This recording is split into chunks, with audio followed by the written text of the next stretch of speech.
सोमो भद्रां क्रतो जंतु विश्वतः, अर्थात हमारी और सभी ओर से अच्छे और कल्याणकारी विचार आए। Let noble thoughts come to us from every side. मैं स्वाति तिवारी, केंद्रीय लोक निर्माण विभाग के 171वें वार्षिक दिवस समारोह के टेक्निकल सेमिनार में आप सभी का स्वागत करती हूं। हमारा विभाग एक प्रमुख इंजीनियरिंग सरकारी विभाग है जिसमें अपार तकनीकी कौशल और अखिल भारतीय उपस्थिति है तथा वह देश की विकास गाथा में अग्रणी भूमिका निभा रहा है। आज जब हमारा देश प्रधानमंत्री के दूरदर्शी नेतृत्व में बुनियादी ढांचे के परिदृश्य में क्रांतिकारी बदलाव ला रहा है, ऐसे समय में हमारे विभाग की भी एक महत्वपूर्ण भूमिका है। India's journey of becoming a developed nation by 2047 is anchored in innovative, sustainable and inclusive infrastructure development. आज हम सभी भारत को विकसित बनाने में उपयोग की जाने वाली नई तकनीकों और संभावनाओं पर चर्चा करने के लिए एकत्रित हुए हैं। सर्वप्रथम आज के टेक्निकल सेमिनार में हमारे बीच उपस्थित जोरदार तालियों के साथ हम स्वागत करते हैं हमारे मुख्य अतिथि आदरणीय vice chancellor Delhi technological university professor Prateek Sharma ji का। धन्यवाद सर, एक बार फिर हम जोरदार तालियों के साथ सर का स्वागत करते हैं। आदरणीय महानिदेशक केंद्रीय लोक निर्माण विभाग श्री सतेंद्र पाल जी का हम स्वागत करते हैं। आदरणीय विशेष महानिदेशक श्री मोहम्मद कमाल अहमद जी का हम स्वागत करते हैं। आदरणीय विशेष महानिदेशक श्री शत्रुघ्न प्रसाद चौधरी जी का भी हम हार्दिक स्वागत करते हैं। आदरणीय अपर महानिदेशक श्री चितरंजन नंदा जी का भी हम स्वागत करते हैं तथा इस सेमिनार में उपस्थित सभी अधिकारी गणों का मैं हार्दिक अभिनंदन करती हूं। सभी डिग्नेटरीज से मेरा अनुरोध है कि वे सर प्लीज मंच पर आएं और अपना अपना स्थान ग्रहण करें। Please sir.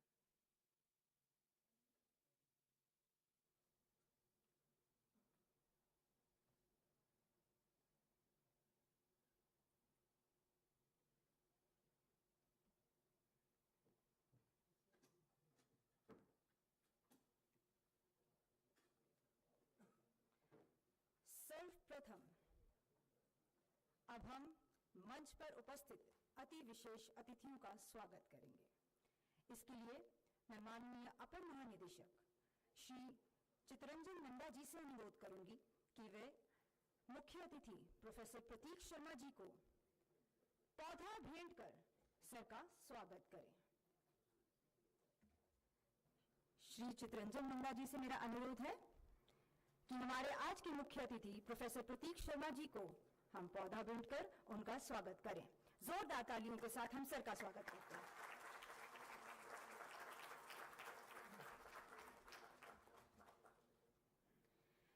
Chief engineer सीएसक्यू civil Shri Prem Mohan ji से मेरा अनुरोध है कि वे हमारे विभाग के महानिदेशक श्री सतेंद्र पाल जी को पौधा भेंट कर उनका स्वागत करें। Please sir. तालियों के साथ हमारे महानिदेशक महोदय जी का हम स्वागत करते हैं। Chief engineer CSQ electrical Shri Ram Raj Meena ji से मेरा अनुरोध है कि वे आदरणीय विशेष महानिदेशक श्री कमाल अहमद जी का स्वागत करें। Please sir.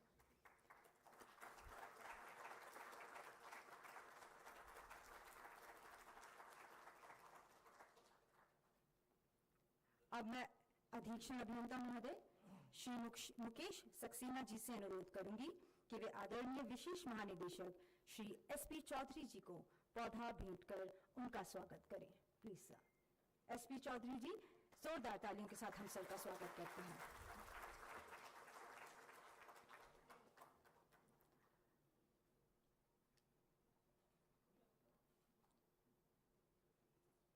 अब मैं अधीक्षण अभियंता श्री अनिल कुमार गुप्ता जी से भी अनुरोध करती हूं कि वे आदरणीय अपर महानिदेशक श्री चितरंजन नंदा जी को पौधा भेंट कर उनका स्वागत करें।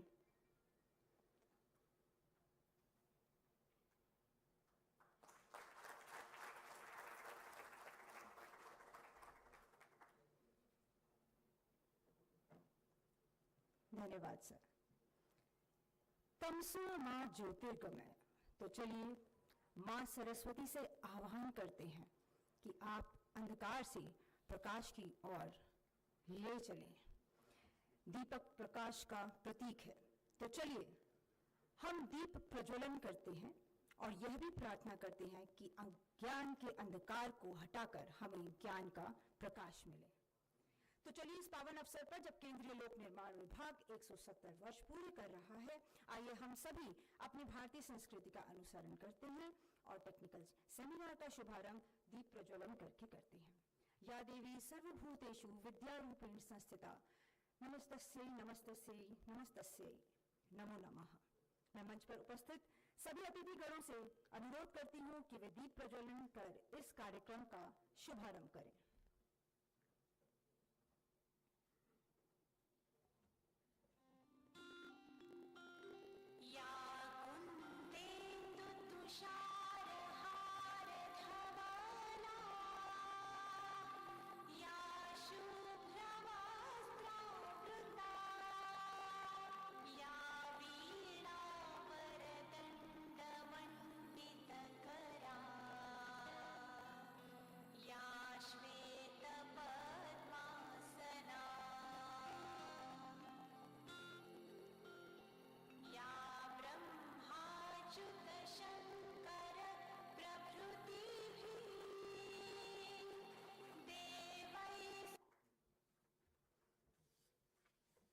Thank you, sir. Now I will request to all dignitaries to please take their respective seats on the dais.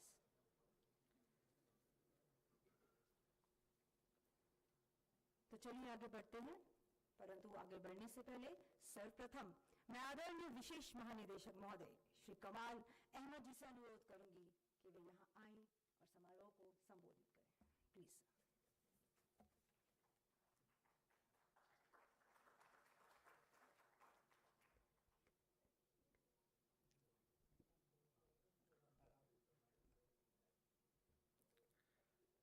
Respected Chief Guest, Director General CPWD, senior officers, esteemed domain experts, engineers, architects, horticulture experts, distinguished delegates and guests, colleagues, friends, and everyone present here. A very good morning and a very warm welcome to you all. It is an honor and a privilege to welcome you today on the momentous occasion of the 171st Raising Day of the Central Public Works Department, as we celebrate this remarkable milestone in the journey of one of the India's premier engineering organizations. I extend my heartfelt greetings and best wishes to all our distinguished guests, esteemed speakers, senior officers, engineers, and participants who have gathered here. Today's technical seminar marks yet another significant step in CPWD's continuing commitment to excellence, innovation, and sustainable development in the field of infrastructure and construction. It encompasses a rich and diverse array of topics that highlights the transformational field of work being carried out by CPWD across the country, and the main topics for today's seminar, they are like this: advancement in project management, automation in water supply and sewerage systems, district cooling system, and this is the main topic our ministry is going through, rather pushing very hard regarding this district cooling system, and new topic, very good. Self-compacting and high-performance concrete, use of treated wastewater in buildings, building information modeling. We are going through this. We have acted on this and we are going forward in BIM and we have a lot of meetings there. Advancement in road construction, important projects executed by CPWD in complex situations. We have to review where we are standing regarding our complex projects. So each topics, 8 topics, they are very much present today for our CPWD involvement. Each of these topics is not just a testimony of our technical expertise and capabilities, but also a reflection of our unwavering resolve to support India's progress through infrastructure that is robust, resilient, and responsive to the needs of the future. Let us celebrate this 171st Raising Day of CPWD by reaffirming our shared commitment to the excellence in the service of nation and to make our country a Viksit Bharat as per vision of our worthy Honorable Prime Minister. Jai Hind.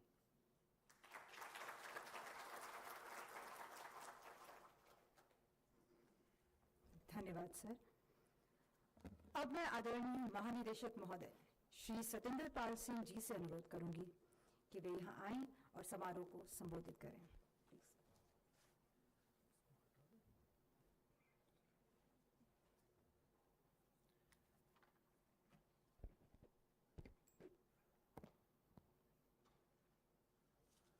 Respected Chief Guest, Professor Prateek Sharma ji, senior officers, distinguished delegates, colleagues and friends. Let me begin by conveying my congratulations to the entire CPWD family. Completing 171 years is not just a milestone, it is a proud testimony to the department's enduring legacy, technical excellence, and unwavering commitment to nation building. Since its inception in 1854, CPWD has been the cornerstone of India's public infrastructure. From majestic heritage buildings that symbolize the strength of our democratic institutions to cutting-edge modern complexes of national importance, CPWD has continually evolved to meet the demands of a growing and aspirational India.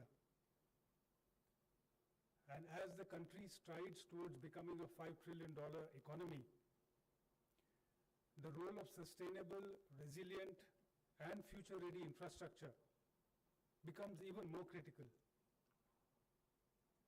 In this context, CPWD's responsibility is greater than ever, and I'm confident that it will rise to the occasion like it always has. What distinguishes CPWD is not only its ability to execute complex and high-value projects, but also its in-house technical strength, adherence to standards, and its culture of continuous learning. The technical expertise that resides within this department, be it in structural engineering, environmental design, or digital project management, is second to none. In recent years, CPWD has made commendable strides in embracing innovation and sustainability, from adopting green building norms, solar passive designs, and net zero campuses, and incorporating digital construction management tools like BIM and digital workflows. CPWD is not just building infrastructure, it is building the future. Today's technical session is a celebration of knowledge.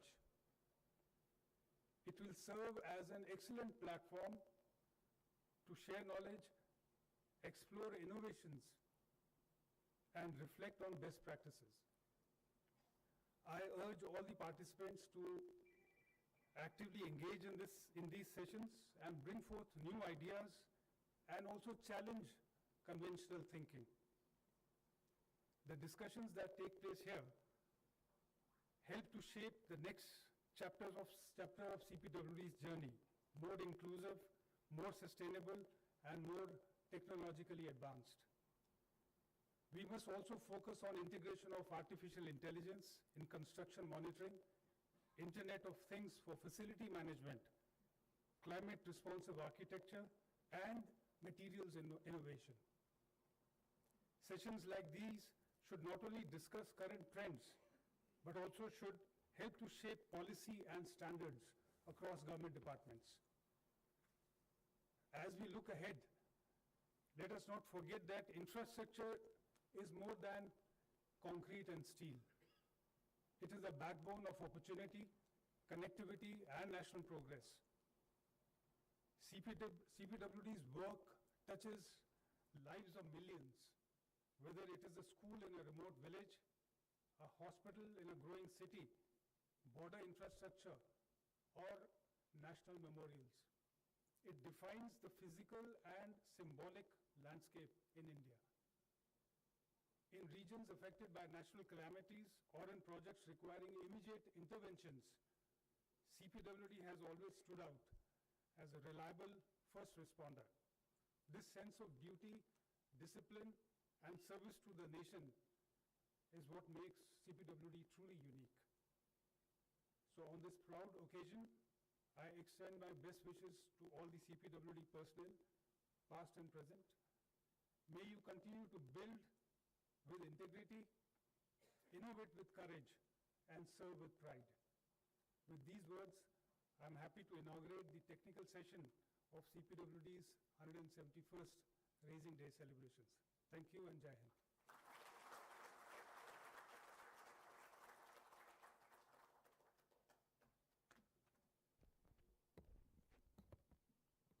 बहुत बहुत धन्यवाद sir आपके मार्गदर्शक शब्दों के लिए।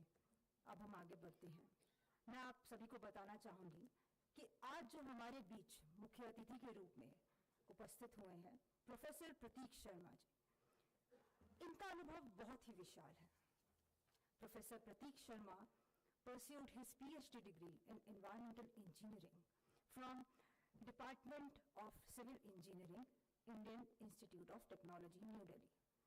ME Hydraulics and BE Civil from Civil Engineering Department, Delhi College of Engineering, Delhi. He has more than 30 years of research and teaching experience. His general research interest focuses on environmental systems modeling, statistical applications in environmental and water resources engineering, and environmental risk assessment. He has contributed to several high-impact academic journals and authored 3 books in the area of air pollution, vehicular pollution modeling, and stochastic modeling, and 1 monograph. Sir आपके बारे में जितना कहा जाए उतना कम है, तो मैं जोरदार तालियों के साथ स्वागत करूंगी हमारे बीच उपस्थित प्रोफेसर प्रतीक शर्मा जी का। सर आप यहाँ आए और हमारे लिए कुछ शब्द कहें। Respected DG, Mr. Singh, and all the senior officers on the dais, in the audience, it's a matter of great privilege and honor to be part of this ceremony. Being the chief guest, it can't be bigger than this, I must say. As a civil engineer, I can certainly say, you know, the kind of contribution which CPWD has been making in the nation building, and you know, to be part of the celebration as a chief guest is a huge honor that has been bestowed upon me by the organization. Thank you so very much. And in fact, I was listening very intently to the DG's speech, and in fact, there were so many things which I had thought that I'll speak while, you know, in my address, and it was so succinct and so crisp that he covered almost everything, in fact, which in fact CPWD stands for. In fact, if we see, you know, anything, you know, whether it is heritage building or, you know, even the most recent, we are actually, you know, the kind of construction which is taking place at Leh, you know, which is providing the necessary strategic depth to India's security setup, that is really commendable. And in fact, the manner in which, the swiftness with which, the CPWD actually has adopted, especially whether it is Griha rating, whether it is related to, rainwater harvesting, or whether it is related to anything to do with sustainability, is really commendable, because usually what happens is that, especially as a government execution body of responsible for infrastructure, at times it becomes very difficult to actually adapt to the new changes which are taking place, especially the sustainability challenges that we are facing. And as a civil engineer also involved with environmental related issues, these things are very close to my heart. And when one sees that, the pace with which the adaptability is being done, how fast the CPWD is adapting to, the required things in the context of whether it is, the optimal utilization of materials, or reducing the energy consumption in buildings, or, designing buildings in a manner where energy use is minimal or optimal, is really, it speaks about volume about the kind of, inputs that basically go in the entire thought process and the execution process. So I would like to compliment the entire, in fact, the entire starting from the top to the lowest cadre to actually, execute these kind of, processes in the entire systems. And in fact, this is something really important. As DG Mr. Singh mentioned about the progress that India is making, and especially we are slated to become, the third largest economy. Already we are the fourth one, and we are at the crossroads. Whether, we follow the same developmental trajectory which the developed world has followed, or we carve out our own trajectory which is more sustainable through innovation and research. And, usually when we see, and this is a huge task which the nation has, in creating world-class infrastructure, and still, lot needs to be done. And if we follow the same trajectory which the developed world has followed, which usually engineers, out of their own enthusiasm and spirit to do something special, they lose out sight over, how the activities are going to impact the planet or the environment. And therefore it becomes very important that, we think about the various aspects of the, because by definition, as I always believe, that engineers are primarily responsible for improving the quality of life of society. I mean, if you go back to prehistoric times to the current times, it is because of the engineers we are speaking in this room with the air-conditioned room and all these, equipments there. It's all because of the contribution of science and technology. And it's basically, so therefore, it becomes important for all of us, primary duty of ours is this, that, we, without compromising the developmental agenda, we progress in a manner that basically we make minimal impact onto the environment. And in fact, these things, I'm very happy usually because thanks to my association with the organization, because of my friends and my several other colleagues, we keep on getting this information, the kind of pace with which CPWD is actually thinking about these and adopting in, the infrastructure that is being created. And still a lot needs to be done because, as I mentioned, the sustainability challenges are immense because, the path that we have to cover in terms of infrastructure development is huge. And we are actually at a very initial stage. And if 2047, because we have to reach to the villages, provide the quality, the key distinguishers between a developed nation and the developing nation is this only, that if we are able to provide basic, human needs to the last person in the society, we won't consider ourselves to be a developed nation. And usually what happens is we limit ourselves, in just thinking that, okay, we have been able to provide all these indicators of development in the urban centers. So if there is a lot needs to be done in providing low-cost housing for the villages and for people who can't afford. And obviously, keeping all these factors into mind, we need to actually invest a lot in the R&D activities. And in fact, I would like to use this platform to convey this. to the respected DG and others here that there is a need, even though all the organizations like CPWD and railways have their own training centers where, you keep on organizing lectures by, distinguished academicians through which the knowledge is created and that is got imparted in their execution. But there is a very important need that academia needs to play an important role in sync with the government needs. Because the luxury of investing in R&D activities is with the academic institutions. So therefore, we have the required manpower in terms of students, the BTech students, the PG students, the doctoral students, and obviously under the mentorship of the teachers, they can actually identify the societal problems and contribute their bit in the nation building. And these inputs, because the risk-taking capabilities of experimentation lies with us, because we have the luxury of having all the labs, and in those labs all the R&D activities can be carried out. And usually as an academician, our trajectory of growth is related to how many publications we actually make, and this is how we grow. But usually what happens is what we see that these publications, obviously they have their own importance, but the incubation period of these publications is quite long. It varies from 10, 15, 20 years, and the impact of these publications is seen after a very long duration. But there is a need that the academic institutions also contribute their bit in solving the societal problems. And this is the difference between, if we consider any developed nation like US or the UK, where, when we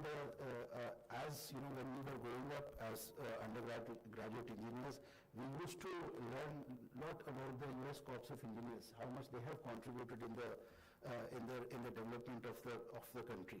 So there is a need that academic institutions should be part of the growth of the country and partnering with the executing bodies like CPWD and railways and several other bodies which are executing, because the primary job of organizations like CPWD is basically to execute projects. And obviously through your own training centers and by organizing several lectures, short modules, training programs, the input keep coming.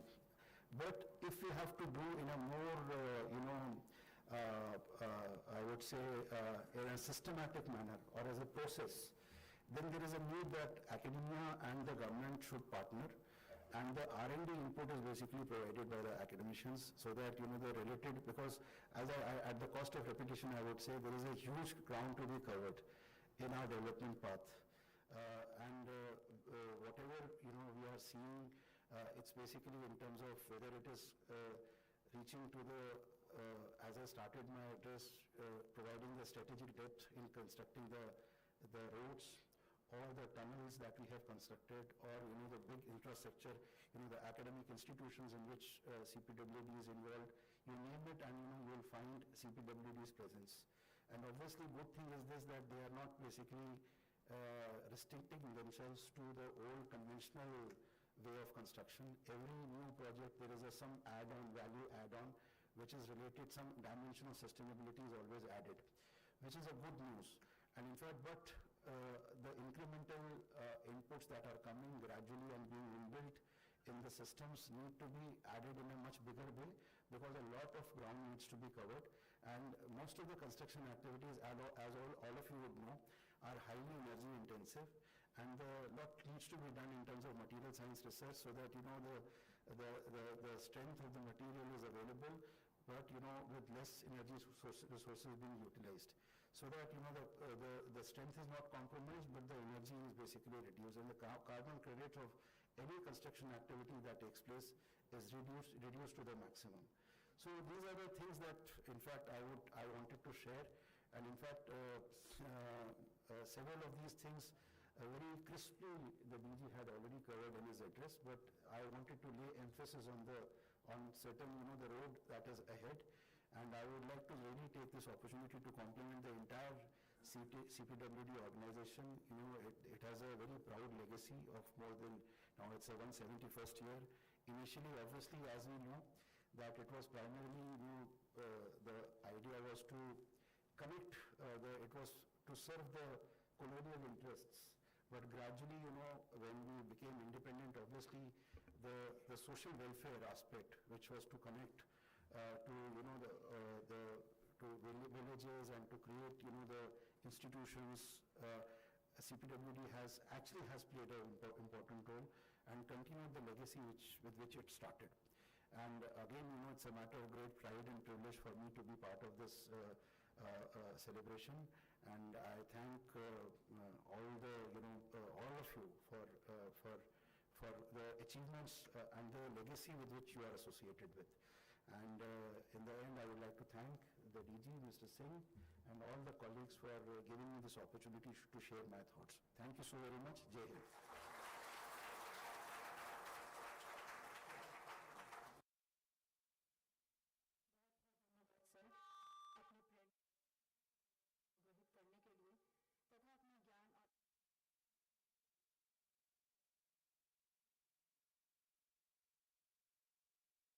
Shri Chittaranjan Nanda ji से अनुरोध करूंगी कि वे आज के हमारे मुख्य अतिथि professor Prateek Sharma जी को मोमेंटो भेंट कर उनका सम्मान करें। अपर महानिदेशक श्री चित्रंजन नंदा जी हमारे मोमेंटो भेंट कर, स्मृति चिन्ह भेंट कर आज हम उनका सम्मान करते हैं जोरदार तालियों के साथ।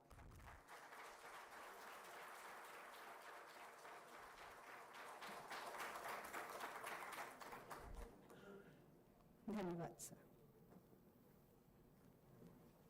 जैसा कि हम सभी जानते हैं कि आज हम 171वां वार्षिक दिवस समारोह के टेक्निकल सेमिनार में उपस्थित हुए हैं, तो आज अब हम टेक्निकल सेशन की शुरुआत करने जा रहे हैं, जिसके लिए मैं डायस पर उपस्थित सभी हमारे डिग्नेटरीज से अनुरोध करूंगी कि सर आप प्लीज फ्रंट रो में अपना अपना स्थान ग्रहण करें।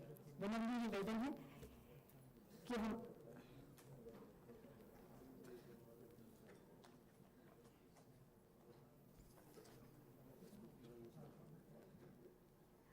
जोरदार तालियों के साथ हमारे बीच में उपस्थित हमारे सभी विशेष अतिथियों का हम एक बार पुनः धन्यवाद करते हैं।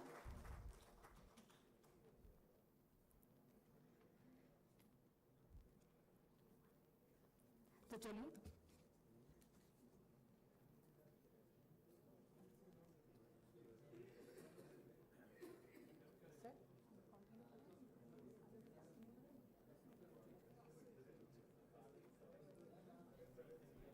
कुछ ही समय में हमारा पहला टेक्निकल सेशन शुरू होने वाला है।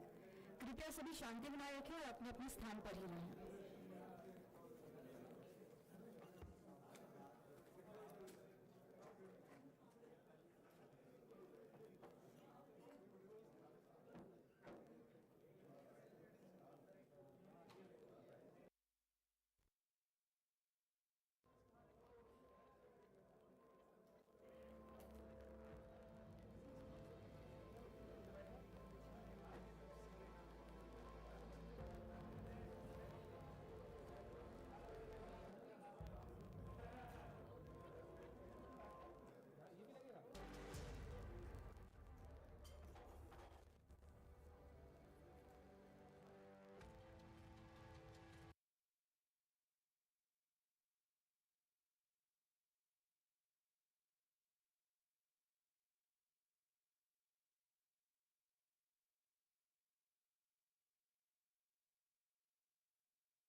सभी अपना अपना स्थान ग्रहण करिए।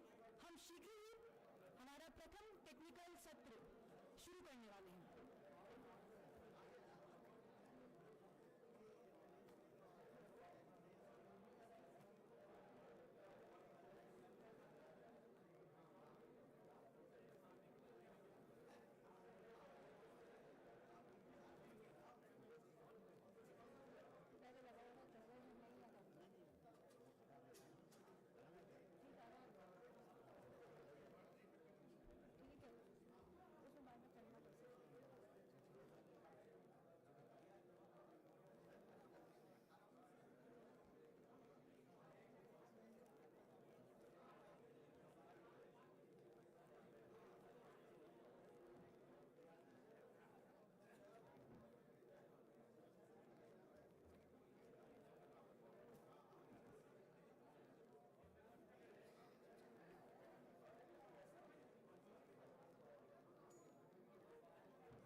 बंसल, रिपोर्टर के रूप में डायरेक्टर ईआरपी श्री रजनीश। आप सभी से अनुरोध है कि कृपया डाइस पर आकर अपना अपना स्थान ग्रहण कर लें।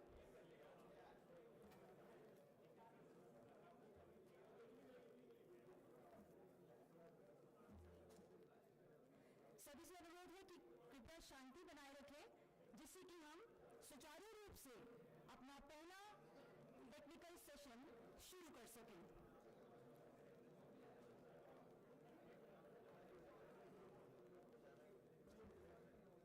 आज के टेक्निकल सेमिनार में विविध तकनीकी विषयों को हमने शामिल किया है।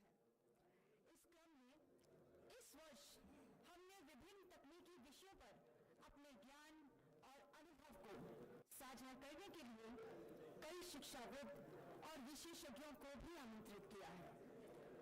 तो मैं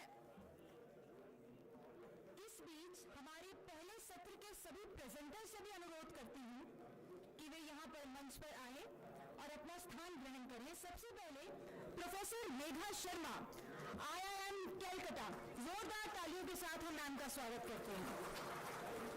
doctor Gaurav Srivastava, professor and head department of civil engineering, IIT Gandhinagar, जोरदार तालियों के साथ हम सर का स्वागत करते हैं। Shri Rajiv Sharma ji, senior vice president, gift city, Gandhinagar, Gujarat. हम आप सभी प्रेजेंटर्स का हार्दिक स्वागत करते हैं। आज टेक्निकल सेमिनार में 3 सेशंस होंगे। 2 सेशंस लंच से पहले होंगे और 1 सेशन लंच के बाद होगा। 1 सेशन यानी कि प्रथम सेशन जो अभी हम शुरू करने जा रहे हैं, उसके बाद एक टी ब्रेक होगा, उसके बाद फिर दूसरा सत्र हम शुरू करेंगे। तो हम प्रथम टेक्निकल सेशन की शुरुआत करते हैं। There are 3 presentations in the first session. The topic of first presentation is Advancement in Project Management, which will be presented by Professor Megha Sharma, IIM Calcutta. Second presentation will be on Automation in Water Supply and Sewage Systems, which shall be delivered by Dr. Gaurav Srivastava, Professor and Head Department of Civil Engineering, IIT Gandhinagar. And third presentation will be District Cooling System, which shall be delivered by Shri Rajesh Sharma ji, Senior Vice President, Gift City, Gandhinagar, Gujarat. हमारे आज अध्यक्ष के रूप में अपर महानिदेशक PRD Shri PK Naidu ji, एक बार sir का हम फिर से स्वागत करते हैं। को चेयरमैन के रूप में, सह-अध्यक्ष के रूप में श्री विवेक बंसल जी, DDG हेडक्वार्टर हमारे बीच उपस्थित हैं, और साथ ही रिपोर्टर के रूप में डायरेक्टर ERP श्री रजनीश जी का भी मैं स्वागत करती हूँ, और साथ ही उनसे अनुरोध करती हूँ कि आगे के सत्र का सर प्लीज आप संचालन करें। Over to you sir. So I would request Ms. Megha Sharma to please come on the dais. Ms. Megha Sharma, she has done BTech in Civil Engineering from IIT Jaipur, where she got gold medal for scoring highest mark in civil engineering. She completed a fellow program in management, which is equivalent to PhD from IIM Ahmedabad. She also participated in global curriculum on participant-centered learning at Harvard Business School. Presently, she is a faculty at IIM Calcutta since 2010 as a professor. Her deliberation is on advances in project management. Yes, ma'am, please. Thank you. Could you please put up the presentation?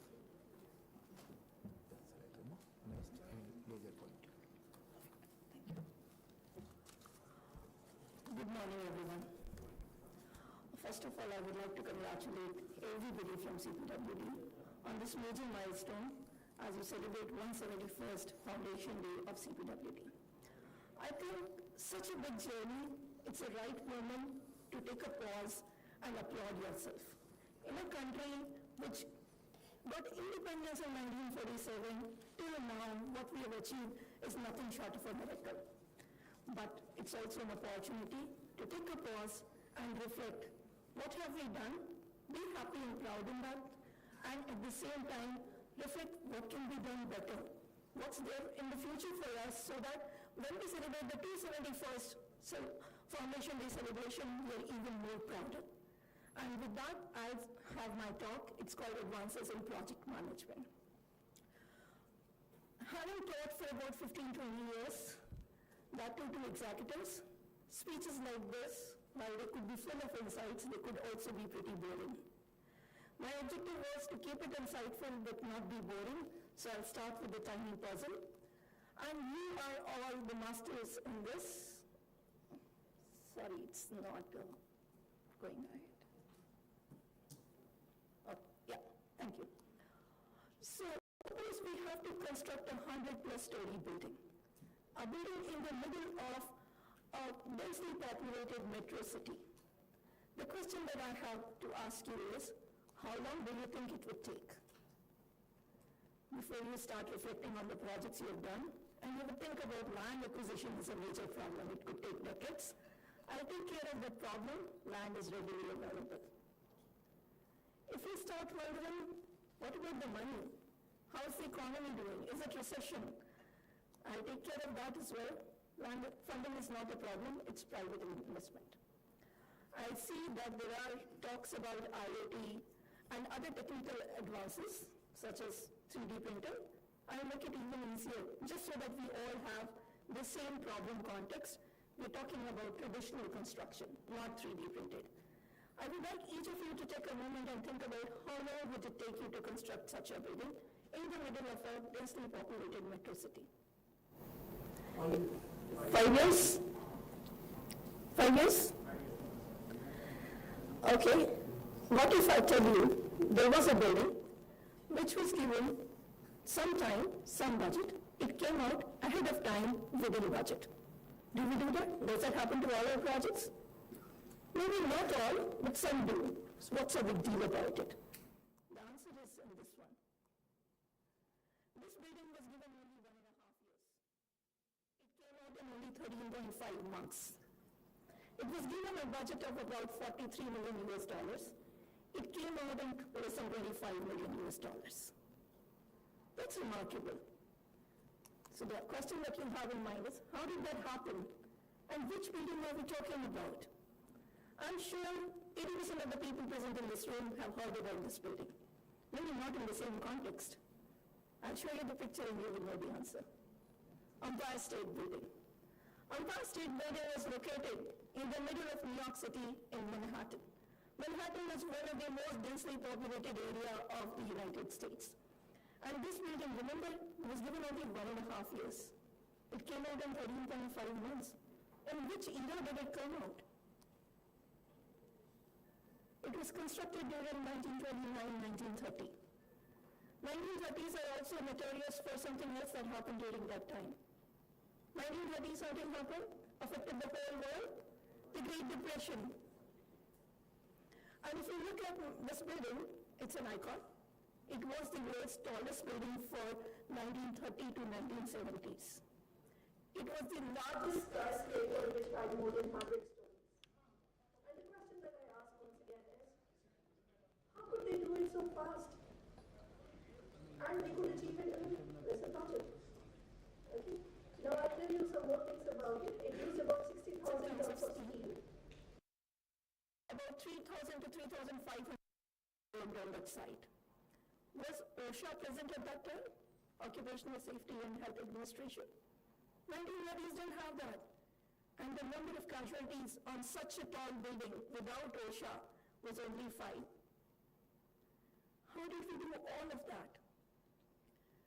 The answer lies in the following. They had 3 set of factors that made it successful. There were strategic factors, there were operational factors, and there were contextual. Contextuals are the ones that you couldn't control. Depression, good for infrastructure or bad? Depends. Who's funding it? For private funding, which is what they have, depression is good, cheap. Labor is cheap, material is easily available because there's hardly any competitive construction going on. So that I would not give credit for. Okay? Another contextual factor that happened was, it turned out to be the hottest year in the history of New York City. Very little snow. Hottest year for us is bad, hottest year for their winters is pretty good. Hardly any store construction could happen even during the peak winters. But let's focus on the strategic and operational aspect. The strategic aspect, the first one was, what was the objective of this building? Who made this building? If you think about who were the people, who were the promoters of this building,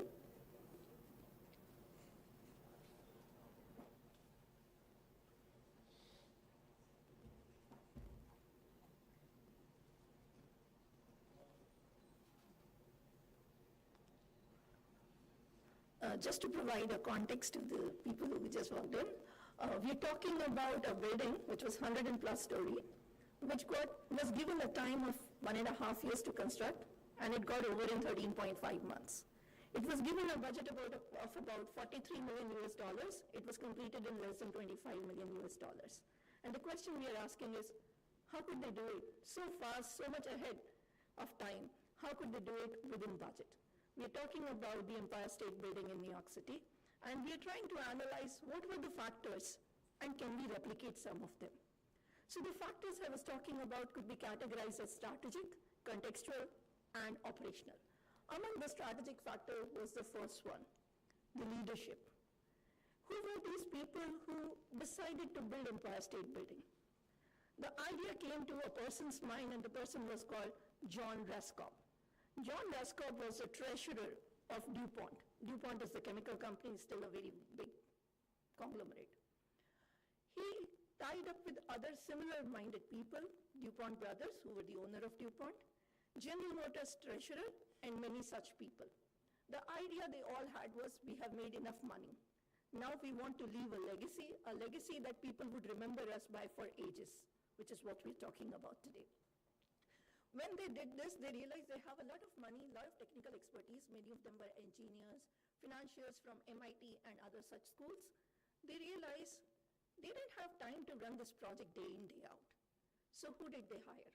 Hire not really in terms of paying money. Who did they get on board? They got on board somebody called Al Smith. Who was this gentleman, Al Smith? Al Smith had run for US presidential election. He was a Democratic candidate, had just lost the election. They got him on board. Why? He was the governor of New York State earlier. He had held many such positions. Why did they get him on board? Think about every stakeholder in any project that you have. Every stakeholder is trying to tell a story through the project, and you analyze what's in it for me. What was Al Smith trying to do? Al Smith was looking for an opportunity to redeem himself. He had just lost presidential election. He wanted to do something and establish that he can change something. And that's where they got him on board, and he was the one who was in charge for this. Even though all of these leaders were pretty much ahead in their industries, they came with a huge set of egos as well. But what they did was, they used it as complements instead of as competition. The next factor was, in terms of organization, they were very, very clear about a few things. First of all, the objective of the project. Were they looking for investment returns from this project? Just take a guess. Were they looking for investment return? No. They had huge businesses which were giving them much higher ROI. They were looking to leave a legacy, and the legacy they wanted to leave was have the tallest building in the world. And you would be very surprised to know, in the same Manhattan, at the same time, there was another building coming up, which was called Chrysler Building. At one point, Chrysler Building, it seemed, would become the tallest building. And that's why you would wonder why the Empire State Building has such big antenna on top. It was added later on to keep sure that it is the tallest building. Having clarity of objective in a project is very, very important. I'll just quickly go through a few more things that I wanted to focus here, and then we will learn about what can we derive from here which is applicable to us. In terms of operational factors, they were very clear about the why of the project. Tallest building. Were they trying to make an iconic building like Sydney's Opera House? Were they looking for something which is very beautiful? No, that would have a conflict with making the tallest building within the budget early on, which would pose architectural, structural, engineering challenges. They didn't go for it. They said, simple, repetitive design, whatever simple one which you can do faster, let's go for that. For that, they had like-minded people in terms of their architects as well as contractor. What did they do? They were the first one to use design and build format. Not do sequentially, because they knew challenges would come once in a while. We're doing something that has not been done in the past. We need what is called collaborative relationship, not adversarial contract bound. So they got the builder and the architect to work together in the design and construction of the building. Now that I've talked to you about success of such a building in 1930s, I wanted to see what is the current state of project management. You see a screenshot. It is from 7th July, as recent as last week. I searched for the term project management in Google. Look at how many results came out in what second. If you focus on the highlighted part, it shows 233 crore results in 0.23 seconds. What does that tell us? It tells us that it's a very well-developed, matured field. Makes sense. We've been doing it all along. But if that's the case, how would we justify all of these delays and over budgets? If you look at the Narrows Bridge in New York, it had 280% cost overrun. If you look at Opera House, 1400% cost overrun. If you look at Scottish Parliament building, 1600% cost overrun. What I'm trying to tell you, it's not just the country, all around the world. Projects go over budget, they get delayed time and time again. But don't you see the conflict? When I Google search, I get 288 crore results in less than half a minute, saying that we have lots of knowledge. But when I see reality, it's not the same. It presents what we call the performance paradox. Despite the growth, despite more and more projects we do, it seems like we do not have learning curve. Things are not getting better. And we look at it from any organization's point of view. Its challenges keep coming up, so what do we do? So there is an institute called Project Management Institute, in short PMI. It's an organization based out of North America, very popular in North America and Asia, not so in Europe. Europe has its own such organization. They do these Pulse of the Profession survey, and I'm presenting to you results from the 2018 survey. I didn't want to take the later one because it had COVID effect and so on, so I stuck to this. This one says roughly 10% of every dollar invested in a project goes waste just because of poor project performance. If you're not really impressed, 10% is what? It's like every 20 seconds around the globe, $1 million is getting wasted just because of poor project management. Put it in perspective, it's like $2 trillion every year. That's quite some number. And what are the reasons? Stating fact does not make sense unless we know why it's happening and we can do something about it. So let's first look at the why and then look at what can we do about it. So the why is very simple. Organizations, private and public sector alike, fail to bridge the gap between strategy design and strategy delivery. What is the difference? Strategy design tells you what is it that we are trying to do. Strategy delivery tells you how are we going to do it. Focus is so much more within senior management, governments and all on the design aspect. But when it comes to delivery, there is a big lacuna which needs to be filled up. Who delivers these strategies? Strategies are delivered through projects. And for a long time, until late 1990s, organizations did not think projects as the vehicle of their delivery. And that was a problem. Since 1990s, it has started changing, more so for corporates and several government agencies as well. The last part is where I would like you to focus, which is project management as a field. And project management or having very strong processes for managing projects could be a very, very strong, I would say even ammunition in today's geopolitical economy. It is very, very important, having a very strong project management. And that's where I'll tell you what are the things that organizations differ in terms of their project management. So PMI divided organizations into champions and underperformers. Who are the champions? Champions are organizations that complete at least 80% of their projects on time, within budget, meeting the business objective or the intent with which the project was designed. For underperformer, that number is 60% or less. What is the difference between the two? While champions waste roughly 1.5% of their money, underperformers waste close to 30% of the money because of poor project performance. The project success rate is 92% for champions, it's 32% for underperformers. The question is, what makes something a champion vis-a-vis an underperformer? There are just three simple things, and many of them are applicable to projects which are done by the government agencies as well. The first one is investing in actively engaged project sponsor. The second one, controlling project scope. I went through CPWD website over the last 2 months in all details, and I found one of the major challenges that was given, that the client keeps changing the project scope. It's a major problem we all suffer from. But how can we take care of it when it's the client who has the control of project scope? We'll talk about that in a moment. And the last one is totally applicable to us as in CPWD, which is growing the value delivery capability of the organization. Let's go through these in a bit detail. So I said having an actively engaged executive sponsor. Who is an executive sponsor?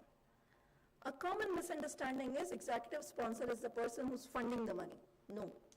Executive sponsor is somebody higher up in the hierarchy in the organization who has the decision-making authority or who has the senior management by their ear so that delays in the project or decision-making delays do not happen. The question is, I'm a service provider. CPWD, if we look at it, to autonomous agencies, when we're doing their projects, we are service providers. Can we have project sponsors for our projects? Answer is yes and no. I'll tell you which ones you can have, which ones you can't have, and if you can't have, what can you do? The second part, an actively engaged sponsor keeps the focus on the why of the project instead of the what of the project. Please remember there's a why and there's a what. What refers to your scope? We have to build a 360-room hostel. That's a what. Why is the project objective? Why are we building this hostel? If the hostel is only to provide accommodation, a basic building works. If we are trying to be a world-class institution wherein we provide the facilities that are provided by Whartons and Harvards of the world, we need a world-class facility. As soon as we know the why, we would know exactly what to deliver. But unfortunately, think about all your meetings that you have with the client. How often do you discuss the why of the project vis-a-vis the what? My bet is most of the meetings are about the what we need to do. The scope is changing. How many rooms? Heating do you want it? Do you want it solar enabled and all? That's the what, not the why. Most projects, why gets lost in the picture. And eventually what happens, what you deliver is, client is not happy. Why is the client not happy? Client is not happy because they're evaluating it with respect to why much later. But they never told you the why. We never revisited the whys when we were having the meetings. And that's where, please remember, try to have an executive sponsor, and even if you can't, just make sure the client understands what the why is. The second one, try to control project scope. The third one, try to invest in learning from every project that you do. Okay, now, what projects do we really analyze in detail? The ones that succeed or the ones that fail? The ones that fail. So what we get to know is what didn't work. But how often do we analyze the successful projects to understand what made it successful? Can I repeat it? If I can, then I would not be reinventing the wheel. So that's the question that I'm going to answer. See, there are two types of projects that I see CPWD doing in a very broad classification. There are strategic projects, like you talked about BIM implementation, okay, ERP implementation. Strategic projects do not directly give you revenue, but they, in the long run, make any organization better to deliver whatever they're supposed to deliver. On the other hand are the revenue earning projects that we do for the client. But please remember just a basic definition of project. A project compared to a day-to-day process is supposed to change something. If it's supposed to change something, it's strategic either for you or for the client. If it's strategic for you, have your own project sponsor in the organization. Please make sure they're actively engaged, not a punishment posting. This person is not doing good in the department, let's make them an executive sponsor for this project. Doesn't work. It will only backfire. On the other hand, if it's a revenue earning project, that means you're doing it for a client. Please remember, for client, they don't build buildings every day. You do. So you understand the challenges, they don't. And that's where the control in scope does not happen. Why? Because they have no idea. I come from IIM Calcutta, we are building a hostel with CPWD. Do we really know exactly what we want? To a certain extent, but we don't know the nuances. Nuances are you who know it because you do it day in, day out. And that's where what CPWD can do is help facilitate, get an executive sponsor from the client organization. That client organization can then help you control the scope. Second type, you can look at your projects in terms of newness. Are all your projects unique? Building a hostel for IIM Calcutta, building another hostel for IIT, let's say Jammu, similar. So you have projects which are first timers, which is like something you're doing in lay. There are as-built projects, and then there are something called paint by number projects.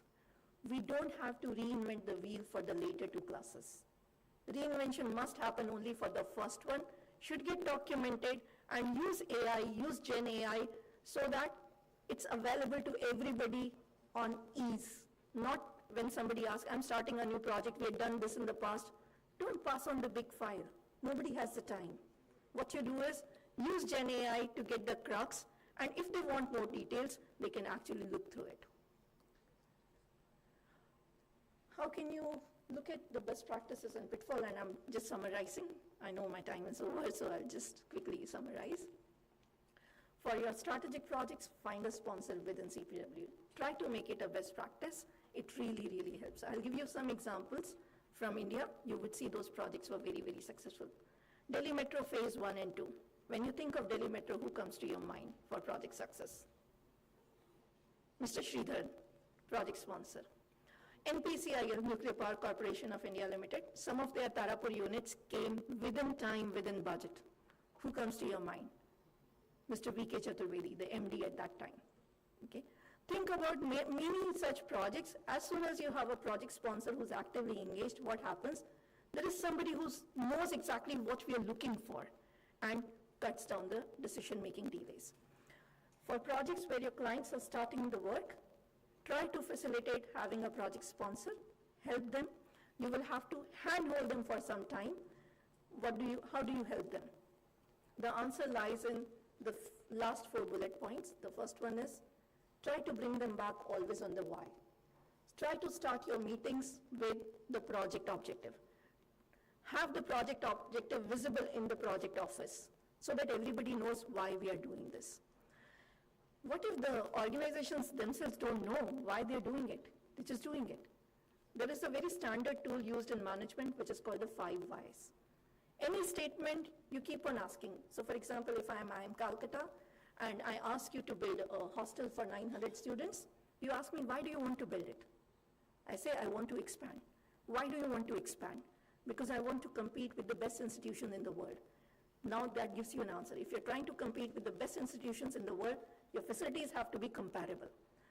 Typically, in a 5 why, 4 to 5th why, if you can get a logical, consistent answer, you've gotten your objective. If it's not so, more research is needed as to why are we doing this. Whenever you get the whys, don't just take it on face value, it can backfire. Triangulate it with the repercussions of not taking up the project.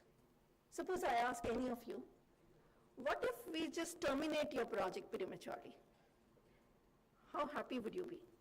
Suppose we ask you, you're in charge for a particular project, let me prematurely terminate. None of us would like that, right? So then I'll ask you, convince me why I should not terminate. Most of us would try to show the benefits of not terminating. But that's generally much more swallowed. Okay, it's much more, sorry, not swallowed, swollen. Okay? Ask the question, and research shows this works much better. Ask them to explain, if we didn't do the project, what is it that we are going to lose? As soon as you know that, that's likely to be more objective, more data-driven. What is the harm of not doing this project? Typically, that triangulation works better.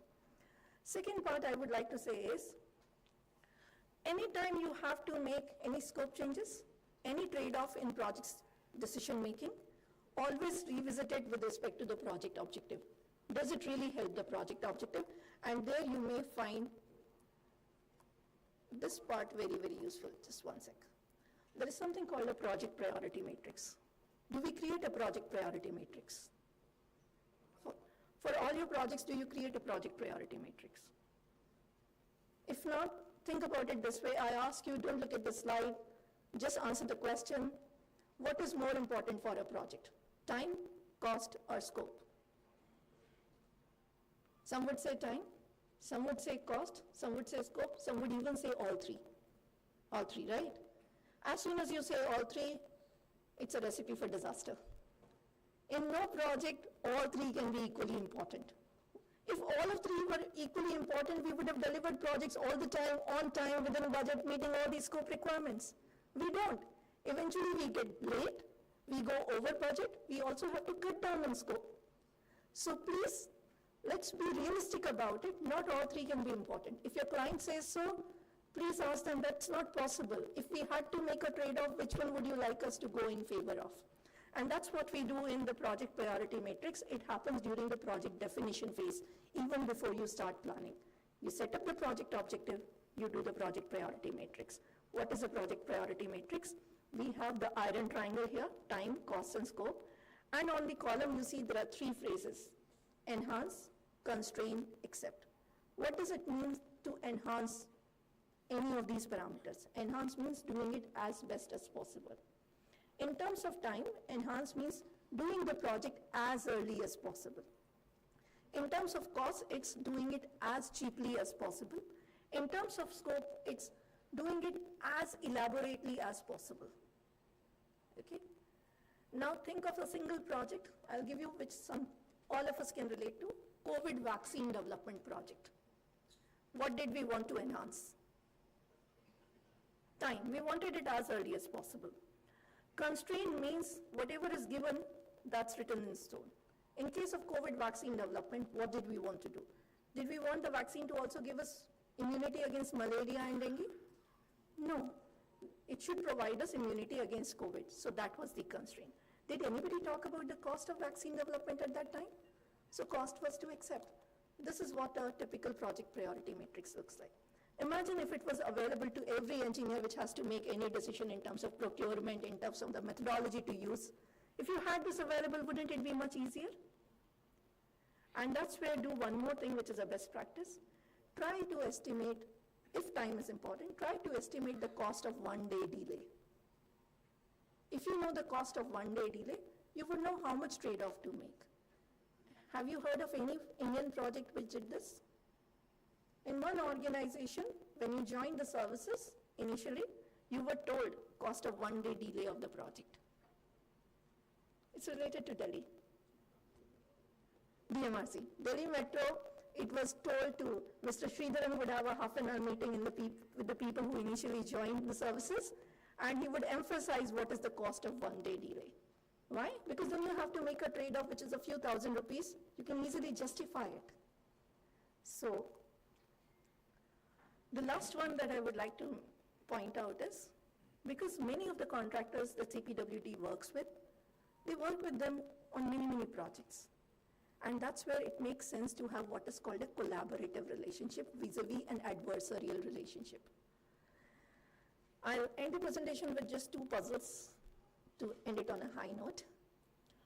There was a public building being constructed, not India, in some other country. This building was so important that it was to be inaugurated by the head of the country, like the Prime Minister or the President. Okay? The building was almost ready. 3 weeks before the inauguration, they had to postpone the inauguration. Why did they have to postpone the inauguration? Because when they did the fire testing, it did not get the fire clearance. They lit a fire, let's say in the east wing, the alarms went on in the west wing. Imagine the condition of firefighters they were done to the west wing, and by the time they come to the east wing, the building would be gutted, so they didn't get the clearance. They came up with a solution. 3 weeks later, the head of the country is to inaugurate, they came up with a solution. The solution was they would hire 800 fire spotters. Have you heard of this job role? Do you have it? I don't think any of us have it. What is a fire spotter? These are lowly paid employees who would be standing in the nook and corner of the building, wearing an orange vest, look out for fire, and if there is fire, they will shout fire, fire, and help people evacuate the building. Can you guess which country and in which decade? There's a learning here. That's why I'm telling you. Which country could it be? Not India for sure. If you're going to any Asian country, it's not Asia also. It's one of the developed countries. Sorry, I heard something? Japan? No, they don't have so much population to have 800 people in one building, just standing there. No. I said no Asia. No Asia. Near that, but not France. Germany. It's Germany. Just guess which decade Germany. Germany of which decade? 40s? Much more recent. Sorry? No. It's Germany of 2013. Angela Merkel was the chancellor. And the building is Berlin's Brandenburg International Airport. Imagine in 2013, in a developed country, not only somebody came up with such a, I don't know what to call this idea, not such a good, great idea, not such an effective idea. Others approved of it. Otherwise, how would we know it and discuss it today? Okay. Now, the next part, which is even more surprising. 3 weeks prior to the inauguration, you're talking about an international airport. Would you have escalators, elevators, all these infrastructure already put in place? Yes, before fire testing, you would have done that. Now imagine when was it eventually inaugurated? Take a guess. 2013, they postponed it by 3 months. Of course, it was postponed further. What is your guess? When was it inaugurated? It was inaugurated in October 2020, roughly 6.5 years. How long is the warranty on all of these equipment? Even before a single passenger could walk in, a single flight could take off, everything was out of warranty. The airline which was supposed to make it a hub like Lufthansa has in Frankfurt, this was pitted like that. Why was to make it an international hub? Went bankrupt in the process. Okay, so what am I trying to tell you? Why did this happen? I'll contrast it with another such example. You've heard of Heathrow Airport in London, one of the busiest airports in the world. Heathrow wanted to make a successful project when they were making Terminal 5. What did they say? While the process of approval was going through, they said, we will research all the international airport projects around the world that had taken place in the last 10 years to analyze what goes right, what goes wrong, so that we don't make the mistake. Okay, they did that. Then they realized many of the challenges are legal and financial. And that is very different in UK compared to Asia or in America. So they said we'll also study all the mega projects that had taken place in the last 10 years in the UK. They did all that. To make it a point, they inaugurated the terminal building a couple of days ahead of the deadline to show that we did it on budget, we did it within time. Within inauguration, the first day they had to cancel 35 flights. Over the next 1 week, they had to cancel several flights. I'll show you the numbers. Sorry to interrupt, madam, although it's very interesting deliberation. Sure. We have 2 more speakers. Sure. Kindly wind up, please. Yes, thank you. So these are the numbers over the next 1 week. They cancelled about 500 flights.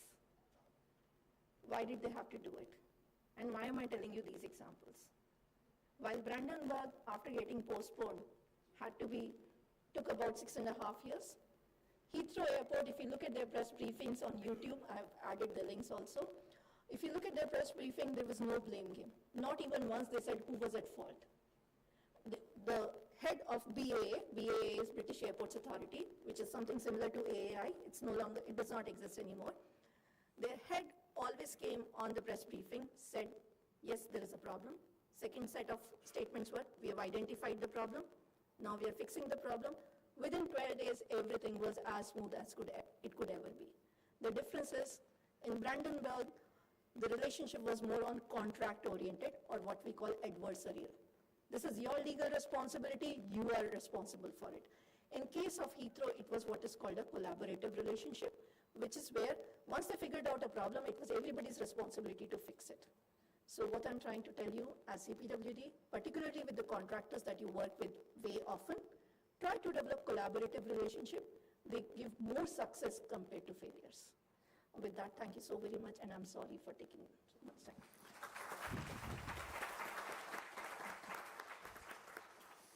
Thank you, madam, for a great insight on project management. Now I would like to request Mr. Gaurav Srivastava. Mr. Gaurav Srivastava, he has done BTech from IIT BHU Varanasi. Then he went on to do MS and PhD from University of Minnesota in civil engineering. He was a research assistant at IIT Kanpur, Indian Institute of Bangalore, and University of Minnesota. Presently, he is professor in civil engineering at IIT Gandhinagar since 2017, and he is also chief executive of Fire Engineering and Research Laboratory at IIT Gandhinagar. So his deliberation is on automation in water supply and sewage system. I would request him to come on the dais, please. Thank you very much for the kind introduction. I'm very grateful for this opportunity to be here. So first of all, obviously, congratulations to all of you. This is such a wonderful event. 170 years of continued excellence. And secondly, I would like to personally thank you, because the campus I come from, IIT Gandhinagar, has been completely constructed and continues to be constructed by CPWD. It was the first academic campus of the country to receive a 5-star Griha LD rating, large development rating, which means that and this happened somewhere in 2012 type of time zone, and the SDGs came later. Okay, so with CPWD we were thinking about sustainable development even before the formal UN regulations and resolutions came. So I'm very grateful to CPWD to always have posted some of their best officers to our campus who have made sure that the campus construction has gone seamlessly. The phase 1A, as Professor Sharma was saying, that there are 3 things in a construction: time, money, and what we call quality instead of scope. So phase 1A was constructed in a record time of 2 years, and the total, I think, expenditure was of roughly 600 crores. So within budget and within time, both of them, right? And then later on constructions, then we realized that now that we have moved into a permanent campus, earlier we were in a transit campus, so time was very, very important. But once we moved into our new campus, then the expansion, we were not so much pressed on time, so we focused more on the other 2. So that's how, if you constrain all 3 project stalls, so if you have your priorities right, it is possible to make good progress. Now, coming to this topic of automation in water and sewage systems, I was thinking, what is it that I can really tell you? Because the practical experience of 170 years lies with you. Obviously, we as professors teach several technical subjects, go to detailed theoretical and practical aspects, but the true practical aspects only field engineers know. A lot of times, many equations which are there on paper, people do calculations through them. However, when it comes to field implementation, there are factors which are added based on experience, which is what causes actual implementation to take place. So, I think the first question I would like to discuss, and I would like to not go into too much technical details, too much theory. I would like to keep it more on the human aspects, because when we talk about automation, there is a keyword called HMI, which comes into discussion quite often. HMI stands for human-machine interaction. And what we strongly believe at IIT Gandhinagar is that any technology, if it doesn't have good interface with humans and how humans think, that technology cannot be adopted. Although it may be very good on paper, but if we as humans are not attuned to it, we are not introduced to it properly, then even a very good technology may go waste. Okay. So when we talk about why this automation may be important in the context, so there are a few factors which come into play. Okay. So one is rising costs. So maintaining water or sewage systems completely manually is a very, very intensive process. You have to have checks and balances. You have to have pump operators, quality managers, quality check people, all of that. Then there are several regulatory requirements which come into play, right? There are standards which govern the quality of water, for example. The BOD and the COD, they have certain limits to be adhered to for a good municipal supply. And all of that has to be monitored, because if it is not monitored, then any data that you do not collect, that is a process that you cannot control. In a country like us, we have a very huge amount of aging infrastructure. I mean, Delhi itself is a good example where water supply and sewerage systems are very, very old, and they predate the pipelines that we have now. They have these huge underground tunnels where flows happen. And then more recent, I would say, is sustainability demands. We want our systems to be energy efficient. We want our systems to have very low environmental impact. And even more recently, we have started talking about circular economy. So not just in terms of waste management, but also in terms of, let's say, water management. So for example, if there is a water treatment plant, we know that it rejects a large amount of water which goes out. And even a small RO system of a regular apartment, that also gives clean water, but it rejects a good amount of water. Now the question is, can we reuse it somehow? So all of these factors, when they come into play, there are too many knobs to turn, and at a point, this becomes too much for us humans to handle. So we are very good at handling cognitive tasks, right? But if there are repetitive tasks and a large number of repetitive tasks, that is something which computers are good at. So that is where automation comes into play. So if you look at the essential components, and I'm sure you're all very well aware of that, the most essential component of an automation system is a sensor, right?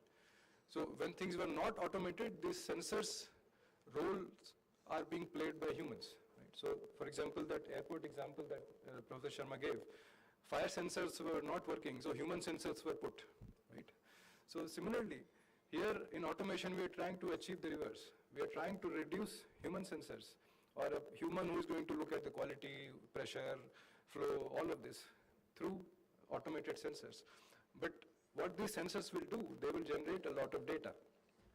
So once we have a sensor which generates a lot of data, then we need a system which can handle that data. So data collection is one aspect, but its analysis is another aspect. And if we just do data collection and analysis properly, then we reach the next stage, which is inferences. So even though we may be talking about only data collection and analysis, from an operations point of view, it can be also very helpful from a very long-term perspective. For example, once we have this data of, let's say, there is a pump which goes bad every few months, okay? Now, if this data is properly collected and curated, and it is part of a decision-making system, one can then reach out long-term maintenance issues, right? Then one can talk about predictive maintenance, and the breakdowns can be reduced. So the components that are getting failed more frequently, they can be addressed. So when all of that obviously leads eventually to automatic control or decisions. So control means whether pumping should be done 3 times a day or 4 times a day. What should be the pumping? So now these pumps are coming with VFDs, variable drives, right? So how much should be the power with which this pump has to be run? And that can be different for different buildings. And that can be different for the same building at different times of the day. And it can be different during different time of the week. Okay, so in our own campus, we have an apartment building which is very densely populated. So what we have noticed is that during weekdays, there is no problem. Weekends, suddenly there is a water crisis. Okay. Why? Because most people are home during weekends, so the water consumption goes much higher. Okay, so the pumping hours have to be increased during weekends. So that is a very simple insight. But if there is no automation, it takes a while to figure it out. And by the time we figure it out, the end users become very agitated, because water is such a necessity that if water is not coming in, you open your tap and water is not coming, it's almost a very, very big crisis. So related to that, I will share a personal anecdote. Because I also hear a lot of things where, there is a younger generation, and I'm not saying just by physical age. Younger generation means those who are trying to adopt new technologies. So they say that, let's use this new technology. And there is an older generation which says, this is how it is done. We don't know this new animal, what it is, how it is going to behave. So there is always this conflict. So I face this in my own home.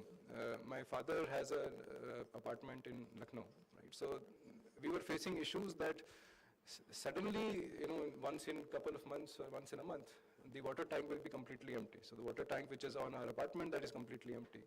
So the supply system is like this, that there is a larger water tank overhead for the whole community. There are certain pumping hours during which those tanks are filled.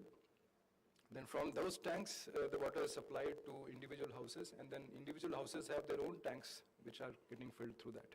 So our apartment's tank was getting empty quite frequently. And my father, being now 75 plus, it's not possible for him to really go every time, climb up the stairs, look at the tank. So he would call someone, this someone would take some time to come. And obviously water being such a necessity, these kind of things cannot be done. So I found a very simple sensor, which you can put in a tank. So it has two parts. One is the sensor which goes in the tank. One is the transponder which is sitting in the living room. And when you switch it on, it connects with the sensor in the tank and it gives you the level of water. Okay. So the idea is simple, that if you see that level of water is say less than half a tank, then call someone to either pump it up so that more water can be stored, or at least you have a prior warning that water level is low, so use it judiciously. Right? Obviously my father was not convinced that how it is going to work. Me, in doing my own research, I was looking at options. There are, ultrasonic sensors, there are this sensor, that sensor, then cost is an issue. But then using the automation of the e-commerce industry, I anyway ordered it. So it reached home, right? So now that it has reached home, it has been paid for, he didn't reject it. So, but then still he was not convinced. So then we did a proof of concept. So we've had a small bucket on the ground. We just said, okay, let's put the sensors. So the proof of concept was done, then that convinced him a little bit. So then eventually we got it installed in the main tank. And now, he can sit in the living room and he can know when the water level is low, when the water level is not so low, right? So this story to me taught several things. One is that why automation is required, right? So it is required for convenience, it is required not only for convenience, it is becoming more and more essential as we grow. Okay. And second is adoption of this automation poses challenges from us humans. So again, if we are not convinced about the effectiveness of a technology, about the robustness of a technology, we would not be able to adopt it. Okay, so that is the HMI part, human-machine interface part, that we have to think about.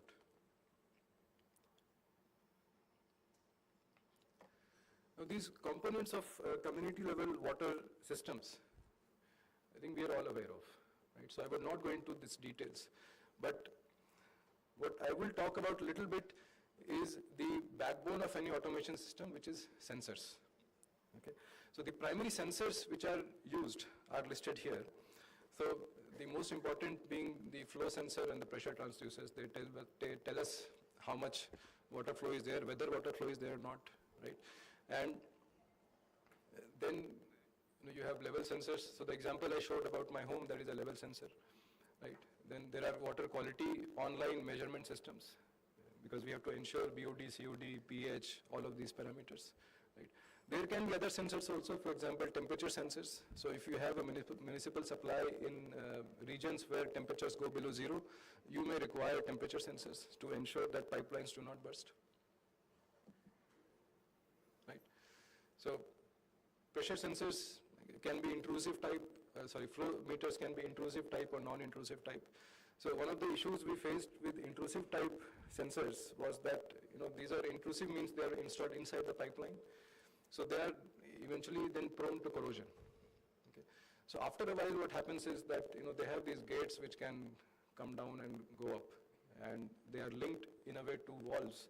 And valves, if you think of let's say, butterfly valve, it can open or close depending on how much supply is required. Now, if these are not operated for a long time, they are very prone to corrosion and they get stuck. So even though the sensor is saying something, physically something else is happening. And whenever such a thing happens, the conflict between human-machine interface arises, right? So humans' trust level goes down. And that is where I think we need more push in terms of identifying the problems and finding the solutions. Similarly, there are pressure transducers. So very effective, especially in leak detection, because if the upstream pressure is something, downstream is something, it is clear that either a supply is on or someone has tapped into it or there is a leakage, right? So again, very useful, and this is not useful only in water and sewerage supplies. It is also useful in HVAC systems. So in our campus, we have a chilled water-based supply air conditioning system. And I think the next speaker is going to talk more about district cooling, so I won't go into much details. But a couple of summers back, our hostels stopped receiving cooling completely, so there was a huge commotion in the campus because, students being students, and it's not their fault. AC is installed, they're switching it on, only air is coming, there is no cooling. So eventually it was found that in the chilled water pipeline there was a leakage, and that leakage happened due to corrosion. That corrosion happened because in the initial part of the commissioning of the HVAC system, there were some impurity that went into the water. And since this water is closed loop, those impurities remained there. And eventually one thing led to the other, and eventually we had this huge leakage which was fixed with the help of these pressure sensors. Water level sensors, I've already talked about. Then water quality sensors are important from a regulatory perspective because there are parameters related to pH and other, total dissolved solids, total soluble solids. All of these have limits which are prescribed by the Indian standards, and there are municipal standards. So it's important. Now, these sensors will give us a lot of data, right? All of that goes to something we are all aware of, which is SCADA, which collects this data. It does some analysis depending on the programming, and then it can also, nowadays, these are linked to mobile phones of important users or important decision makers. They can create event-based alerts that if something is going wrong, it will send an event alert to the mobile phone so that actions can be taken. Okay. And again, I will not go into the technical details because I came across a very comprehensive document on the MOHOVA website, which is on the very same subject. And it covers these things in excellent details. Okay. It has details of all the sensors that can be used, how these sensors can be connected, how the architecture can be designed, what kind of inferences can be drawn. So as I mentioned, I will focus more on the human interface part. Okay. So the SCADA server and HMI, this is the human interface part. So this is where machines do not work looking at a graph, for example, right? So if you are given water supply pressure versus time in days, a human can look at that graph and in an instant understand the health of a system. However, for machines, those graphs are not useful, right? So this is where these interfaces play an important role, where the machine has a certain data, it would do number crunching there, but it would present it in a way which is understandable by humans, right? And nowadays, the buzzword which is AI has been making inroads into data analytics in a huge amount. Okay. So you can just throw it in a lot of data and it can give you inferences. And again, someone has to first calibrate those inferences, but once they are done, it's very useful. Sorry to interrupt, sir. May I request you to wind it up in more 5 minutes? Sure, I'll do that. Yeah. Okay.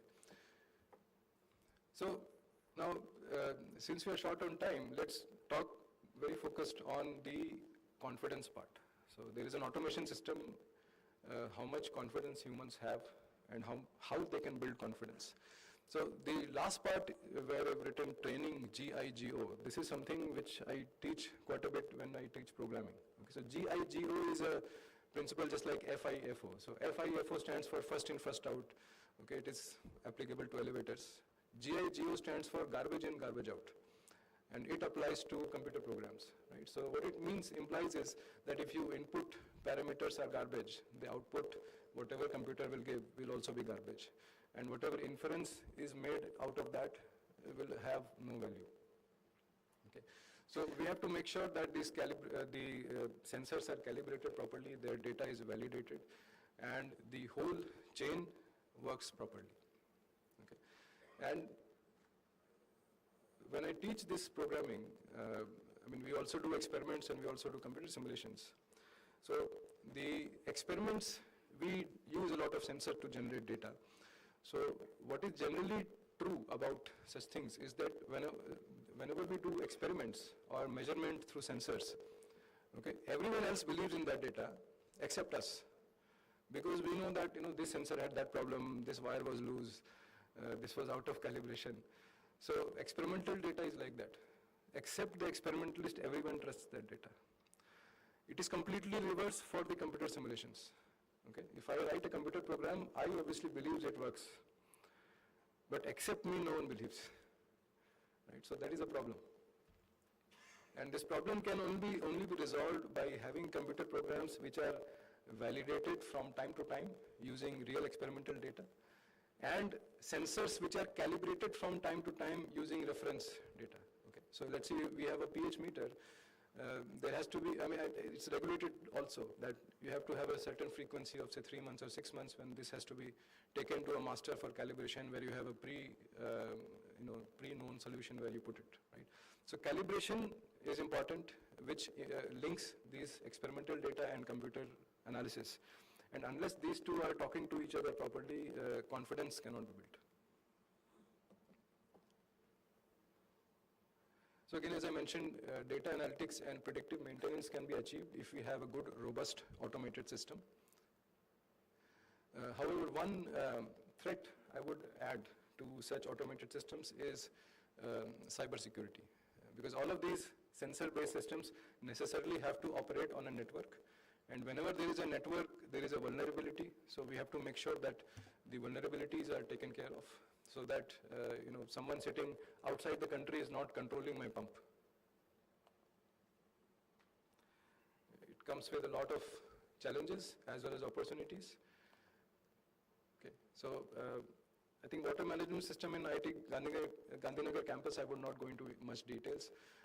What we have is a plant-based sewage treatment plant DWATS system. So this doesn't have a lot of machine automation. What we say is this has a lot of natural automation in the sense that if these plants are looking good, that means it is working properly. If these plants begin to die, that means this STP is not working, and then we have to take action. Okay.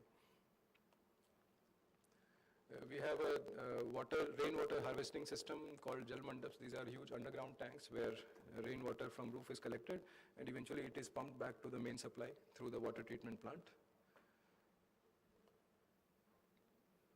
Okay, we have been able to use quite a good amount of water from there. So this is just a small video of the campus, and I'll end after this one. Again, entirely constructed by CPWD.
So thank you very much for your kind attention.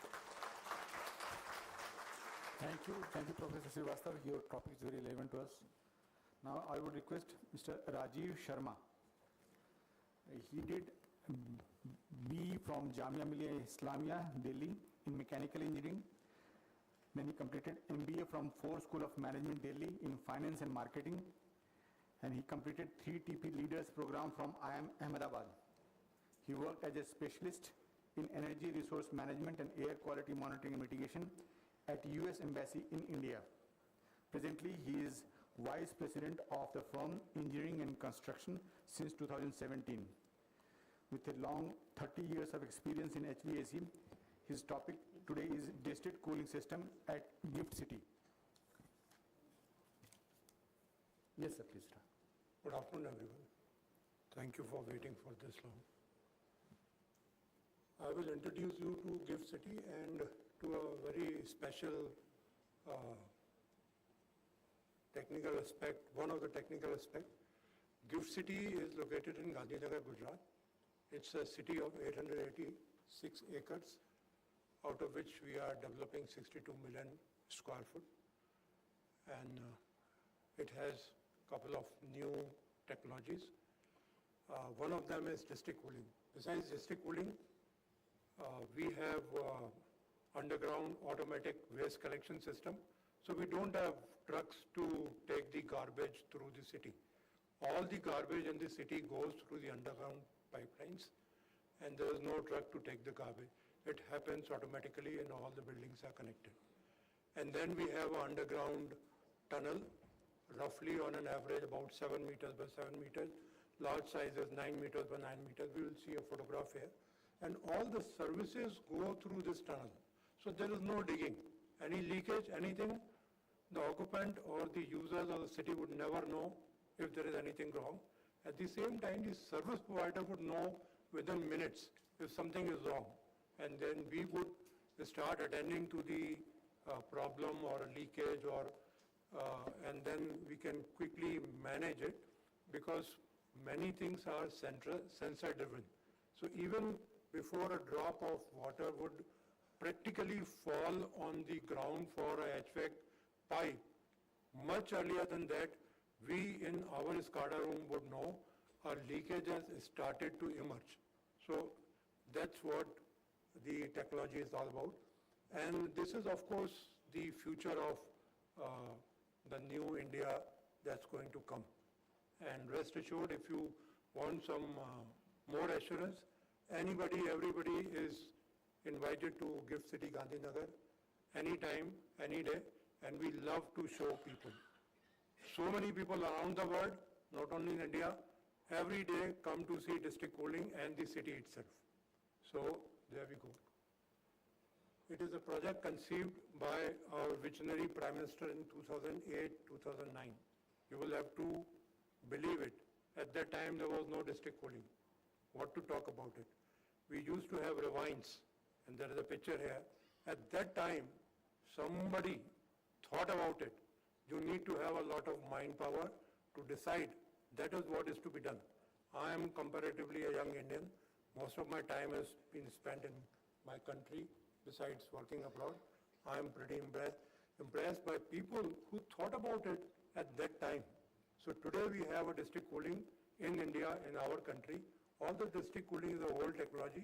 It started somewhere 1960 in Europe as district heating, and then district cooling came in 1970s in Middle East.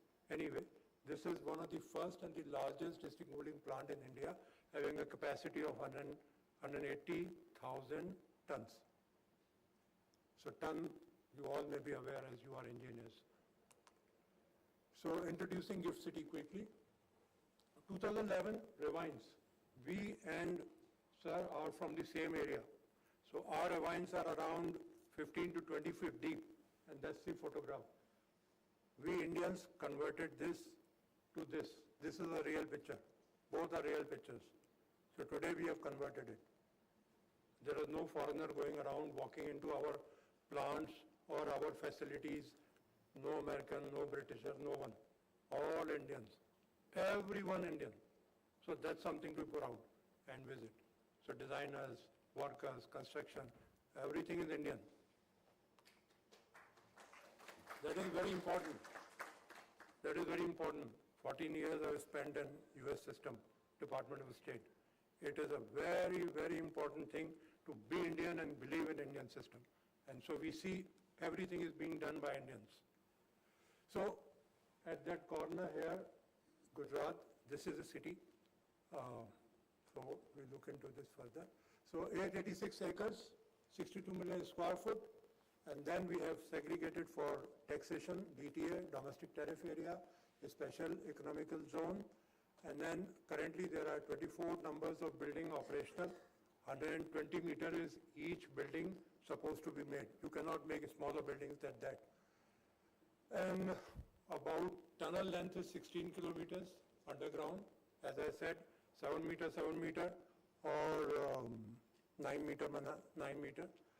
And there are various utility systems, water treatment plants, district cooling system, power, and water STP plant, and other 4-5 plants. At that time, before district cooling could be conceived, we have to conceive the final footprint of the city, 2008-2009. We are currently making the city. It's going to take another 10-15 years to finish the city. So, those are the plans. If you see, I don't have this. So if you see, the entire city is divided into some 5 zones. Then zones are divided into blocks.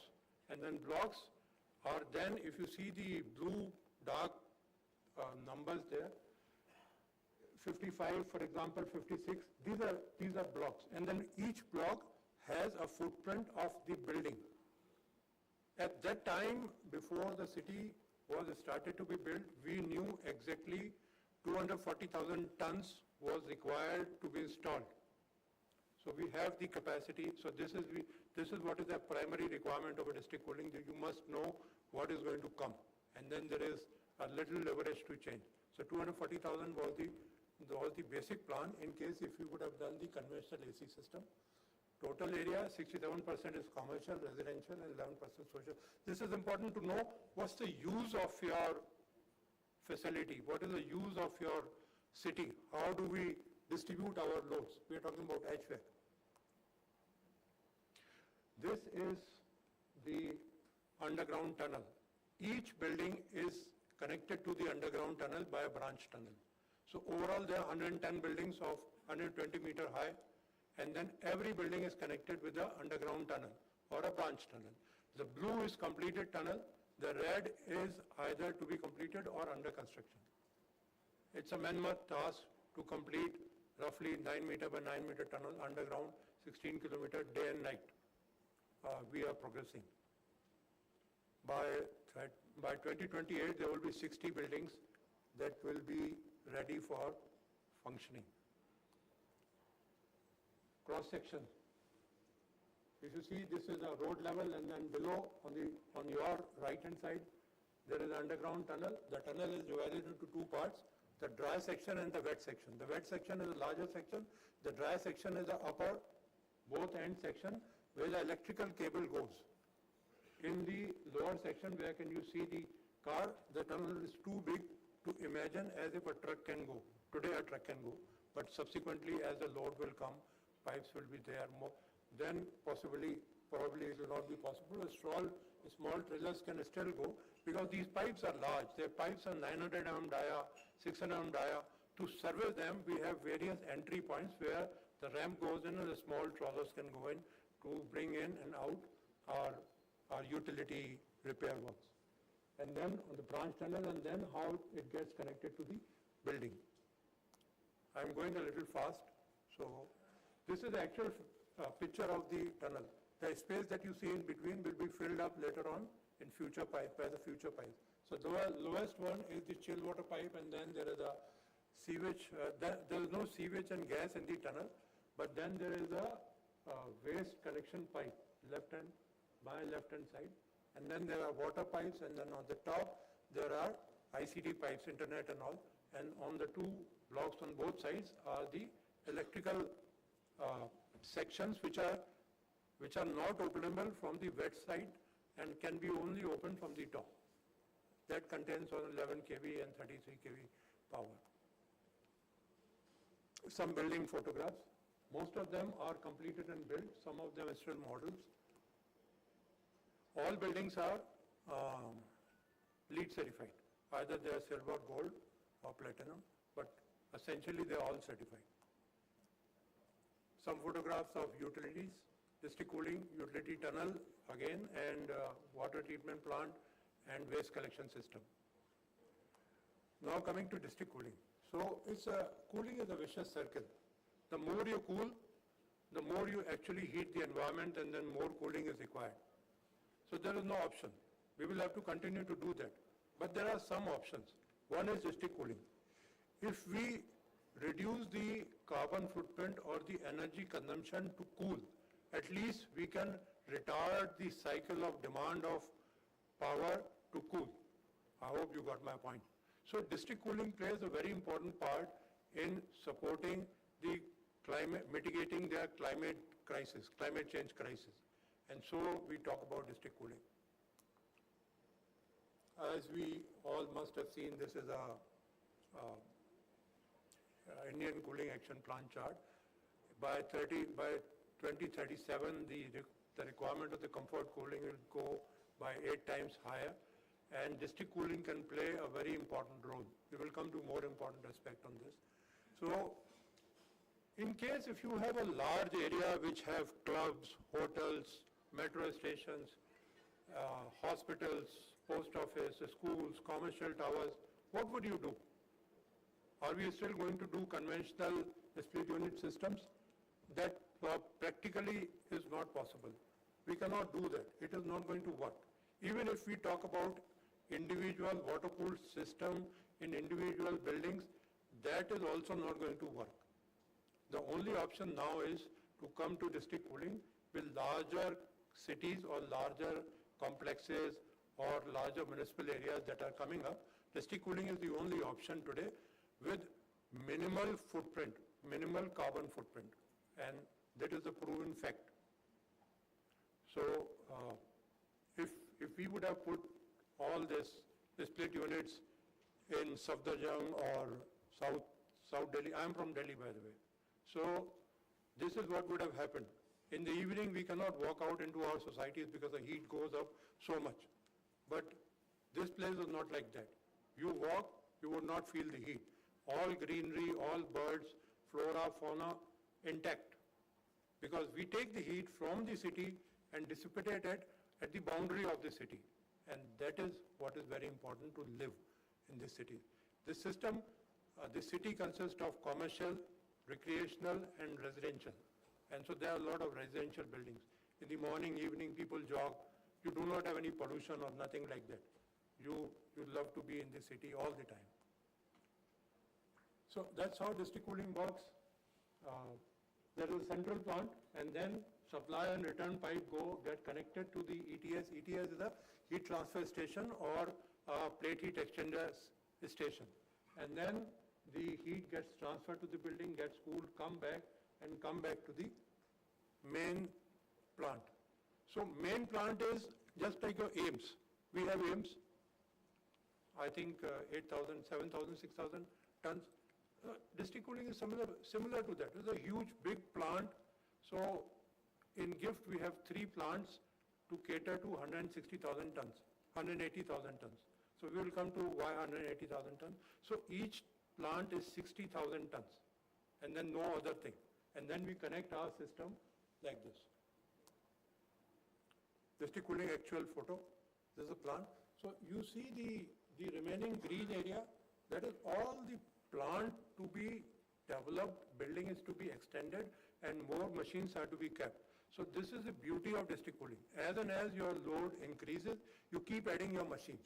So we will keep making the building further and keep adding the machines without doing anything extra. Pipes have already been laid, and the space for the next phase of the pipe is left in the tunnel. So we will lay the pipes as and when the load will increase, more buildings will come. Currently 24, on 28 we will be having 60 buildings and then 110 buildings. We will keep adding our machines. That is all we have to do. So so the new district cooling plant that is current under construction is 10,000 tons.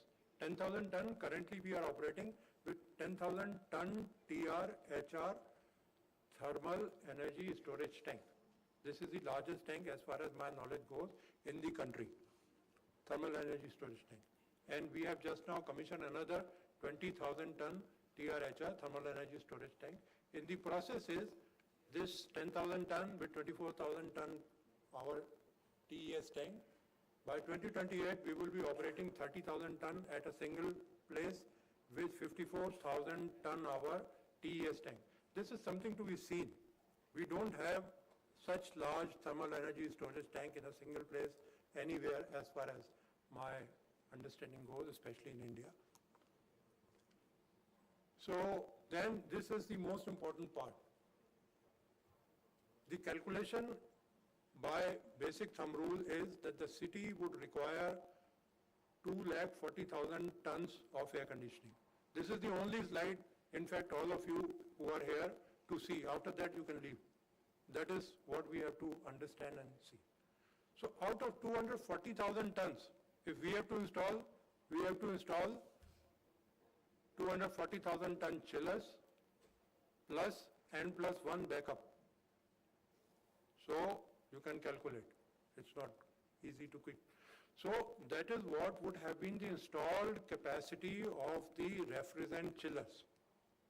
But with district cooling, simple thumb rule, 30% reduction. That is called diversity. If we have different types of load in a single place, we multiply it by 0.3. So now we are only having a provision to install 180,000 tons. So we can understand the saving in capex. And this is not a story from the book I am talking about. I am talking about practically what is happening. Against 240,000 ton, we are doing 180,000 ton. And even less than that, but we don't want to mention that. But that's not the true story. This is only about 60,000 ton saving. The important part is the power we save. So conventional system, let us say on an average operates at 1.2 IKW. IKW is a kilowatt per ton. But a district cooling operates at 0.8 IKW. 1.2 minus 0.8. It's a huge power saving. In fact, if we would have done 240,000 ton air conditioning setup, we would have 4 substations. We have subtracted complete 1 substation. We only have 3. Because cooling sucks maximum or large amount of power from any resource. So our grids are free. And this is what we are contributing back to the country. And we can in future by bringing in district cooling. And that's all this slide is important to understand. Remaining as thermal energy storage, we save 40% on power and 30% on chillers. And that's the capex cost. Straight away we save, and because we operate on 0.8, 0.85, we save a lot on the OPEX cost. Then all this is peak demand reduction and all. Important part is we operated for 10 years, there is no leakage. There was one accidental leakage, we lost about 250 kgs of gas in last 10 years. We corrected the mistake. In 10 years, other than that, there is no leakage, and we don't think there will be further leakage. May I request you to complete it within 5 minutes? So this is only 40% of it. You have to give me a little more time, and and then we have the tariff. We have not increased the tariff since then. And then as gentleman requested, we will. So these are 2-3 very important things. And despite not increasing the tariff, our balance sheets are black. So then these are technical points. I'll leave my PPT here. And then PHE, and then we have pumps, and we have cooling towers, and we have plate heat exchangers and all. Thermal energy storage tank is a very unique concept, which I think now you'll have to look at the Google to read about it. we are using effectively. There are total 12 uses of thermal energy storage tank in the district cooling plant, and it's a backbone of district cooling. This is only one of it, that by using thermal energy storage tank, we can further reduce the installation of requirement of the chillers for a long time. This is thermal energy storage tank. It is not a storage tank. If you see top and bottom, these are internal diffusers. We have to import it from Spain because India doesn't make it, and special. In thermal energy in district cooling, you can add any type of energy which is freely available to you. Waste energy, solar energy, thermal energy, ground energy. Just keep adding and reduce your IKW per ton. This is wonderful. No energy required. I am not a solar engineer. I had the space. I just added solar panel and reduced my IKW. Simple. So key characteristics are diversity. As I said, 240,000 ton, 180,000 ton, simple. Multiply it by 0.3 and you get your sizing. Chiller efficiencies are lower because these are large chillers. They run 24 hours and they run on plus 90% load. Conventional chillers do not run at 90% all the time. So that's the big thing.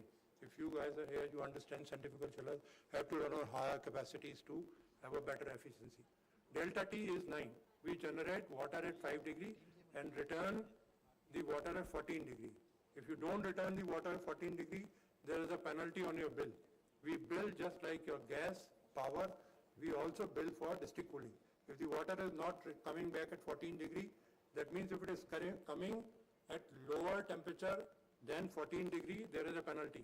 You have to suck the energy from the water and bring it back at 15 degree or plus 14 degree. More characteristic, total 18 characteristics which distinguish normal conventional AC system from district cooling. Operations. We cannot operate these plants human. By hand, it is not possible. We have to have a SCADA, and now we think we are working on AI. This have to be operated by AI. So more automation is going to bring more efficiency into the system. These are some actual photographs.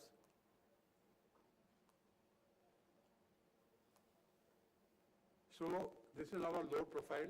We have to continue to monitor the load profile of the city. As soon as the city develops, we have to track it and make our strategies so that when and how to add new chillers is what helps load profile help us to do. Some indicators of how to evaluate the efficiency of a district cooling. So we monitor all of them and see are we on track, and if not, we need to improve it. There is no other district cooling in India to compare. So we keep raising our bar ourselves and keep challenging ourselves almost every 6 months and making our task difficult on our own. So we are not waiting for someone to come and tell us what to do. So if some of you are from the core HVAC side, in 2015 we started with IKW 2.13. Unimaginable. All our balance sheets were red. And today we operate at 0.88. So practically we operate at 0.8, 0.83, but the year round, because of winters are still we are not able to load it. So on an average today we have 0.88. That's an annual average. We are doing better than this. So major expenditure is our power bill, and then the water cost, and then manpower, management, spare cost. 70% is the power cost. So these are tariff. Just like bill, every month everybody gets a bill, whoever uses district cooling, and they have to pay, same like electricity bill. If you don't pay, we put charges and all that, penalties, this, that. And we have 2 tariffs. It is a nightmare to convince still the residential population to adopt to district cooling. People ask, "Thanda karega na?" So we deliver at 5 degree. It can cool this room up to 22 degrees. Everybody will have to have a cool. So cool. So it's a perfectly working system. And we have reduced 1 rupee tariff on the residential just to promote. We are making a landmark so that people can copy us in all other places in India. This is the last slide. So if you see, we started somewhere around 2015 was a no year, because 2015 we have only 500 tons. We installed 10,000 tons and it was only 500 tons operation. So there was not a real practical startup. But 2016 onward we did, and around 22. So 6.5 years from the startup, we got a break-even, operational break-even. So this is the reality. This brings into light that this is a practical, doable project. These are practical aspects. It is a successful model. People say it costs so much, it's initial capital, all that, but you get a break-even in around 6.5, 7. And that too, just because we hit Corona on 2020. If not, we would have done it even earlier.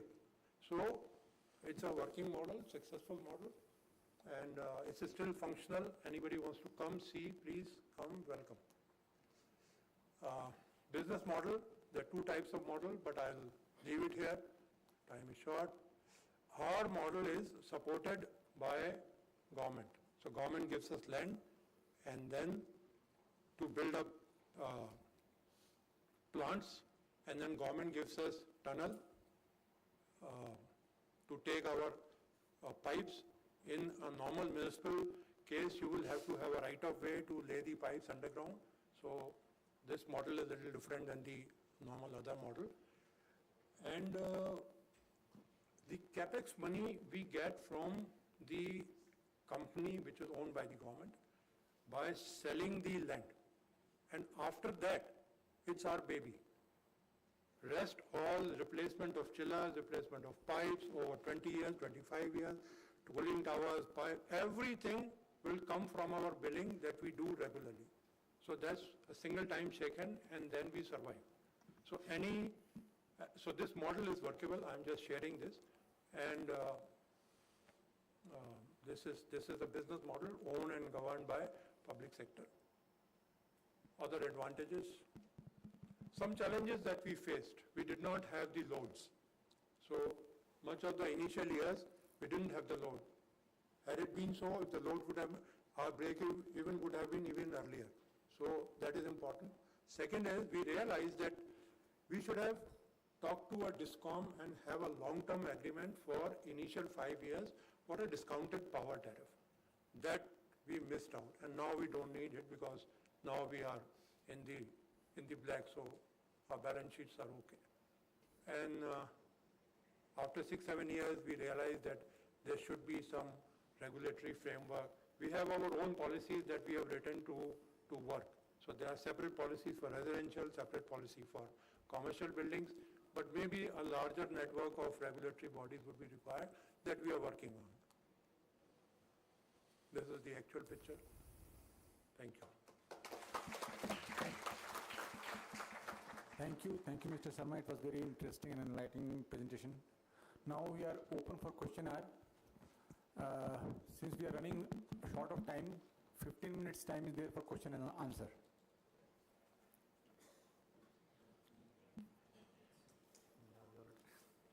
Hello. Hello. Am I audible? Yes, Yeah, please. I am Tabish, ADG retired from CPWD. My question of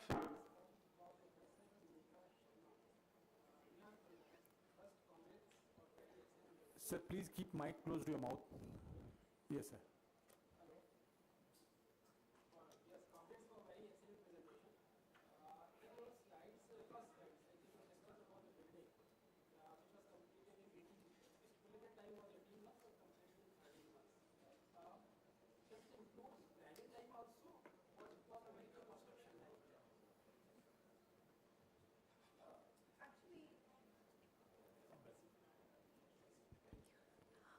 Right, so there was an original hotel there. Okay. Hello. So, I mean, you can consider it more like construction time. It did not include the demolition time of the hotel.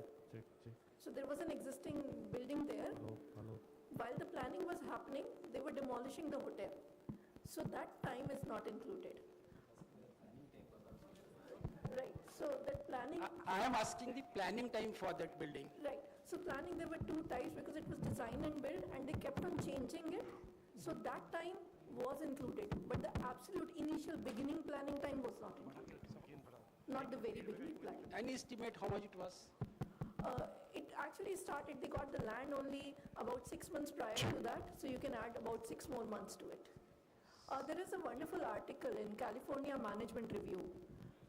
It's exactly this article. What I presented is from that article. And there are quite a few articles available on Empire State Buildings project. Because I believe that planning time is most crucial time. If you give more planning time, then of course you will achieve the success and you can complete the project within time.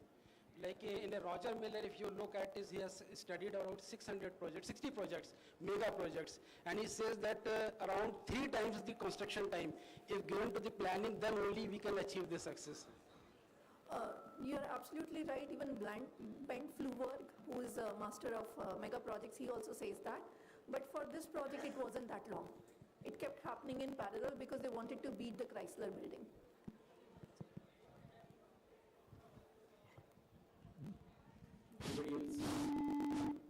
Hello. One question is from Mr. Raju Sharma ji. What is the water consumption? Sir, What is the water consumption per TR in your DCS plant? So, water consumption per TR would not be a valid one. It would be water consumption per TRHR perhaps would be better. ASCP TRH. That exact figure I don't have now. Rough figure? As on today, you can calculate, roughly as on today we are generating 70,000 ton hour in 24 hours and on an average around 700 meter cube per 24 hours. Okay, thank you. Very rough as I remember. Rajiv sir, you spoke about an experiment which was spread over an area of around 800 acres. So what would you advise? Does this concept make sense for a area of about 50 acres, 100 acres or smaller areas, smaller campuses? Would this concept work well even in smaller areas? So my assumption is that if you have a requirement of 10,000 tons, this is going to work. But the better part would be have a mixed use utilization.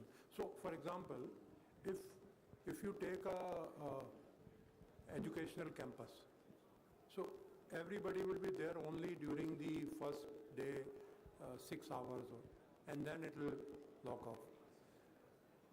It is not a very good design, but it will still work.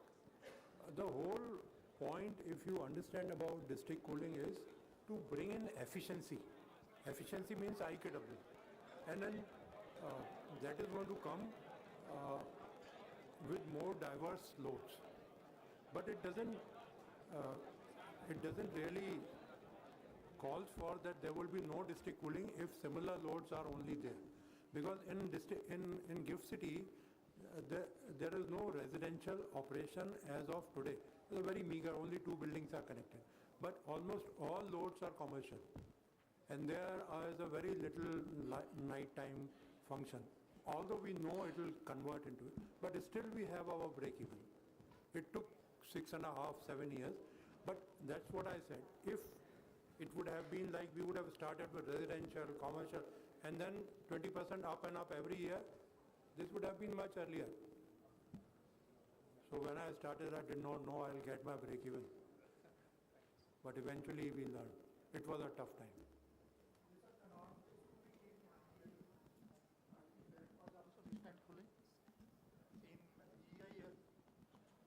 Actually, EIL has done, I think, distant cooling in the Connaught Place. They have also made a tunnel all around, and then So, they have established some. My humble point is, as I attend couple of lectures here, there, people very simply get overlapped by the conventional AC, large conventional AC systems with district cooling.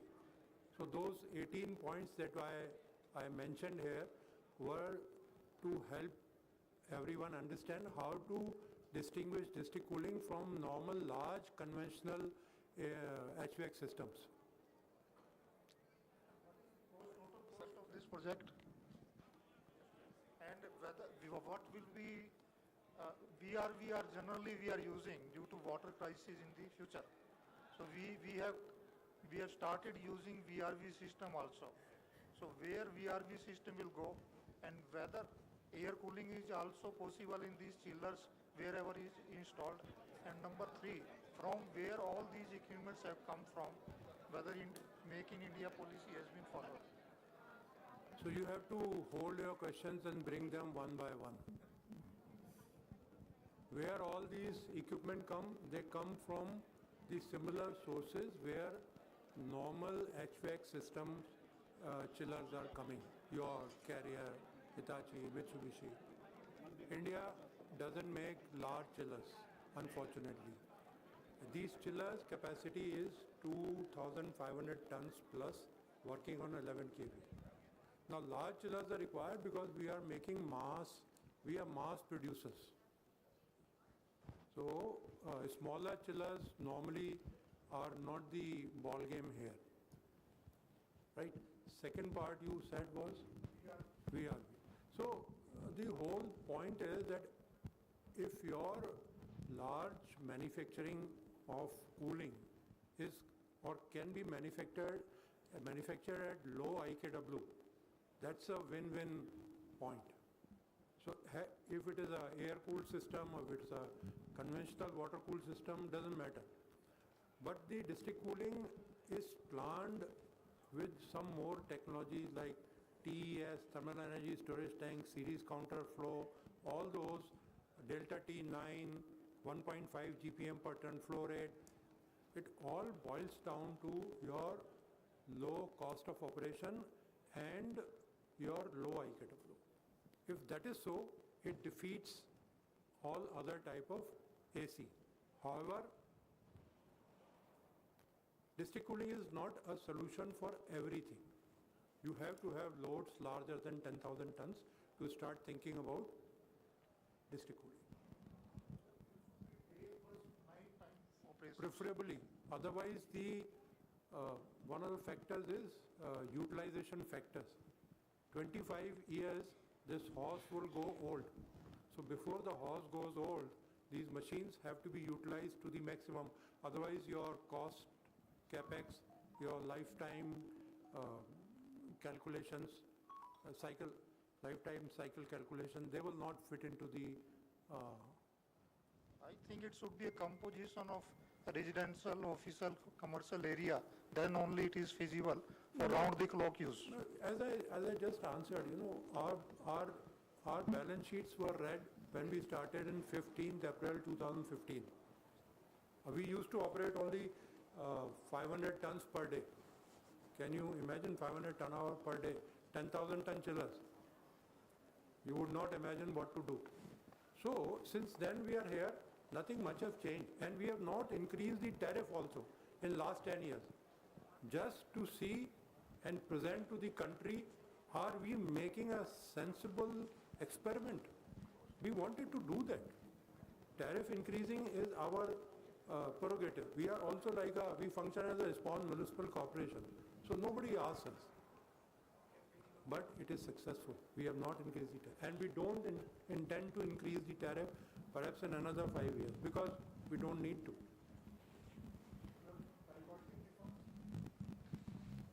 We will talk about this one particular question separately. Any other question? So then I would request Sri Naidu sir. Yes, sir. My question is for Dr. Gaurav Srivastava. You see, we are aiming for the automation in this, no? When will be, what we have to do that?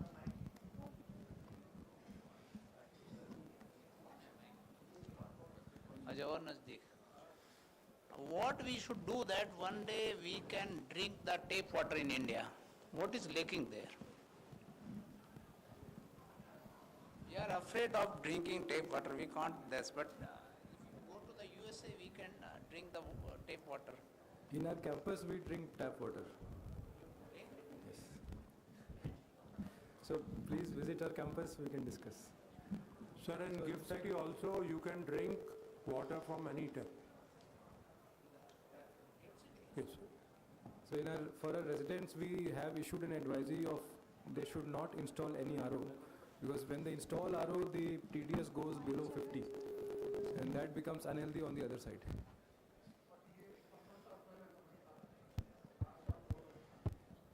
तो आज की बात करेंगे.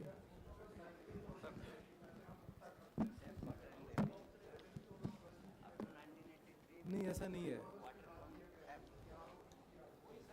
नहीं ऐसा नहीं है. It's not. हर जगह ऐसा नहीं है. बहुत जगह ग्राउंड वाटर कंटामिनेटेड है. ऐसा नहीं है कि बिना उसके नहीं पी सकते. I am B.S. Reddy, Chief Engineer CPWD. My question is to Rajesh Sharma. Actually, you have used a temporary non-traditional power supply to your central AC plant, regular supply from corporation and grid. Did you try to use any technology like gas turbines, because you have gas pipeline running in Delhi? Using CNG, you could have gone for a gas turbine, you would have fed the campus, and at least 30% of the gas turbine wastage could have been used for vapor absorption cycle. It would have fed your air conditioner. That would have been much more beneficial in the long run as a whole project. Power plus air conditioning together. Probably, I mean, that your break-even could have been achieved at least three years before than now. I mean, I don't know. We have done an experiment at Agra Stadium in that, here in Delhi only. The gas turbine was feeding the stadium. At the same time, byproduct was being used for air conditioning. So, I mean, traditionally, that is the way we do it. I don't know. I mean, you must have done your own homework. Yes, sir, you are right. As we are progressing with new ideas, that eventually will come. Currently, we are focusing on solar. So Yeah, that is one, but gas turbine proves to be overall, and especially if you have a steady natural gas source which can feed you. That's one. You're right. Yeah, and then one more small, I mean, in fact, technical question only. Your thermal energy storages and all which you are using, and you said you have to import it. The storage tanks, okay. The diffuser part is to be Yes, imported. yes, sir. And at least a generation back, air conditioning system was adopting the cold well and hot well system of air conditioning in the 80s. So the advantage with cold well was it used to store, I mean, similar to this kind of technology only, but not so efficient in storages. But I don't know why that was discarded and people went for this, the thermal storage tanks. Probably you want to change the phase changing mechanism or convert this into ice and redo it. Because everywhere people are adopting this only, not cold well, which they could have, and at least, I mean, when you don't have, like as my friend was telling, when you don't have load in the daytime, night time, you can run it, make a chill water, create a huge reservoir of cold water, which can be run along the tertiary pumps when you want in the peak time. Probably that would have saved our capital cost also. I don't know. I'm just a theoretical question. So I don't have a complete answer for your, but our thermal energy storage is a sensible heat storage, not a latent heat storage. Okay. So that is one. And second, maybe the type of use is different than conventionally earlier we used to do. Now, this is aggressive use. 24/7 the machines are operating. So we have loads now. So I think the design-wise, it doesn't fit into the concept of latent heat storage. And the temperature is that we have kept for comfort, from comfort point of view, is 540. So had it been on the low side, we could have thought. Okay. So I would say the original concept did not took that path. Okay. Thank you. Thank you.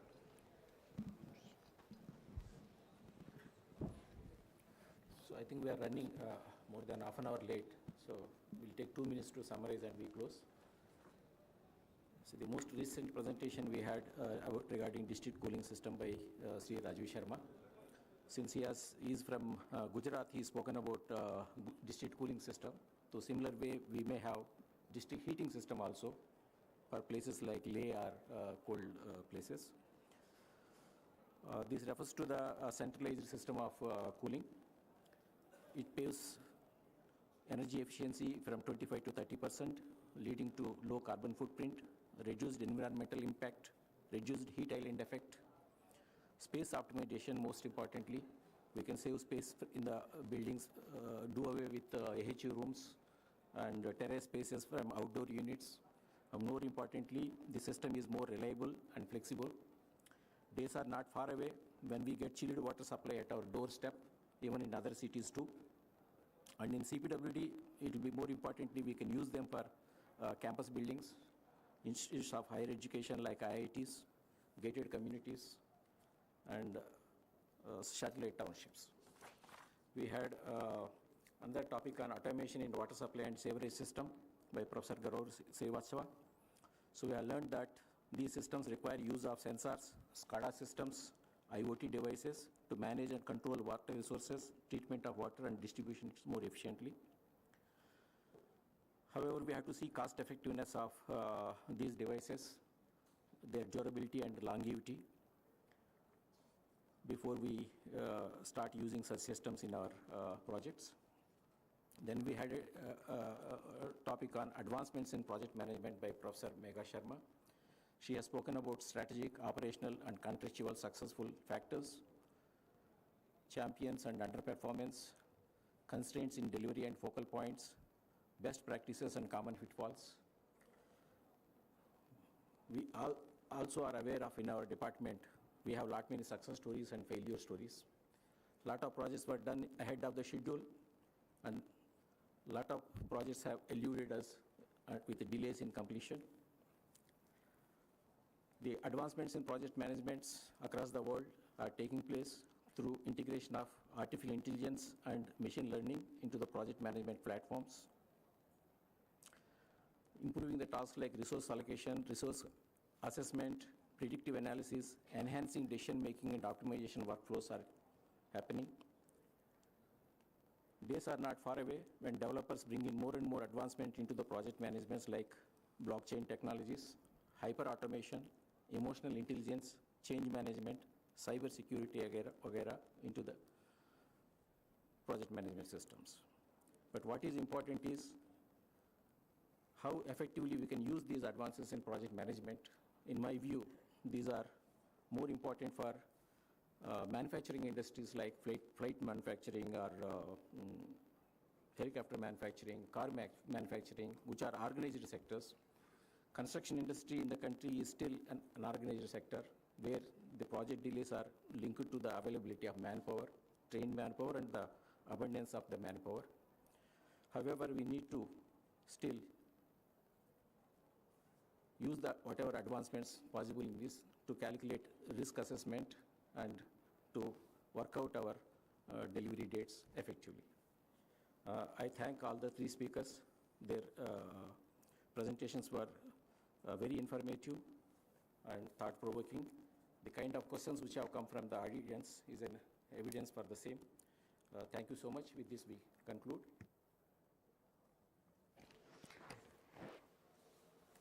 आप सभी का बहुत बहुत धन्यवाद। आप सभी शिक्षाविदों और विशेषज्ञों का हम सबकी तरफ से अपना ज्ञान और अनुभव बांटने के लिए बहुत बहुत धन्यवाद। एक बार जोरदार तालियां हमारे प्रेजेंटर्स के लिए।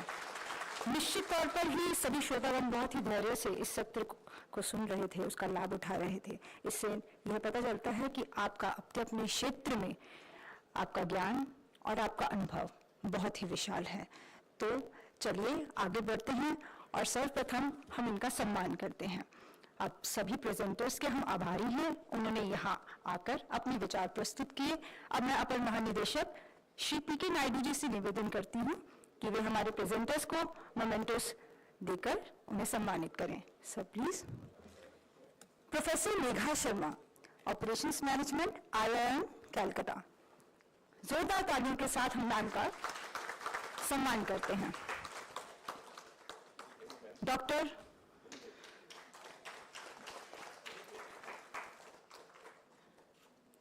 Doctor Gaurav Srivastava, professor and head department of civil engineering, IIT Gandhinagar.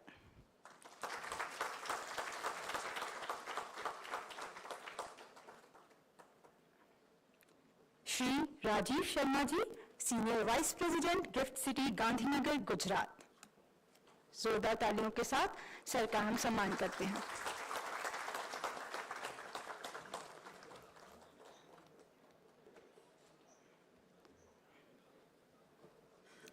अब चलिए संचालकों का भी सम्मान करते हैं, जिसके लिए मेरा पुनः पीके नायडू जी से अनुरोध है कि सर वे श्री विवेक बंसल जी डीडीजी हेडक्वार्टर्स तथा श्री शील रजनीश जी डायरेक्टर ईआरपी को मोमेंटो भेंट कर सर उनका सम्मान करें। सबसे पहले डीडीजी हेडक्वार्टर्स विवेक बंसल जी।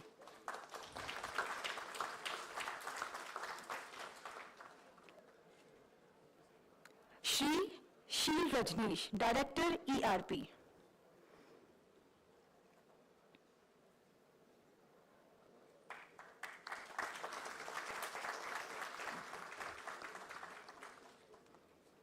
धन्यवाद। अब मैं श्री विवेक बंसल जी डीडीजी हेडक्वार्टर से अनुरोध करती हूं कि वे अपर महानिदेशक श्री पीके नायडू जी को मोमेंटो भेंट कर सर उन्हें सम्मान करें।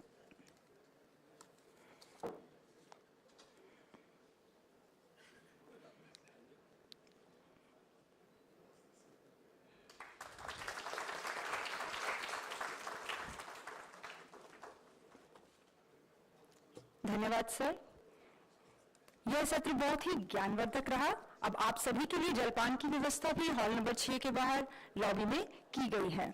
आप जलपान के लिए प्रस्थान कर सकते हैं, लेकिन उससे पूर्व मैं आपको एक सूचना देना चाहूंगी कि ये टी ब्रेक केवल 10 मिनट का होगा और 12:20 पर कृपया आप जल्दी ही अपना स्थान ग्रहण कर ले, as we are short of time. So please come as soon as possible so that we can proceed to our next session. Thank you so much.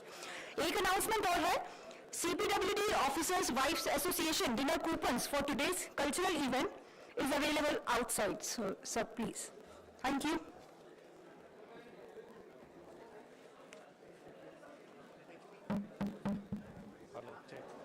Hello, check.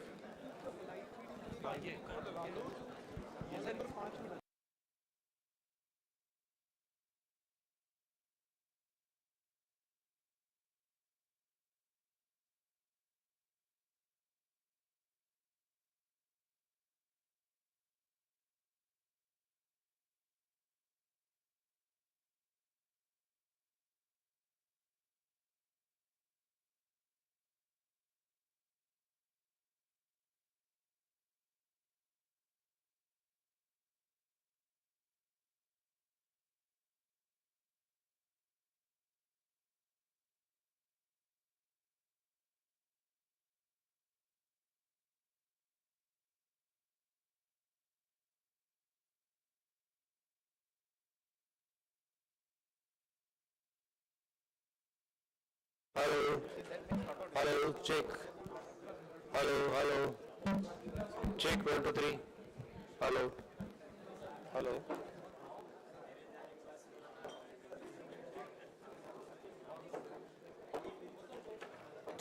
ये सैपलिंग बैठा दो बच्चों।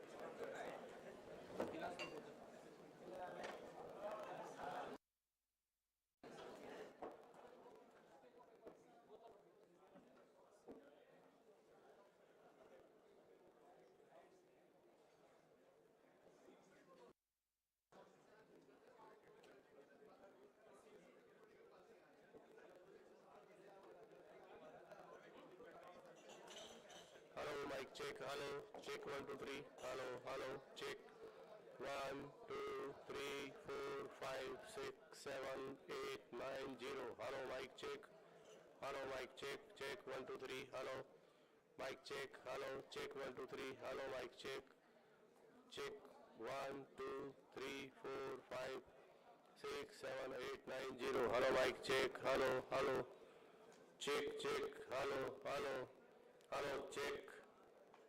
Hello, check 1, 2, 3. Hello, mic check. Hello, check, check. Hello, hello. Check 1, 2, 3. Hello, hello. Hello, hello. Hello. Okay, कुछ अभी उधर कुछ कर रहे सर कर रहे हो कुछ उधर। Hello, hello. Check, check. Hello, hello. Check. Hello, hello, check, hello, hello, hello, hello, check 1, 2, 3, hello, check.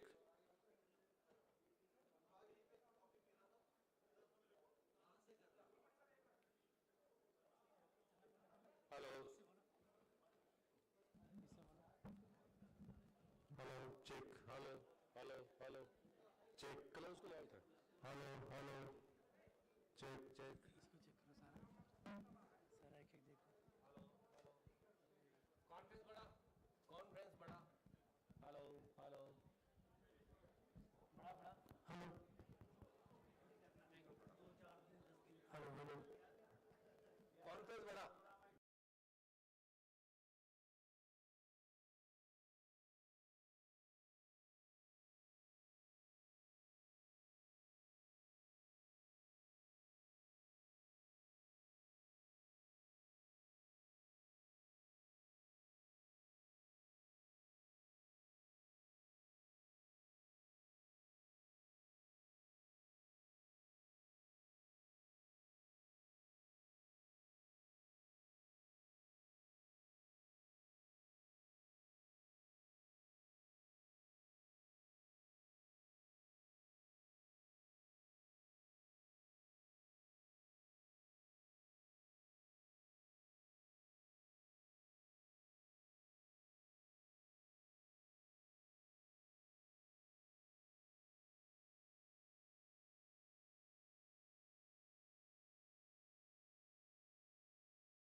Hello, check 1 2 3. Hello, hello, check mic check. Hello, hello, check check. Hello, hello, mic check. Hello, check 1 2 3. Hello, hello, hello, hello, check check mic check. Hello, hello, hello, hello, check 1 2 3. Hello, hello, hello, hello, hello, check 1 2 3. Hello, hello, hello, hello, hello.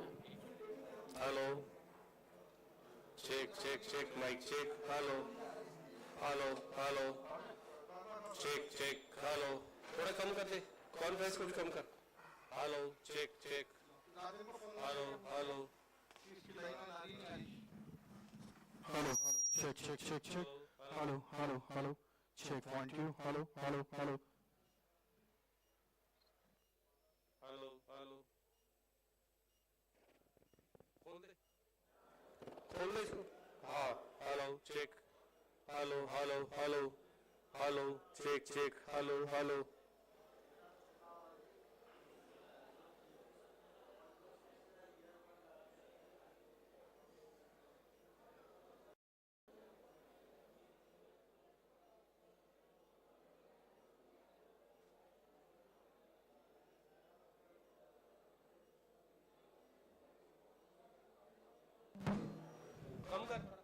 Hello, hello, hello, hello, hello, hello. Hello.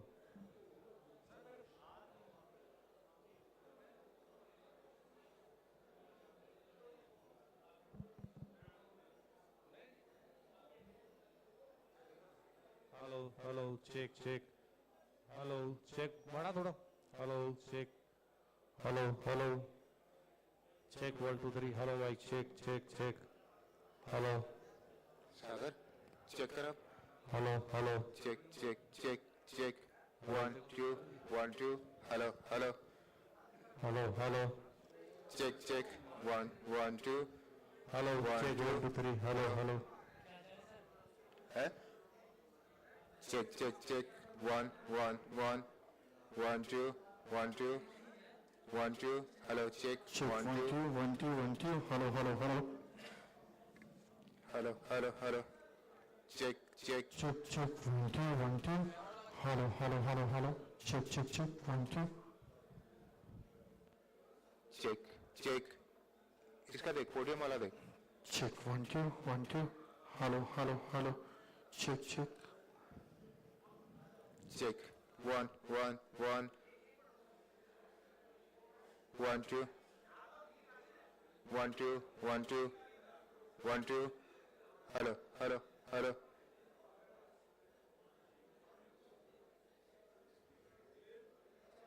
Hello, hello, hello. Check, check.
One, two, hollow check. 1 2, hollow check. Hollow 1 2, hollow check. Hollow 1 2. Hollow check 1 2. Hollow check 1 2. Hollow check 1 2. Hollow check 1 2. Hollow check hollow 1 2. Hollow check 1 2. Hollow check 1 2. Hollow check 1 2. Hollow check 1 2. Hollow check 1 2. Hollow check 1 2. Hollow check 1 2. Hollow check 1 2. Hollow check 1 2.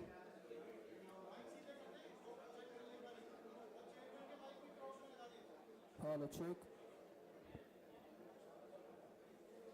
Hollow check 1 2.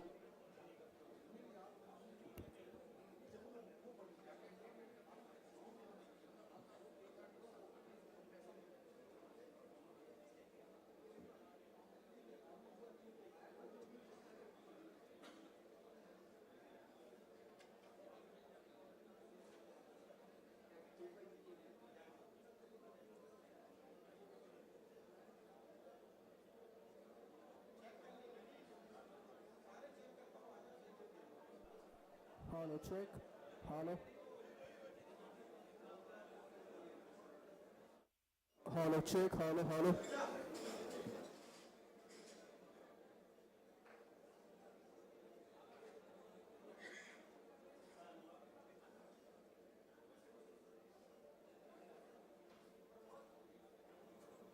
Hello, check. Hello. Hello, 1 2. Hello, check. Hello, check. 1 2. Hello. Hello, check. 1 2. Hello, check.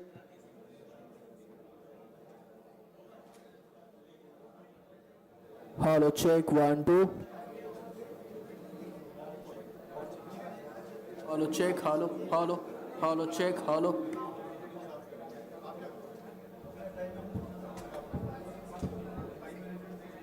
Hello, check. 1 2. Check. 1 2. Hello, check. 1 2. Hello, check. 1 2.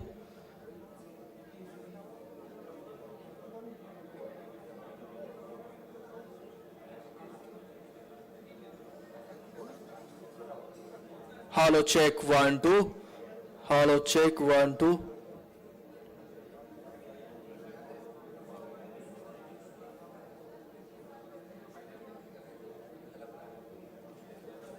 Check. 1 2. Hello, check. Hello, check. Hello, 1 2. Check. Hello. Hello, check. Hello, 1 2. Hello, check. 1 2. Hello, check. 1 2.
Check 1 2 3. Hello, mic check. Hello, hello. Check, check, check. 1 2 3. Hello, check. Mic check. Hello, hello. ठीक है sir. ठीक है sir.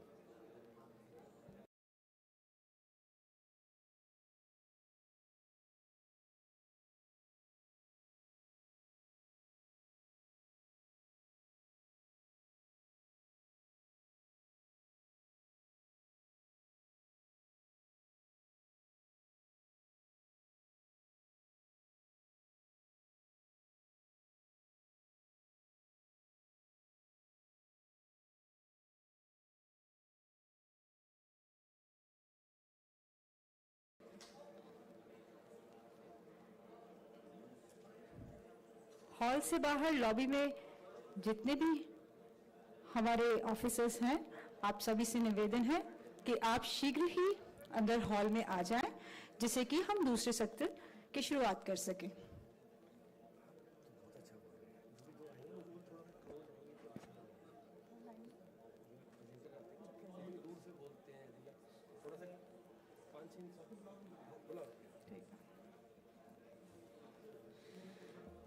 हमारे दूसरे सत्र के technical session के अध्यक्ष के रूप में मैं आमंत्रित करती हूं अपर महानिदेशक श्री राजेश बांगा जी का. जोरदार तालियों के साथ हम सर का स्वागत करते हैं.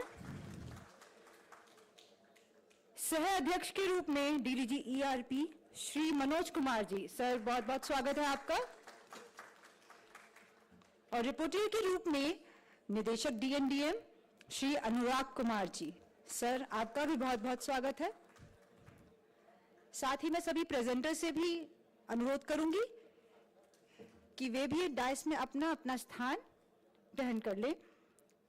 Professor Hemant Sood, head civil engineering department NITTR Chandigarh, जोरदार तालियों के साथ हम सर का स्वागत करते हैं। Doctor Atul Kumar Mittal, professor civil engineering IIT Delhi, sir बहुत बहुत आपका स्वागत है। Miss Preeti Rao, head technical team Autodesk, बहुत बहुत स्वागत है आपका। सभी से अनुरोध है कि कृपया शीघ्र ही अपना स्थान ग्रहण कर लें। हम दूसरा सत्र शुरू करने जा रहे हैं। आपका फिर से स्वागत है। हमारे प्रधानमंत्री के दूरदर्शी नेतृत्व में भारत का बुनियादी ढांचा भविष्य की ओर तेजी से बढ़ रहा है, जिससे जीवन आसान हो रहा है और समृद्धि बढ़ रही है। तो चलिए आगे बढ़ते हुए हम इस टेक्निकल सेशन की शुरुआत करते हैं। एक बार मैं पुनः आप सभी श्रोतागणों से अनुरोध करती हूं कि मंच पर उपस्थित सभी के लिए हम जोरदार तालियों के साथ स्वागत करें और अगले टेक्निकल सेशन को शुरू करें। There will be 3 presentations in this second session. First presentation shall be made by Professor Hemant Sood, Head Civil Engineering Department, NITTR Chandigarh. Topic of his presentation will be self-compacting and high-performance concrete. Second presentation, use of treated wastewater in buildings. It will be given by Dr. Atul Kumar Mittal, Professor Civil Engineering, IIT Delhi. Third presentation on building information modeling, BIM, will be delivered by Ms. Preeti Rao, Head Technical Team, Autodesk. Now, मैं repertoire sir से अनुरोध करूंगी कि sir आप आगे के सत्र का संचालन करें। Over to you, sir. Thank you. आज के हमारे दूसरे टेक्निकल सेशन का पहला टॉपिक है self compacting and high performance concrete. इस प्रेजेंटेशन को डॉक्टर हेमंत सूद, जो कि प्रोफेसर हैं, प्रोफेसर और हेड सिविल इंजीनियरिंग डिपार्टमेंट है, national institute of technical teachers training and research Chandigarh में। प्रोफेसर सूद ऑलरेडी टेक्निकल कंक्रीट टेक्नोलॉजी के क्षेत्र में काफ़ी सारा रिसर्च पेपर इन्होंने ऑलरेडी पब्लिश कर रखा है। मोर देन 150 प्रोजेक्ट्स में ये इन्वॉल्व रहे हैं और साथ ही साथ गवर्नमेंट और पब्लिक सेक्टर के बहुत सारे प्रोजेक्ट्स में इनका कंसल्टेंसी ऑलरेडी चल रहा है।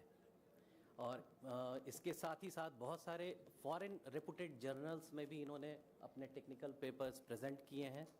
तो मैं डॉक्टर सूद से आग्रह करूंगा अपना प्रेजेंटेशन प्रस्तुत कीजिए।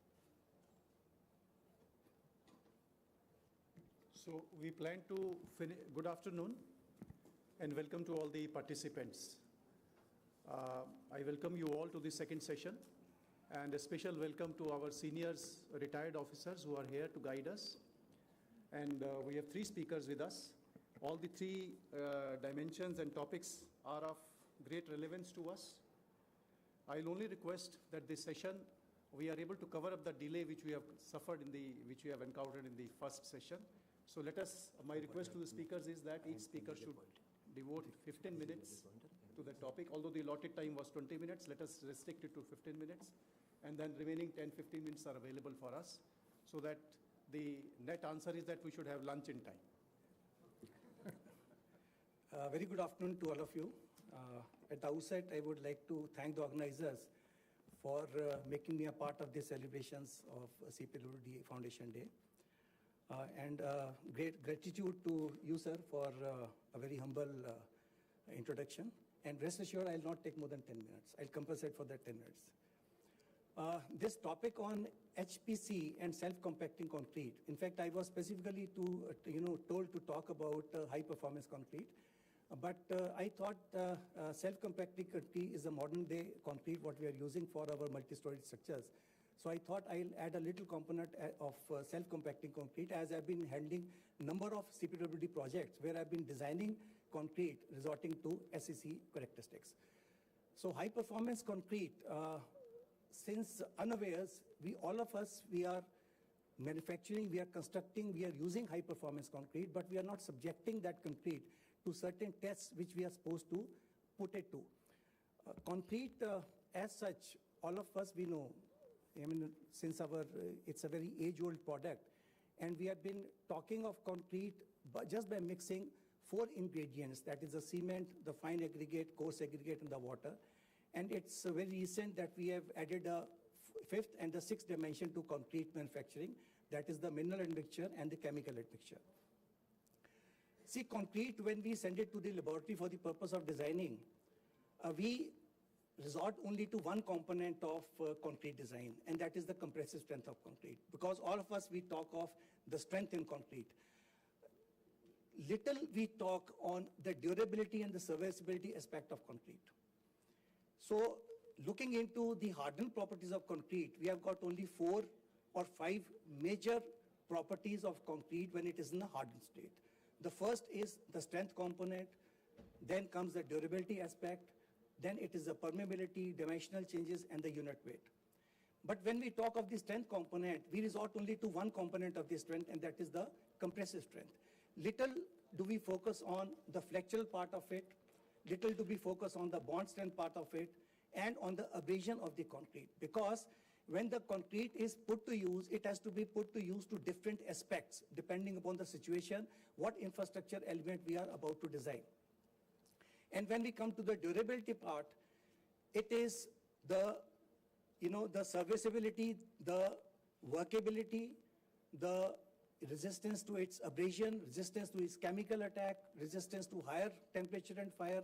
All these parameters combined together, even the weathering part, all these parameters combined together are categorized under durability aspect of concrete. And of course, permeability in concrete is very, very important. We need to have an impermeable concrete.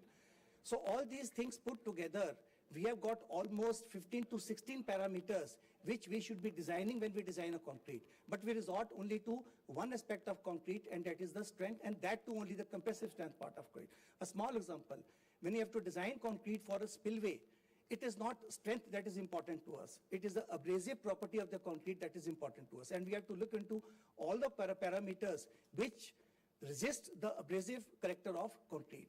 So when we combine strength and durability, everything is put under the high performance concrete. So whenever we think of designing a concrete to be considered as a high performance concrete, please look into it that it is not only the strength, the other aspects of the concrete also need to be tested in the laboratory before we can designate it as a high performance concrete. And we have got tests which are available and listed under IS 516, whereby we can look out for these tests and we can think of designing the concrete as a high performance concrete.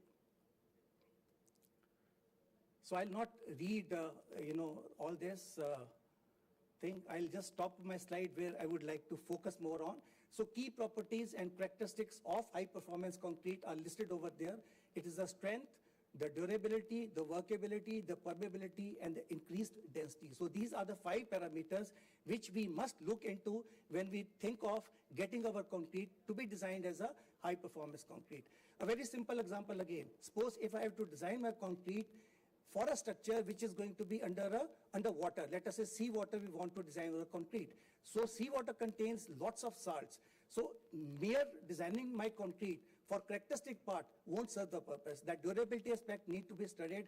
The attack of salts which are available in the water, which are going to hamper my longevity of the concrete structure, that need to be tested in the laboratory. Only then it can be categorized as a high performance concrete. When I was told to talk on this topic, I was little hesitant because high performance concrete is a concrete which has been age old. I still remember in 90s when I made my first presentation at an international conference at Malaysia.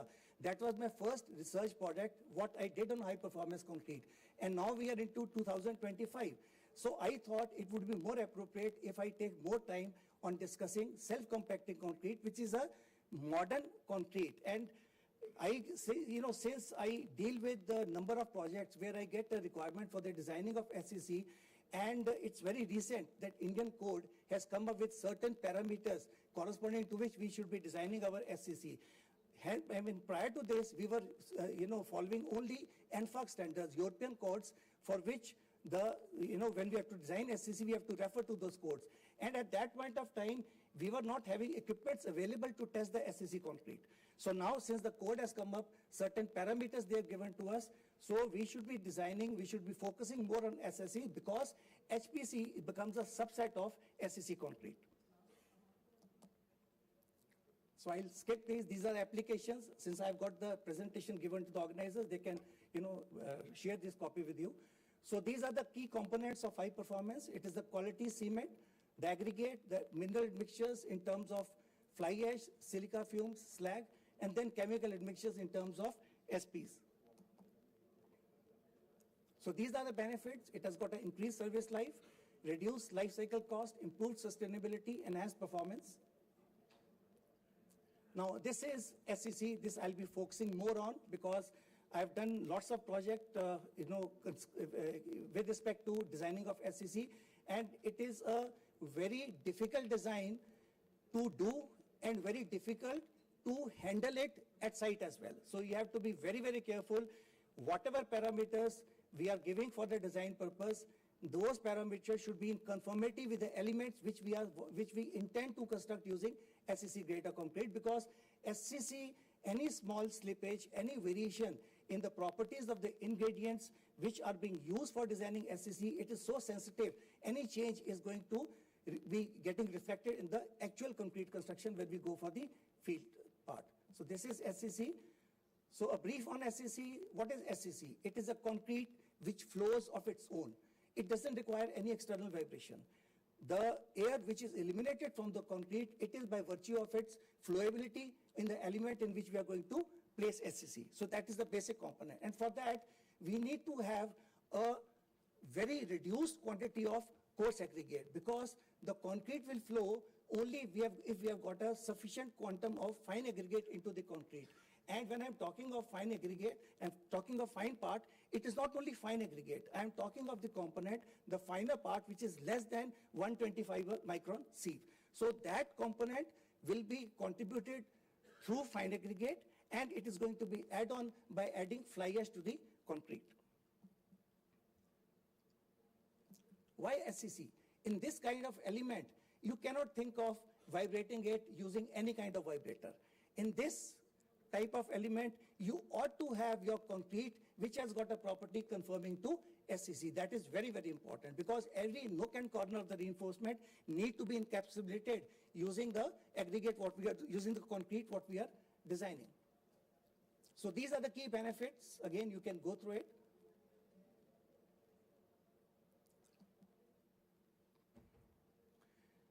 Now, this is a very, very important slide. When we talk of SCC, normally when you go to any designer who is not well versed with how to design SCC concrete, he will simply design your concrete only for the slump flow. He will say that, okay, since your concrete has achieved this much of slump, your concrete is SCC. No, concrete becomes SCC only if it satisfies these three parameters. That is, it should be filling ability, it should be passing ability, and resistance to segregation.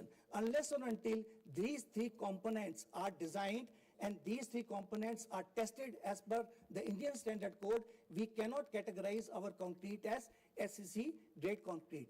Typically, when people come to you, they give you that, okay, we want this SCC grade to be designed, but they never share with you that what kind of element is going to be designed using SCC and what are going to be the parameters. So these parameters are very, very important to be conveyed to the designer so that the concrete, what he gives to you, it becomes usable for your site conditions. Now, what are the mechanism? You should have a very limited coarse aggregate content. You should have increased paste content. When I'm talking of paste, it is the paste consisting of cement plus fine particle which is less than 125 micron sieve. That is very, very important. And next is low water powder cement ratio. that should fall within a range of 0.85 to 1.1, and this is a very, very sensitive zone. Any small change in the quantum of fine or coarse will affect this ratio of 0.85 to 1.1. Then increased superplasticizer, and sometimes a VMA, which is viscosity modifying admixture, but I'm not going to debate much on this because whatever admixtures we are getting nowadays, VMA is a part component of those admixtures. So these are the advantages.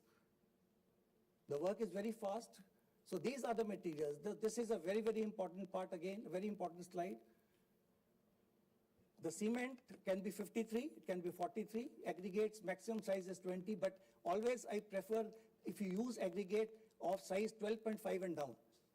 Then water, chemical admixtures in terms of PCEs, mineral admixtures, fly ash, silica fume, rice husk ash. These are all mineral admixtures which have been approved by Indian Standard Code 456. VMA, of course, viscosity modifying agent, which I'm not going to talk much on this. Now, these are the engineering properties and conventional concrete. When you go for SCC, these are some of the properties. Some of the properties, they will not reflect any change. Some of the properties will show an increased, their participation in terms of the strength parameters. And of course, the workability. This is how do we mix, how do we transport SCC. This is how do we place the SCC. We have to keep a very, very important, this is a very, very important part. How do we place SCC? SCC is never filled from the top. It is always filled from the bottom. It should rise to the top. Otherwise, segregation is going to be a spoil sport in that. So you have to be very, very careful. Even the fall of the SCC, you have to be restrictive. Otherwise, segregation will come into play because there's a large quantum of fine aggregate and coarse aggregate which is going to play a spoil sport as far as the segregation is concerned. Now, this is how do we pump SCC concrete. There's a vibration, there's a curing. All these things are available in the slides. You can go through it. This is the quality of SCC surface. This is the benefit of SCC. Now, formwork design consideration need to be very, very important because it needs to be designed for a full liquid head load, this condition. So this is very, very important. So you have to design your formwork accordingly if you have to use SCC concrete.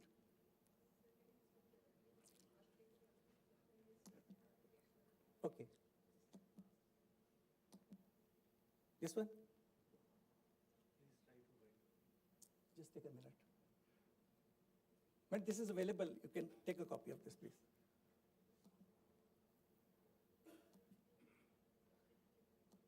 Now these are the tests. I'll just sum up in a minute. These are the tests, 10 tests, which need to be performed on a concrete if you have to design it as an SCC concrete. See, slump flow test is a filling test, T50 centimeter slump cone filling test. So in these 10 tests, we have got some of the tests which are going to satisfy the requirement of passing ability. Some of the tests are going to satisfy the requirement of a filling ability, and some of the tests are going to satisfy the requirement of resistance to segregation. So that means depending upon the equipment, what is available to you, you can pick up one of the tests from filling ability, one from passing ability, and one from segregation ability. And if you are able to meet all those standards which are laid down in the code, only then your concrete can be categorized as SCC. Otherwise, you cannot use it as an SCC concrete because I'll tell you in the subsequent slides that what are the bug holes you will encounter if you use that concrete for constructing your RCC elements. This is a small cliplet of stable SCC concrete. This is a concrete, if you see the distribution of the aggregate in the entire zone of test. The aggregates have been uniformly distributed over the entire space. Now, this is one. If you see, the concentration of the aggregate has moved to one side. It focuses on one part. This is unstable.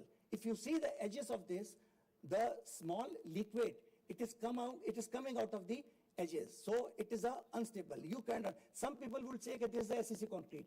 It is not an SCC concrete. This is highly unstable. If you see, you can see from the figure, this is only one of the indicator that your concrete is SCC or it is not SCC. Stable will be SCC. If you see the VSI number 0 and 1, that is SCC, otherwise it's not SCC. This is the last slide. Now, these are the variations. The slump, if you see the slump, flow 550 to 850.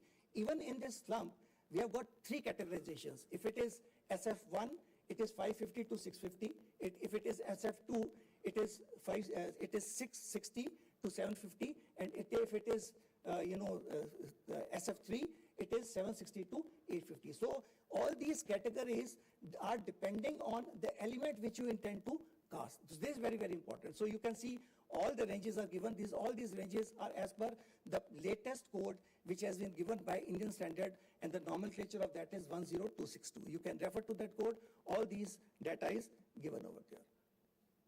So these are the typical ranges. See the fines range between 400 to 600. Fine aggregate is 48 to 60%. Water content is 150 to 210.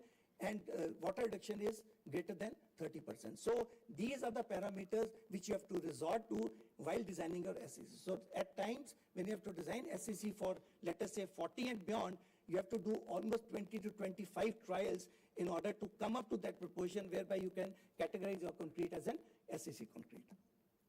So I'll stop here. These are some of the bug holes which you can encounter while designing and while implementing SCC. So I've given here the practical reasons why it would happen, and then the preventive measures on the third column, that what preventive measures you can take.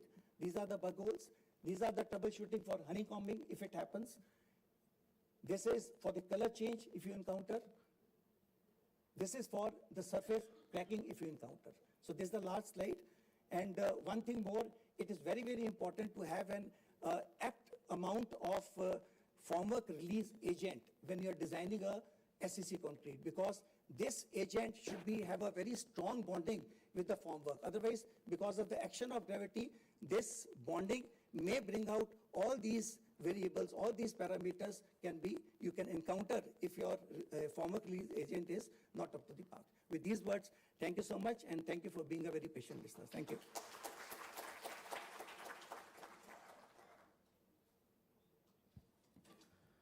आज के session का हमारा दूसरा topic है use of treated water in buildings. इसको present करने जा रहे हैं doctor Atul Kumar Mittal. Doctor Atul Kumar Mittal professor हैं environmental engineering Indian Institute of Technology Delhi में। इन्होंने अपनी पीएचडी आईआईटी बॉम्बे से की है। प्रोफेसर मित्तल बहुत सारे फॉरेन यूनिवर्सिटीज़ में विजिटिंग फैकल्टी का भी काम देख रहे हैं। इसके साथ साथ इन्होंने कुछ इम्पॉर्टेंट प्रोजेक्ट्स में भी अपना योगदान दिया है, खास करके राष्ट्रपति भवन के वाटर सप्लाई और रीयूज़ ऑफ वेस्ट वाटर में इनका काफ़ी बड़ा योगदान रहा है।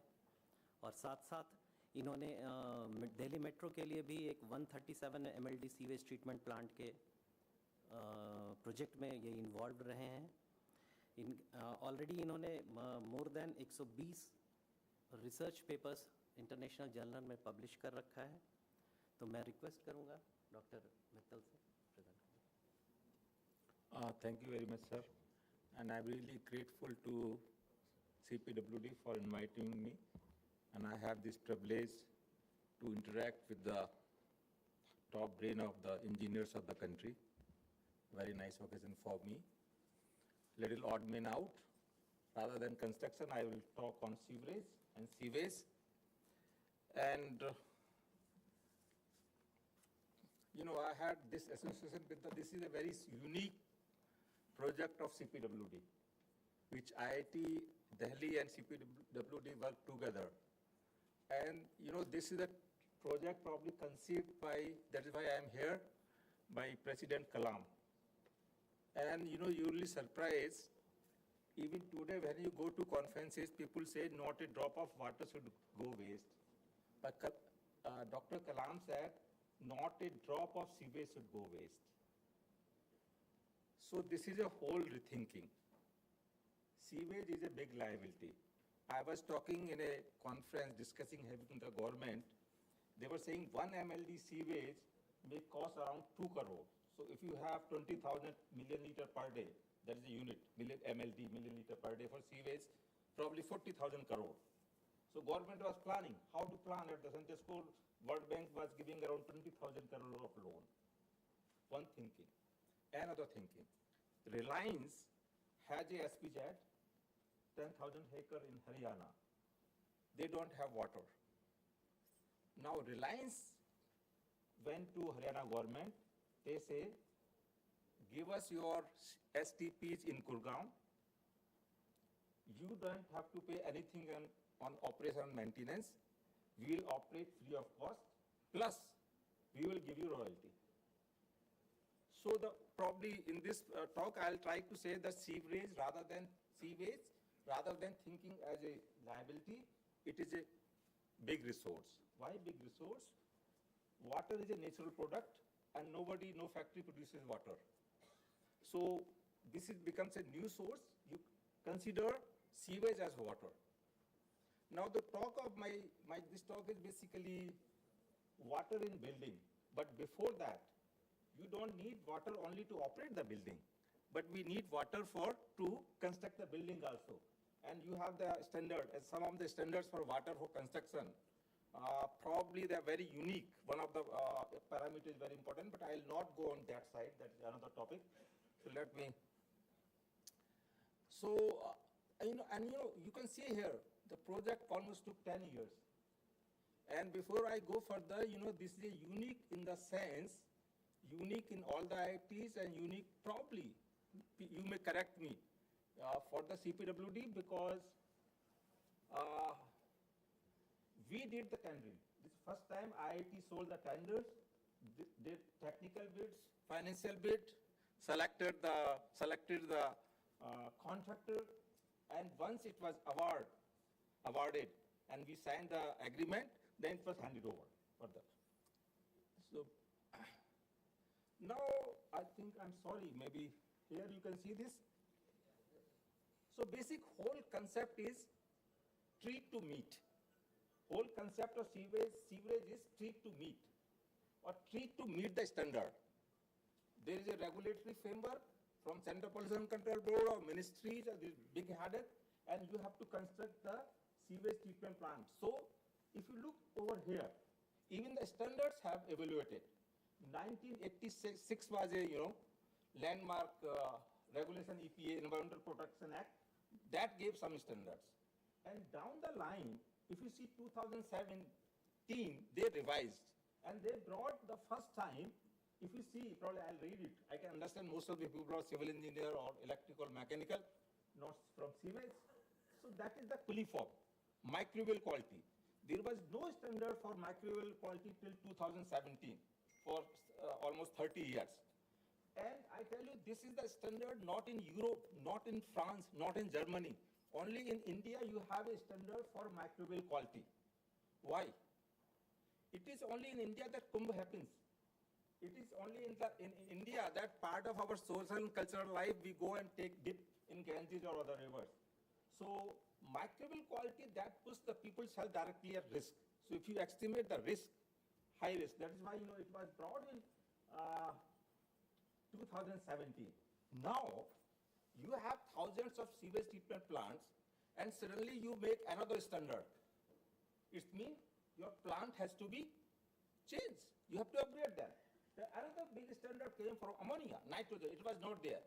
Like that is what happened in Europe some 30 years back. So India also, your old plants have to be again changed. No, but remember, all these standards are discharge standards. If you are discharging your sewage, then these standards are applicable. Many people may not be knowing. However, if I say there is a concept of ZLD, zero liquid discharge, you say no. That is what President Kalam said, that I am not going to discharge, I am going to reuse it. Then you design the plant for different concept. It's altogether different concept. You are not designing your plant to meet the standards, but you are trying to design your plant what is your beneficial use? Whether you are going to use it for drinking purposes, for cooling shower, for irrigation, for something else, right? I did a project for Delhi Metro. I think Mr. Sridharan wanted me to do because Delhi wants very good metro, but they will not give a drop of water to metro. And you know, you have all underground stations, so the heavy cooling requirement, they require lots of water for that. So what I'm trying to say, this plant, which is now working, which is constructed by CPWD from 2013, our standard that time for BOD was 30. But we made a plant where BOD was less than 2. Even now is one of the best plants because the idea was not to treat. The idea was to reuse it, to consume it. Remember it, in President Rashtrapati Bhavan and Prime Minister's house, in the name of treated sewage, Delhi Jal Board, sorry if anybody is here from the Jal Board, Delhi Jal Board will supply them partly treated sewage. It used to stink even in the President house. That time, that's why Kalam Sahab said, no, let us use our own sewage. So this plant was 2 MLD, but 2 MLD sewage was not generated at the President house.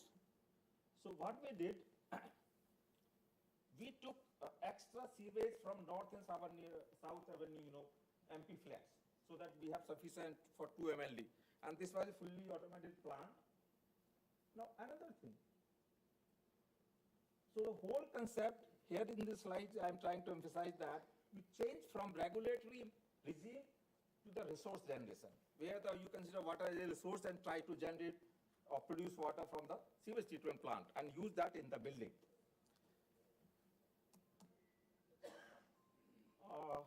This I'll maybe different in this, I'll escape this slide. So that's what I say that, so probably I look for another aspect, sustainability.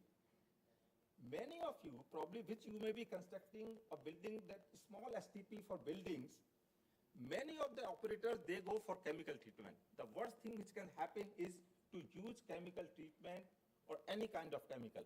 So my another motive was chemical-free treatment, no chemical. I don't want to use a single molecule in my treatment plant. There are reasons for that. When you use chemicals, you create hazardous sludge, number one. Number two, your O&M cost goes very high.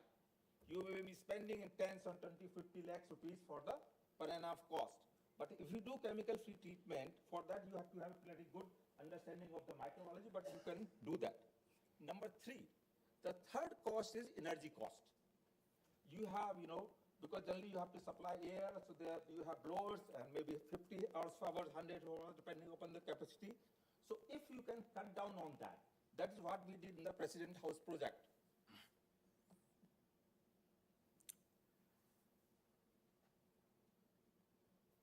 I'll skip that. So these are the different, beneficial uses. We call them beneficial uses for the, water. And depending upon a particular, probably if you say in my building, I want to use for horticulture, accordingly you can design your plant. Or if you want to use for flushing, you can design your plant accordingly. And another thing is, the ultimate thing is what people think, whether you do any treatment or not, but finally you have to do the disinfection, so that it is free from any kind of bacteria, and particularly pathogens which do cause disease. But even in our concept, we discourage the use of any kind of chemical, even not to remove the microbes. There are other methods which we introduce so that you can remove or kill the bacteria without going for a chemical treatment. Because when you do a chemical treatment in a sewage treatment plant, chemical doesn't distinguish between bacteria and organic matter. For the chemical, bacteria is also basically some chemically. And organic matter like glucose is also chemical. So your chemical, say chlorine if you are using, it will attack both bacteria as well as sewage. So it's be unnecessarily your chlorine is consumed not only for killing bacteria but also to react with your BOD, COD, that's the whole idea.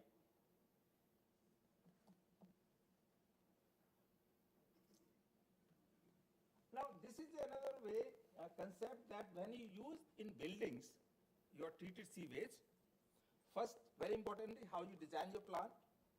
Then either you have a dual plumbing, right?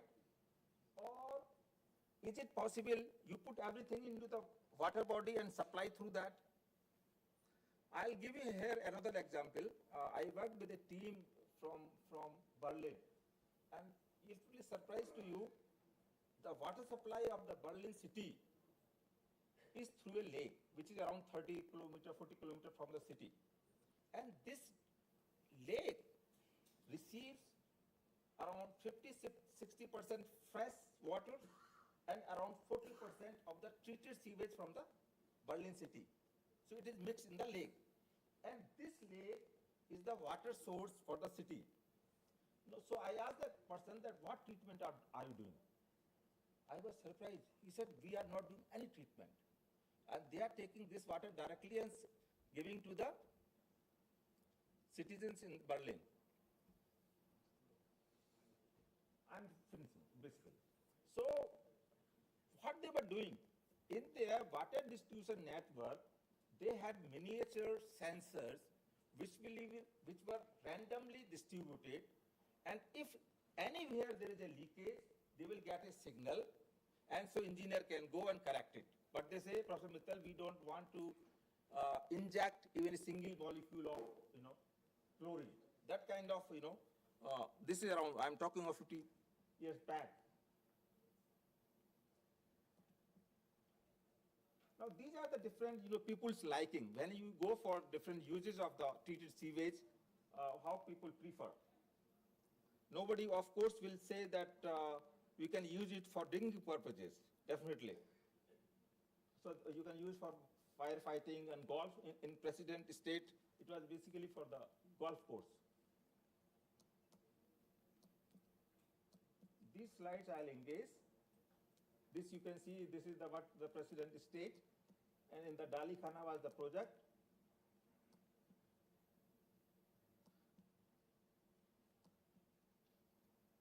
Look at this. What we do, for partly we use an engineered modern system for the treatment, and rest in the President House, we constructed a small wetland. The whole idea is from the wetland is, if I use a mechanical system, you have to provide mechanical and electrical systems.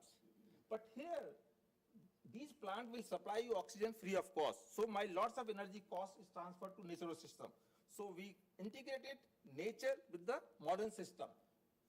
And that is how, we were able to get the BOD less than 2. There are lots of technical terms, probably I'll skip on this.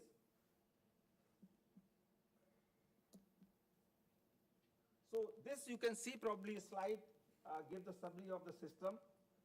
So initially, if you see over here, they are the basically electromechanical system, and towards the end, there is a constructed wetland, and from that water goes to an artificial lake in the President State, and from there it is pumped for all other uses. So whole water is probably consumed over here, even now it is working. Probably with this, I would like to end my talk. I will just add maybe one more word. Do you know in your water, there are pharmaceutical, there are drugs, we are drinking the drugged water? Because whatever drugs we take, antibiotics, paracetamol, for blood pressure, for sugar, lifestyle drugs, believe me, 95% of these drugs we pass through urine, morning and whole day, and that goes into the sewage, and from sewage it reaches the rivers. So in the rivers, I have done myself this the research work we did. Your rivers now, they have all kinds of drugs, and it is pity whether our plant can take care. So if I take finally my water source is from the river, same river. In the river, I am putting off my sewage also. So 50 years back, those drugs was not there. And every year, you invent new drugs. And all those drugs finally go into the big sink of the rivers. And that is the same as the source. So that's where we did lots of work. And around 10 years back, we started at IIT Delhi. maybe the first time in the country. But I thought I'll just talk about it for a minute to sensitize the people. That is some of the other areas of research, where, maybe tomorrow or after 10 years, we'll say, no, let's do some treatment to remove these drugs also from the water. Thank you so much for your patient hearing. Those who are taking BP medicines, they should stop buying medicines. They should simply drink water. हमारा next topic है building information modelling, और हमारे आज के speaker हैं miss Preeti Rao, जो head करती हैं ऑटोडेस्क कंपनी की टेक्निकल टीम के लिए, और ये गवर्नमेंट और सारे पब्लिक सेक्टर में इसके इम्प्लीमेंटेशन पे इनका मेन थर्स्ट है, और इनका खास बिल्डिंग इंफॉर्मेशन मॉडलिंग को ऑल गवर्नमेंट प्रोजेक्ट्स में इम्प्लीमेंटेशन के लिए इनका ये रोल है. Thank you. Good afternoon, everybody, and thanks to the CPWD organizers for giving us an opportunity to talk about BIM, which is there. When I talk about BIM, you might have heard the term building information modeling. Now, the term building is not a noun. It is actually a verb or doing an activity which is there in IDD. Now, when I talk about,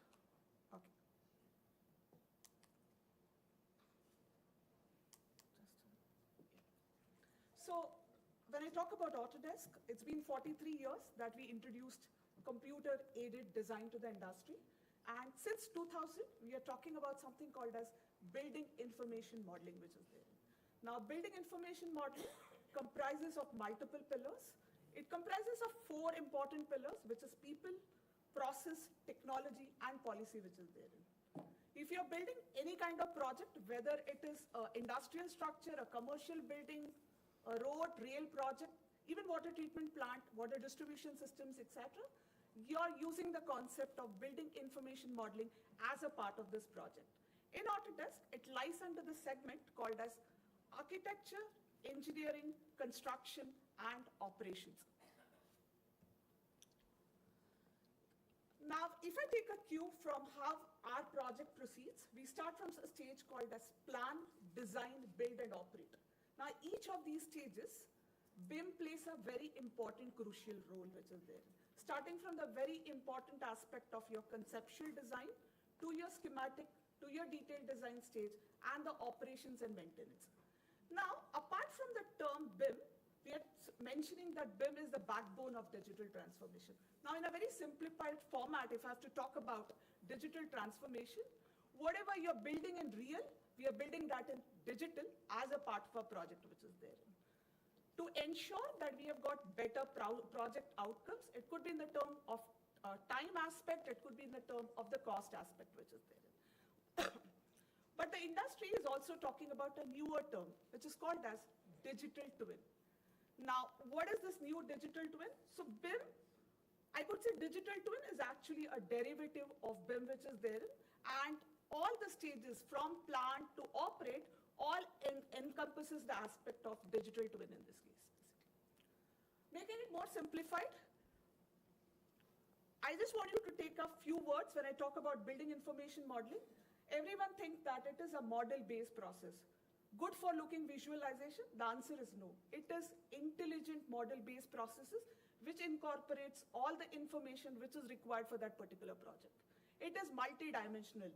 So gone are the days of CAD where we talk about only 2 dimensions in every view.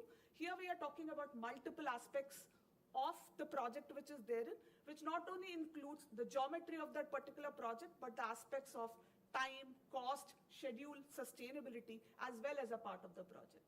The third piece is, I talked about very, very important pillar, people. That is who we, as a part of the project, operate, which is there. So definitely, you need a unified platform or a unified strategy where all the stakeholders, whether it is architects, structural guys, MEP guys, they speak as a part of that particular platform which is there in IDD. Very important concept. You know, if you see BIM RFPs and tender nowadays, it talks about a concept called as LOD. It's called as level of development. In simpler terms, it incorporates 2 things. One is the level of geometry or the level of information which is there in ideally. Okay? Now, when I talk about geometry, it goes into 5 parameters, from LOD 100 to LOD 500, which is there. Now, let's take it into consideration of the stages of a project. LOD 100 is basically your conceptual design stage, where you know what the scope of the project is, you know basic details of the project, which is enough to build at least a skeleton of your project which is there. The second piece is where you get into much more details. So it encompasses LOD 100, but it also talks about multiple aspects of detail values pertaining to, if it's a wall, what kind of wall, whether it is a wall on which level which is therein, what is the thickness of that wall. So it goes into multiple of those parameters which is therein. You could typically talk about this stage as schematic design stage, which incorporates LOD 200. The next stage is your LOD 300, 350, where I've got detailed level of information to get into very micro level of that particular geometry and object in case of the wall which we talked about. The LOD 400 aspect is basically your fabrication assembly, which definitely happens on the construction site which is therein ideally. And you go get these assembly and fabrication details coming from the site, which incorporates everything from LOD 100 to 350, and then you add further information of LOD 400 to that particular project. The last stage is LOD 500. Simpler terms, it's nothing but operations and maintenance of that particular project. I'll not take a lot of time on this particular slide. We did an independent study, and this is what the benefits of BIM in India, especially on infrastructure projects, which has been mentioned by different government and the private stakeholders as a part of their project. Now, when we talk about BIM for building design, there are multiple aspects when we talk about BIM for building design. I talked about the people piece. Now, every stakeholder is important. Every stakeholder is responsible. Architect will create his own conceptual design, create his napkin sketches, and build an architectural model out of it. The structural guy will definitely do two stages of the project. One is checking the feasibility of that particular project based on the load calculations, analysis aspects which are there. The person who is working on structural detailing and fabrication, he might talk about what's the size of my reinforcement, what kind of rebars am I using in, how am I extracting my bar bending schedule, what is the bill of material which is there in ideally. The fourth person who is very, very critical, that is our critical mechanical, electrical, plumbing and firefighting systems which form as a part of the project which is there. Now all these stakeholders are different, but they are working on a single platform to build all the deliverables which are there. Now we have all seen these deliverables, but these deliverables earlier you might have seen it in the form of CAD drawings. Here we are talking about the deliverables which are generated from BIM models in this case ideally. So whatever outputs which you see right now on the screen, these are all deliverables generated directly from the BIM models, whether it is the bar bending schedule, whether it is the bill of material which you see on the screen right now. Now this aspect is very, very important, which is a very, very important dimension of BIM, which is clash detection and coordination. Now when multiple stakeholders work on a project, it's bound to coordination issues, there are issues pertaining to clashes, etc. Why rectify this on the construction site when you could do it back in the design office itself instead of getting into costly rework and errors which are there? So what you would do is like you can take up the disciplinary model, let's say coming from structures or MEP, identify where the clashes are and take a decision directly in the design office and resolve those clashes in the design office itself basically. So it saves a lot of time here. The next aspect is, clash design and coordination. It's good to see, good to look, but can we automate that process? Definitely, there's a unified data platform where all your BIM models could come on that particular platform from various disciplines which are therein, and the tool could create an automated dashboard which could show you what those clashes are across different stakeholders and modules which are there in ideally. And we can identify those clashes on the dashboard itself and resolve those clashes and take a decision pertaining to that clash as a part of the project which is there in ideally. The very important aspect, planning piece which is therein. We could integrate the BIM model which is in 3D and integrate with the aspect of time. If you see on the extreme left-hand side corner, you see a small box which is nothing but your planning work breakdown structure, which can come from L1 to L5. Right-hand side, you could see different zones of the project. What you could see right now is what's completed, what's delayed, what's yet to come in. Are there any risks involved as a part of that particular project on a particular date which is there? So that's what you could identify via the life status if existence of a BIM model and the time aspect is available as a part of your project. Everyone knows about visualization. Good to have. Renderings, walkthroughs, etc. That's an outcome or a byproduct of the BIM model which is there in ideally. The next piece is operations and maintenance. Once our construction stage is completed, there are a lot of times that we hand over these big files which just contains operational manuals which are therein, which could be pertaining to any MEP elements which are therein. So let's say if you want to do any predictive maintenance, reactive maintenance which are therein, or preventive maintenance which are therein, the digital twin facility could connect the BIM model, could connect the applications which are therein with all the information attributes. Your manuals could also be connected to that BIM model, and you could analyze that floor plate, especially on the occupancy piece which is therein. Where is the maximum heating? Where is the maximum cooling? Now, this is not the only reason that digital twin could be used in. It could be used for multiple facets. This is just one example on the sustainability piece and the energy efficiency piece where digital twin could be used as a part of your project. Now let's come on to BIM standards and guidelines. Now we are all talking about BIM. The industry overall globally is talking about BIM since 2000. And whether it is Singapore, whether it is UK, US, everyone has got their own standards on BIM which is there. But I would like to highlight the latest standards which are there.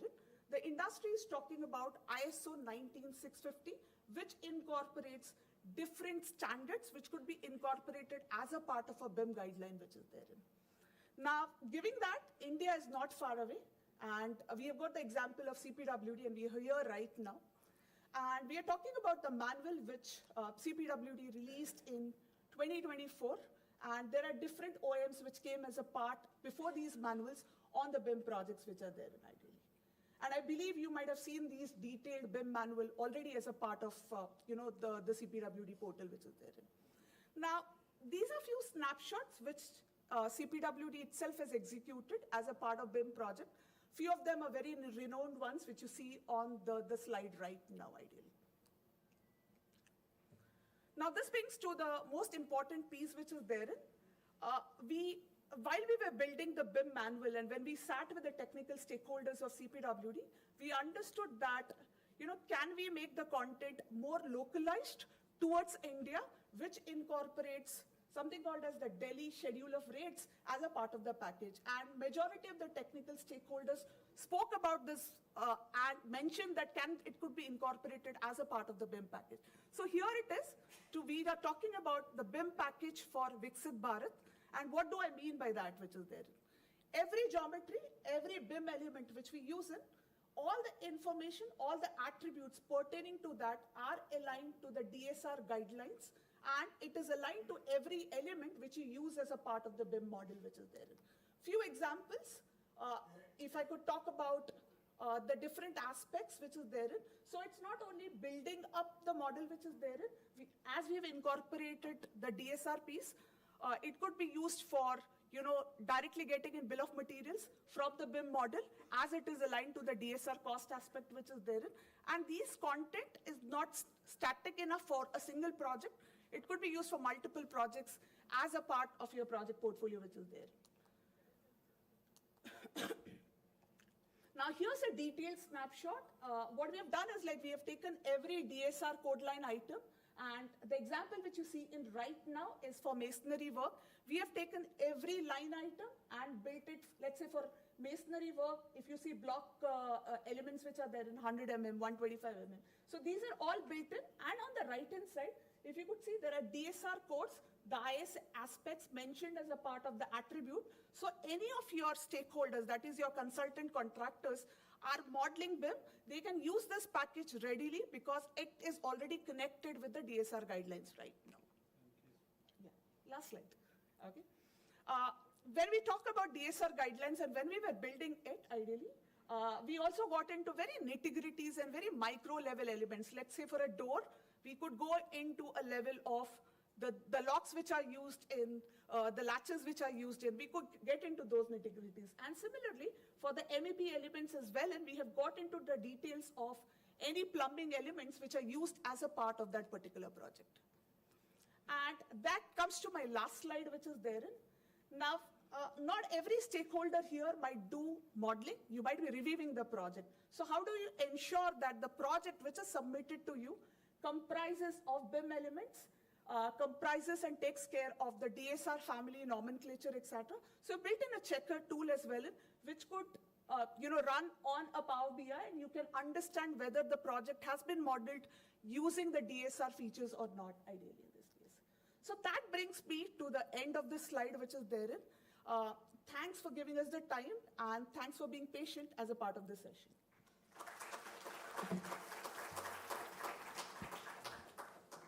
Thank you Preeti. अब मैं chairman बांगा साहब से request करूंगा कि इस presentations को summarise कर दें. So it has been a very interesting and informative session. Professor Hemant Sood spoke mainly on high performance concrete and self-compacting concrete. And the key point was that the high performance concrete, it is the durability alone. It is not the strength alone, but the durability also that has to be not to be missed. Second thing is, he spoke about the self-compacting concrete. I think in CPWD, we started the use of self-compacting concrete in IIT Gandhinagar project years back. And now there are lot many projects in which we are executing the projects with great satisfaction, the use of self-compacting concrete. But the only concern still remains in our minds is about the use of this concrete in terrace, in basement walls, and in basement rafts. There still we have some apprehensions in mind. Rest of the places we are still using the self-compacting concrete. Dr. Mittal from IIT Delhi, he spoke about the treatment, the use of treated water. And the headline was that sewage should not be looked at as something as waste. It should be looked at as a resource, and we should be able to use it for our useful purpose. And the second key line was that in the treatment, we normally believe on the use of chemicals and use of chlorines as the last leg of our treatment. That needs to be replaced by the alternate method because that has other serious consequences. And Madam Preeti from Autodesk spoke about a very modern subject, still modern I would say, because we are not using to that extent to which we should use, that is the use of BIM. Few years back, there were apprehensions in our mind that it may not be useful to us. But now, when we have actually implemented in some of our big projects, we find that it has certainly given good dividends. In one case, I saw that even the use of floor plates when they were laid for the laying of cables, it was with the point cloud data that the people could sit in the office and the next day they could lay it on the site. There's another labor colony which was surveyed and 3D model was generated only in one day with the use of this point cloud data. So, and a lot of clash removal also we have been able to achieve with the help of this model. Not 100%, but to a large extent we have been able to remove this clash data. So it's certainly a thing which we need to adopt in our future projects. And with this, I thank all the speakers that they have guided us with their knowledge, and CPWD will certainly remain in touch with them for future association. And I thank my rapporteur Anurag and Manoj also, who has done a difficult job of interrupting the speakers time and again to stop in between. And thank you all. Thank you, ladies and gentlemen. Yes, we have about how many minutes? We can take around 8 to 10 minutes to get questions and let the speakers answer.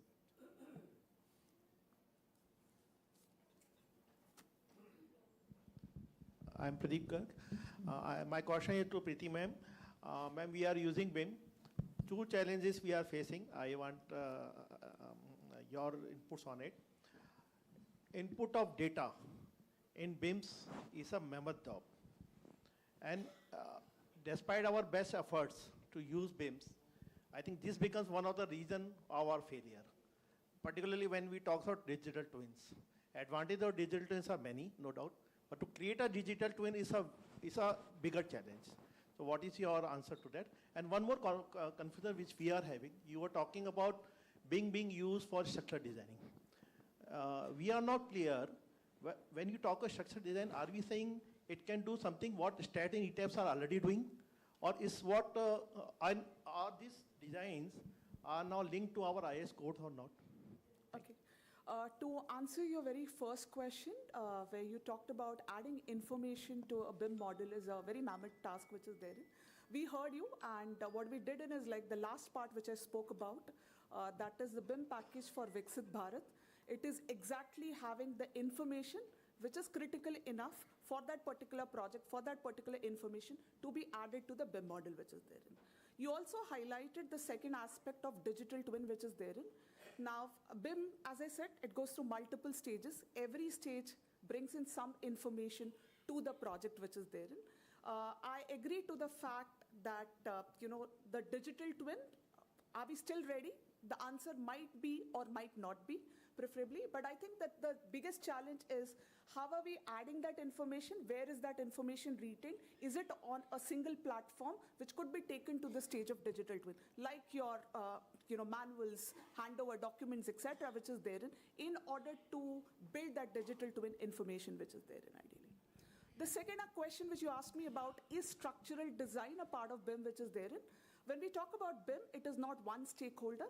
If it is a structural designer, detailer, if he is using Autodesk technology, he is using non-Autodesk technology, he is definitely preparing some information on the structural design piece which is therein. That is also a single part of the BIM as well, ideally in this case. So my question is, I am Ujjwal Kumar, Chief Engineer, CPWD. My question is from Dr. Atul Kumar Mittal. Sir मेरा ये प्रश्न है कि आपने जो भी STP plant लगाया है इंडिया में या कहीं पर भी आपने कंसल्टेंसी किया है, उसकी BOD एंड COD कितना आपने अचीव कर पाए हैं और कैसे अचीव कर पाए हैं? क्योंकि लास्ट स्टेज के अंदर में जैसे आपने कहा कि मैं क्लोरीन यूज़ नहीं करूँगा और वाटर के अंदर में जो लास्ट में माइक्रोब्स हमारे या बैक्टीरिया होते हैं उसको भी किल कर पाऊँगा, वो कैसे अचीव कर पाया गया है?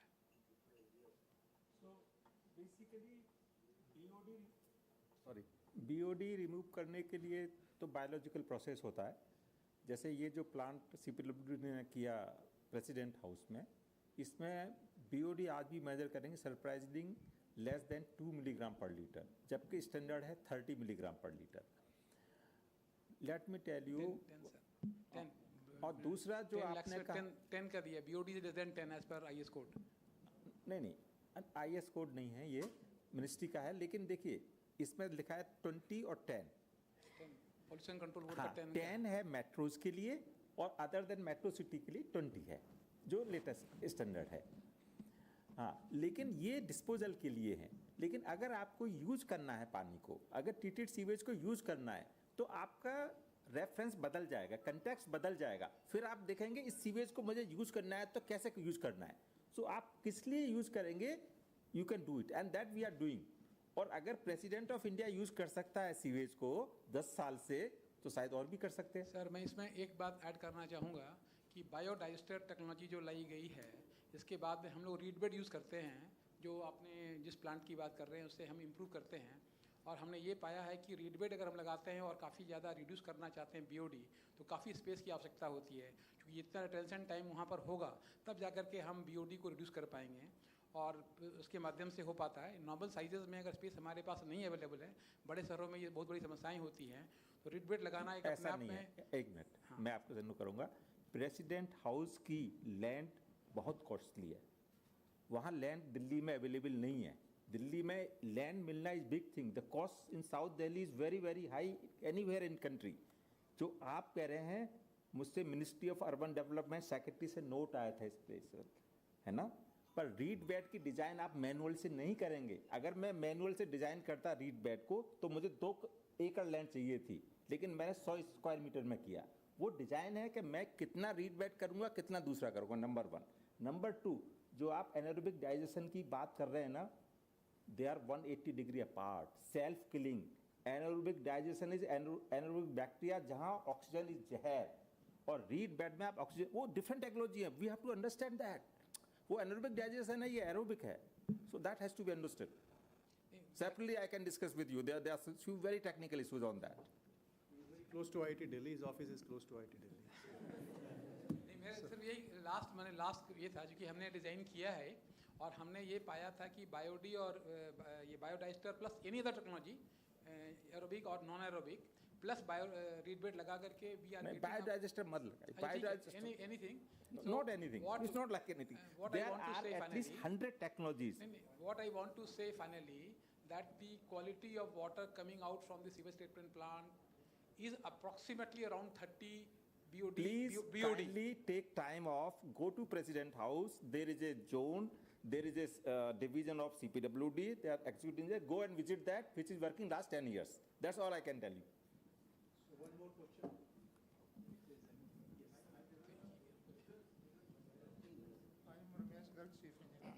There are many technologies in this sewage treatment. So what is the best technology for getting less than 5? मेरी बात हुई थी ये जो I am just saying MBR whether it is एक बार ये क्वेश्चन मुझसे L&T ने, I can take the name of company maybe, who constructed the plant. Ministers, chief ministers, governor used to come to President House to visit the plant. L&T ने मुझसे पूछा कि IIT Delhi से कौन सी टेक्नोलॉजी, MBR है, SBR है, MBBR है. I said, tell them this is IIT Delhi L&T technology. We have not used any, fact is, we have not used any technology. We have done our in-house design. Because people do, I know, they do little, do take a patent and sell you, 1 रुपए की चीज 100 में बेचेंगे आपको. So we have to have your own design. It's no technology. एक question पूछूं? Yes. मेरा question miss प्रीति से है. बिम का जो इम्प्लीमेंटेशन का मैंडेट है डेफिनेटली बहुत अच्छा है. हम ये डिफ़िकल्टी फेस कर रहे हैं कि क्या आपको ये आइडिया है कि इसके ट्रेन प्रोफेशनल्स मार्केट में कितने हैं और कितने का रिक्वायरमेंट है, और क्या उनका वाकई में कोई सर्टिफिकेशन किया जा रहा है, ताकि जो उन्होंने बिम मॉडलिंग पे वर्क करने के बाद जो एक्चुअल प्रोडक्ट बना रहे हैं वो प्रोडक्ट कितना नियर टू द एक्यूरेसी है, ये जजमेंट करने के लिए कोई आपका सपोर्ट सिस्टम है कि ऑटोडेस्क की तरफ से? Number 1 question. Number 2, because suppose you talk about the building industry, so there are so many of the building products which are to be used in the country, maybe in multi-billions like that. So if you go for level 500, means we have to use the BIM during maintenance also.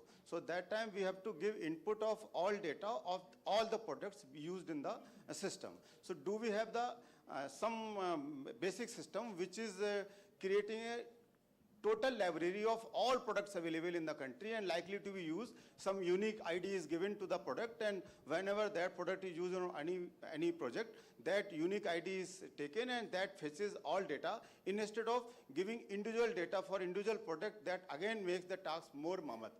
So is there anything being done by Autodesk on this? And one more question I have, because this Autodesk is mostly, promoting this BIM implementation. So there are professionals in the market who are doing preliminary work before the use should not of be longer than the answer.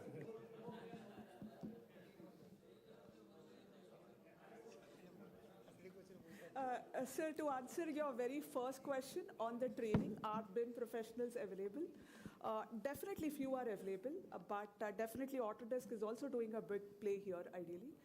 First of all, Autodesk also has a segment called as Autodesk Education, where we provide free licenses to the educational colleges in this case, basically, to train architects and civil engineers, ideally. That's the first piece.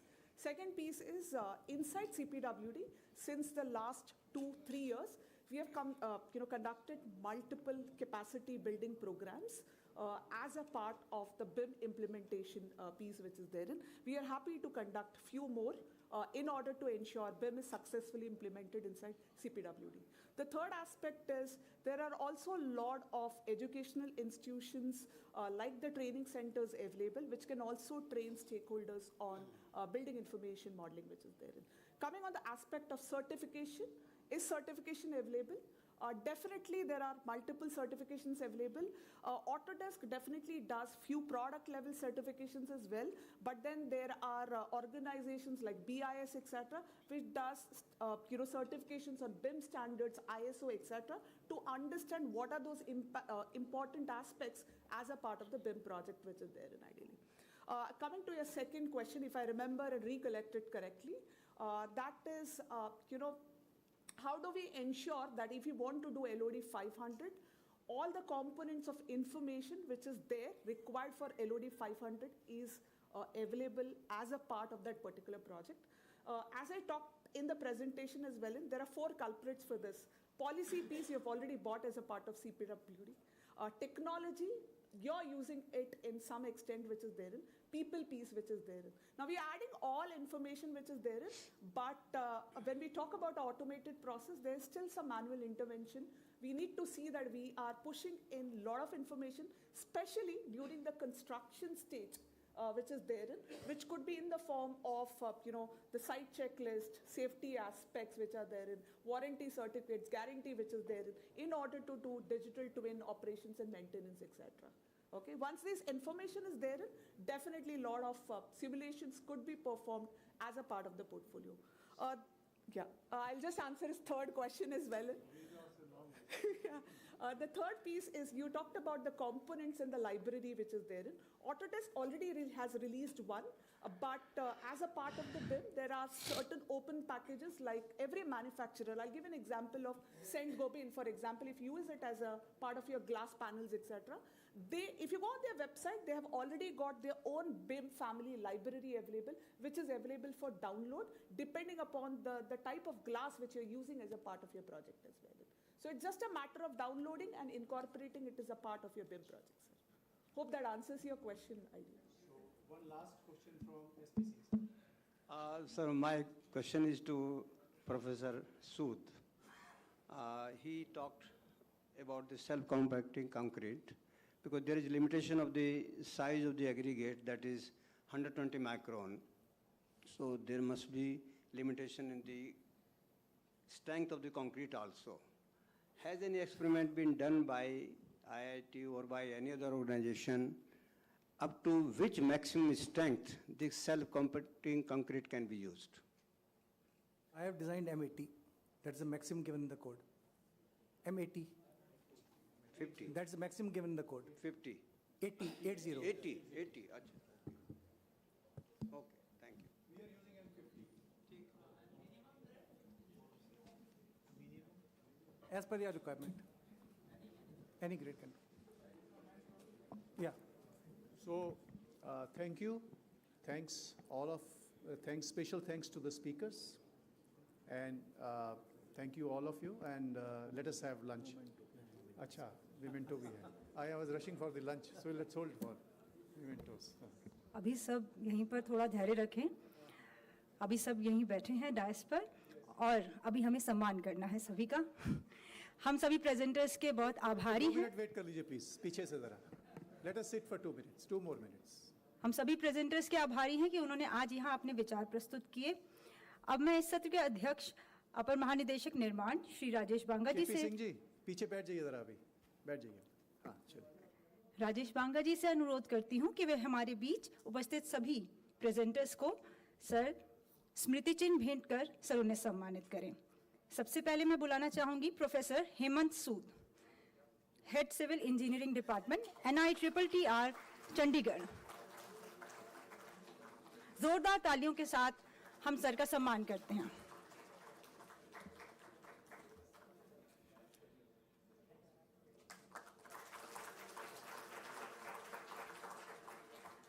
Doctor Atul Kumar Mittal, professor civil engineering, IIT Delhi. जोरदार तालियों के साथ हम sir का भी सम्मान करते हैं.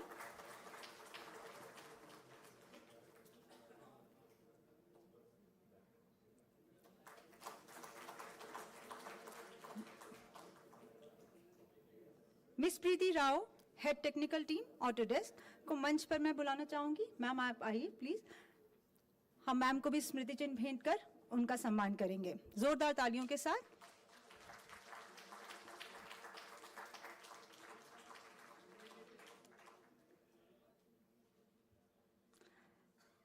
अब मैं श्री राजेश बांगा जी से पुनः अनुरोध करती हूँ कि सर आप डीडीजी ईआरपी श्री मनोज कुमार जी को और रिपोर्टर के रूप में निदेशक डीएनडीएम श्री अनुराग कुमार जी को भी मोमेंटोस भेंट कर सर हम इनका सम्मान करें।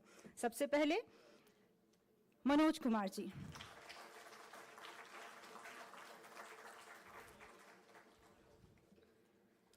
श्री अनुराग कुमार, निदेशक डीएनडीएम।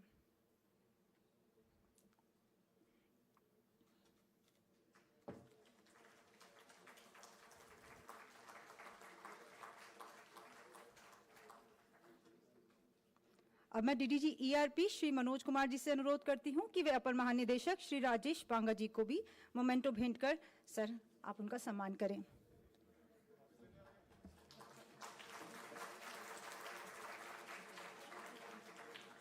Thank you so much, sir.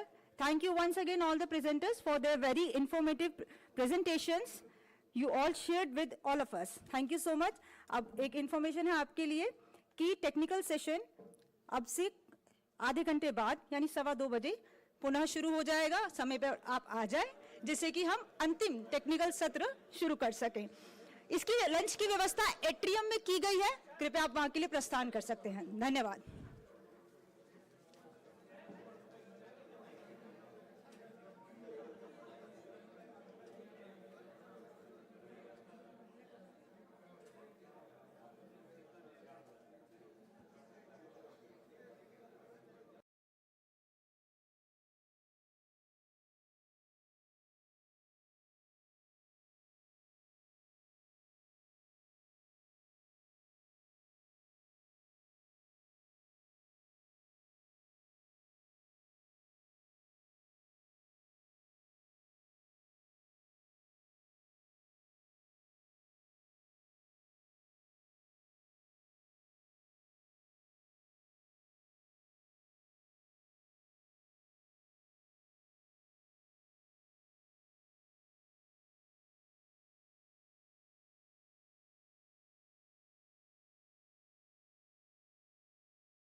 इसके लिए मैं सबसे पहले एडीजी बॉर्डर श्री रामदयाल जी से अनुरोध करती हूं। सर वो कृपया आए, मंच पर अपना स्थान ग्रहण करें। जोरदार तालियों के साथ सर आपका स्वागत है। अब मैं सहाध्यक्ष के रूप में डीडीजी वर्क्स श्री संजीव रस्तोगी जी से भी अनुरोध करती हूं। सर आप मंच पर आए और अपना स्थान ग्रहण करें। सर आपका भी बहुत बहुत स्वागत है। और रिपोर्टर के रूप में डायरेक्टर लीगल श्री रवि कुमार वर्मा जी से भी अनुरोध करती हूं। सर कृपया आप मंच पर आकर अपना स्थान ग्रहण करें। जोरदार तालियों के साथ हम सर का स्वागत करते हैं। साथ ही मैं सभी प्रेजेंटर्स से भी अनुरोध करती हूं कि वे भी मंच पर आ जाएं। श्री देवेंद्र प्रकाश, चीफ इंजीनियर देहरादून CPWD, जोरदार तालियों के साथ हम सर का स्वागत करते हैं। Shri Pradeep Garg, chief engineer, and Shri SP Gupta, superintending engineer electrical, Central Vista project.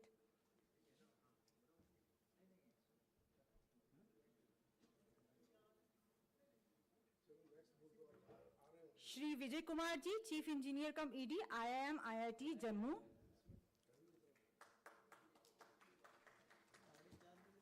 Shri Madhavram Girish, executive engineer and SM civil, and Shri Merugu Rajendra, executive engineer and SM electrical. जोरदार तालियों के साथ हम सर का स्वागत करते हैं।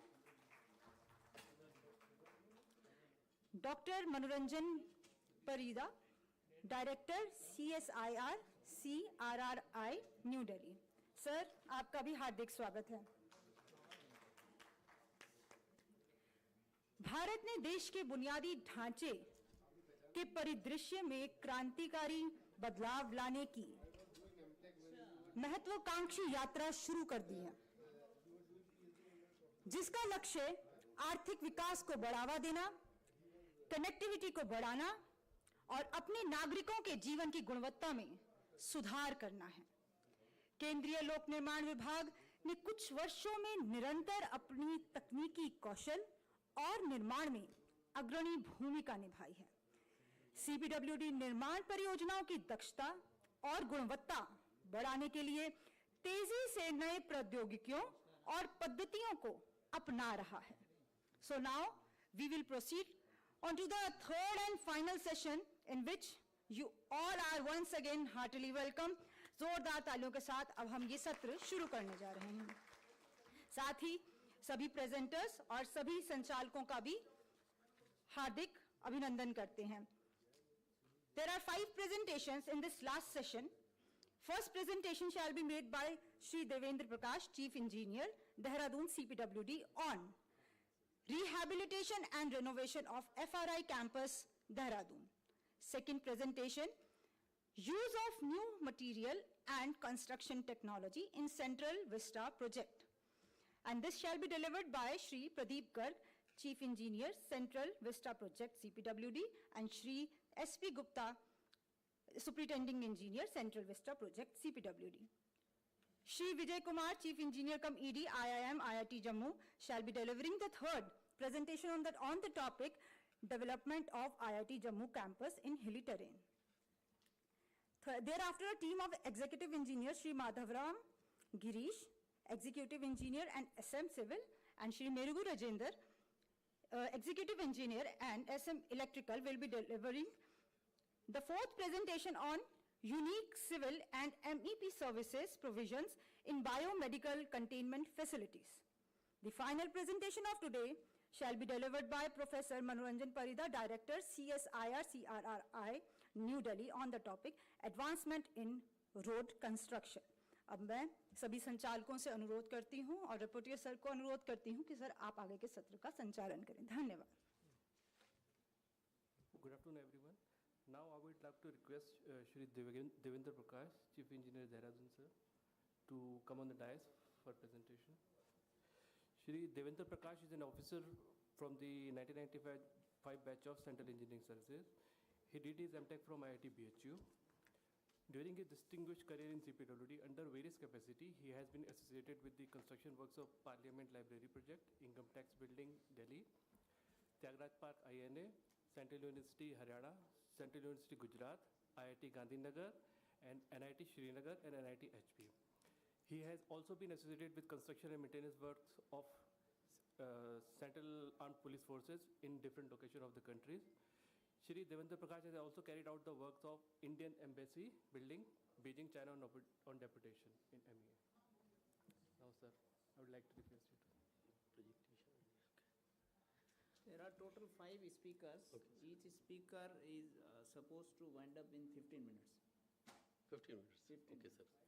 10 minutes, extendable up to 50 minutes. Okay, sir.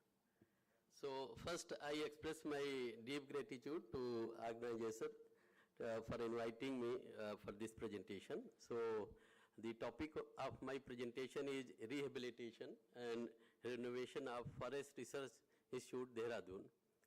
As you know, the building was designed by C.G. Bloomberg, and it was constructed in the Greco-Roman, mix of Greco-Roman and colonial style building. And it is a load-bearing structure. Due to its good aesthetical look, it is the biggest point of attraction in Dehradun for tourists.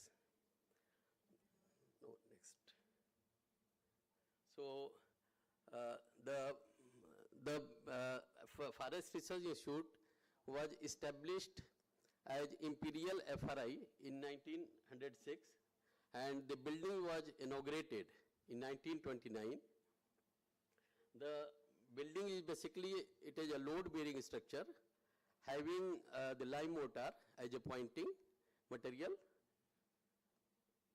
The sheets of this building is having CGI roof sheeting with the pine wood shingles, which gives a rustic look to the roof. So I have divided my presentation in 2 parts. First is the observations and the recommendations of CPWD Roorkee. So initial observations which was found, because the building was nearly 100 years old, so there were some problems, there were some cracks. So initial observation which was found by CPWD, that is narrated.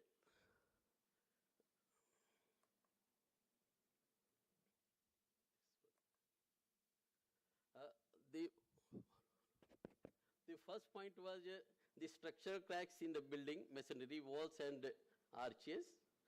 There were some loose mortar pointing and algae growth, exposed brick masonry surface, contamination of exposed stone surfaces, and there was some ingress of water due to damaged roof shingles and choked rainwater pipes. Otherwise, there were some damaged windows also due to termite attack and aging effect.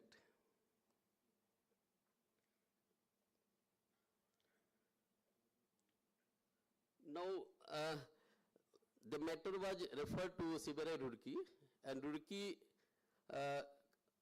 recommended, they did a condition mapping of the building, and they suggested some recommendation. So first recommendation was for immediate action. The immediate action included replacement of this plinth production works wherever it was damaged, crack stitching, and replacement of wooden shingles, and cleaning of choked rainwater pipes. Other recommendation was treatment of exposed surfaces against vegetation and algae growth. The additional protection was suggested by CPWD Roorkee as a water repellent, so that after cleaning of surface, the external materials doesn't get attracted to the surface. The long-term recommendations was the periodical monitoring of cracks. The frequency was decided 1 month, that after every month the crack should be monitored, that whether it is increasing or there is some adverse effect. So that is being done. And next was periodical maintenance, because most of buildings get damaged due to improper maintenance work. So they suggested that there should be some regular special repair works and annual repair works for the building, so that building remains intact, being so old building. So the first recommendation of CPWD Roorkee was crack stitching. So for crack stitching, there were two types of cracks. One crack was vertical cracks, and other cracks were inclined in archage and some other places. So for vertical cracks, they suggested horizontal shock anchors. I will tell you in next slide what is the shock anchor.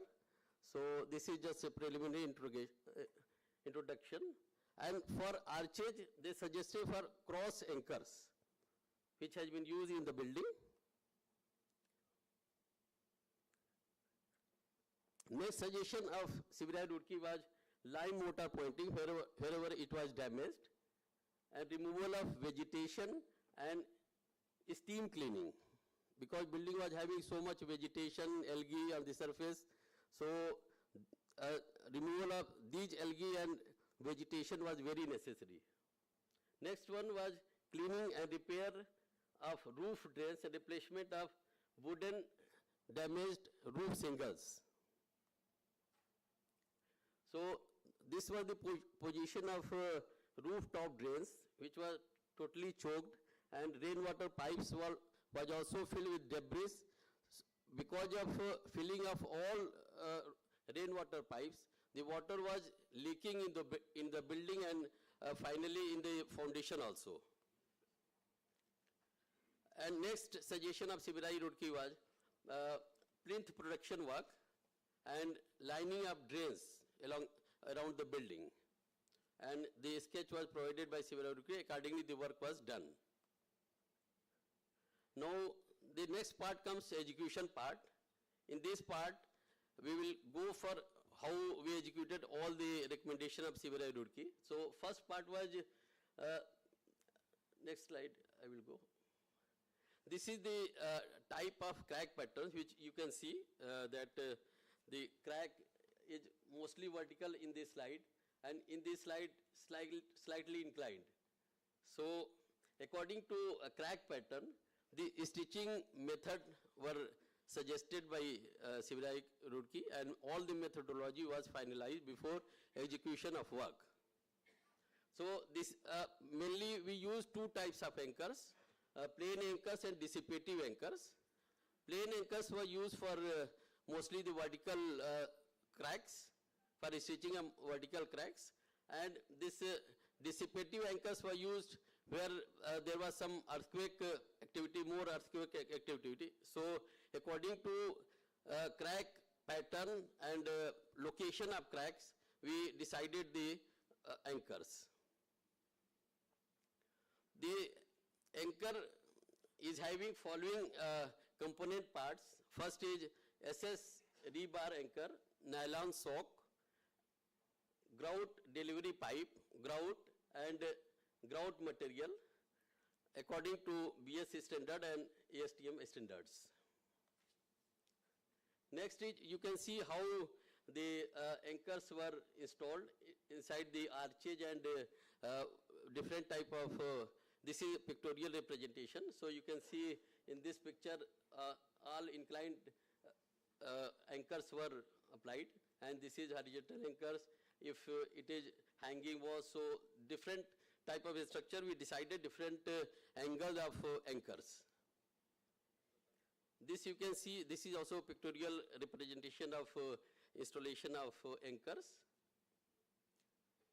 This is section is cut half, so you can, this is gives a better look that after coring of brick masonry, the material comes out of core like this, and this is core, and this is installation. Next one is, this is installation of anchors, and finally the anchor is installed like this. Now next one, what is the methodology of crack stitching? Because this is a major phenomena and a very interesting phenomena, because most of buildings are having cracks, and how to repair these cracks becoming major challenge in case of brick masonry structure and RCC structure or CC structures. So first we make a core depending upon the angle of cracks, and then we clean these cracks using a steam jet or air compressor. Then we insert the sock anchors, and after insertion of sock anchors, we inject the thixotropic grout. This thixotropic grout is having property of expansion. After it is pushed inside the hole, it expanded and never, you can't pull out that rod. And we use different types of anchors, 10 mm dia, 16 mm dia, and 16 mm dia dissipative anchors. So depending upon crack pattern and stress line, we decided all the anchor system. And next was cutting of grout pipe. So since the building was heritage building, so there was no compromise with the aesthetics of the building. So after doing all the operations, the pipes were cut, and the final finish of surface was made as good as it was earlier. Next is process of installation. The progress of curing is done along pre-calculated and marked 3-dimensional line. So all these lines were decided according to a stress line. You can see next slide how the installation of coring is done.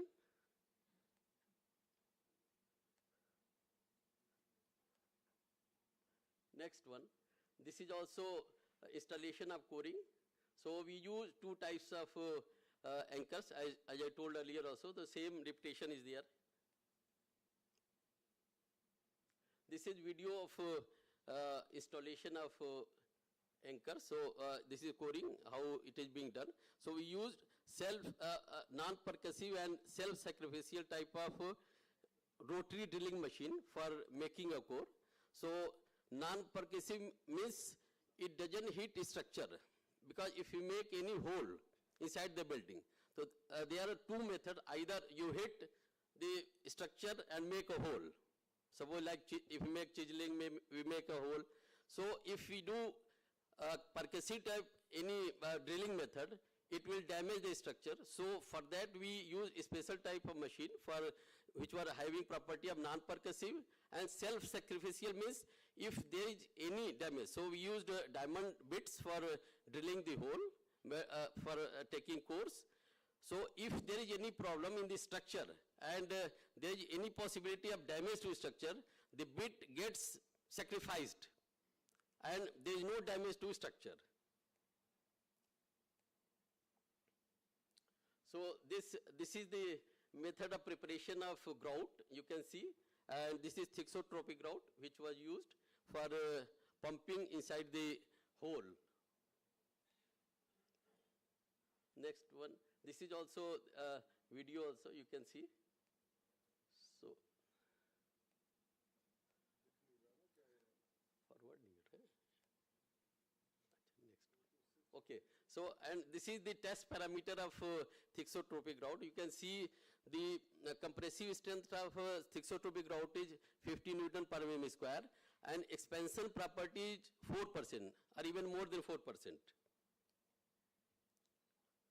Now next is after completion of grouting, the previously made holes are repaired, as I told that, as good as the building fascia was having. Now next is loose mortar pointing.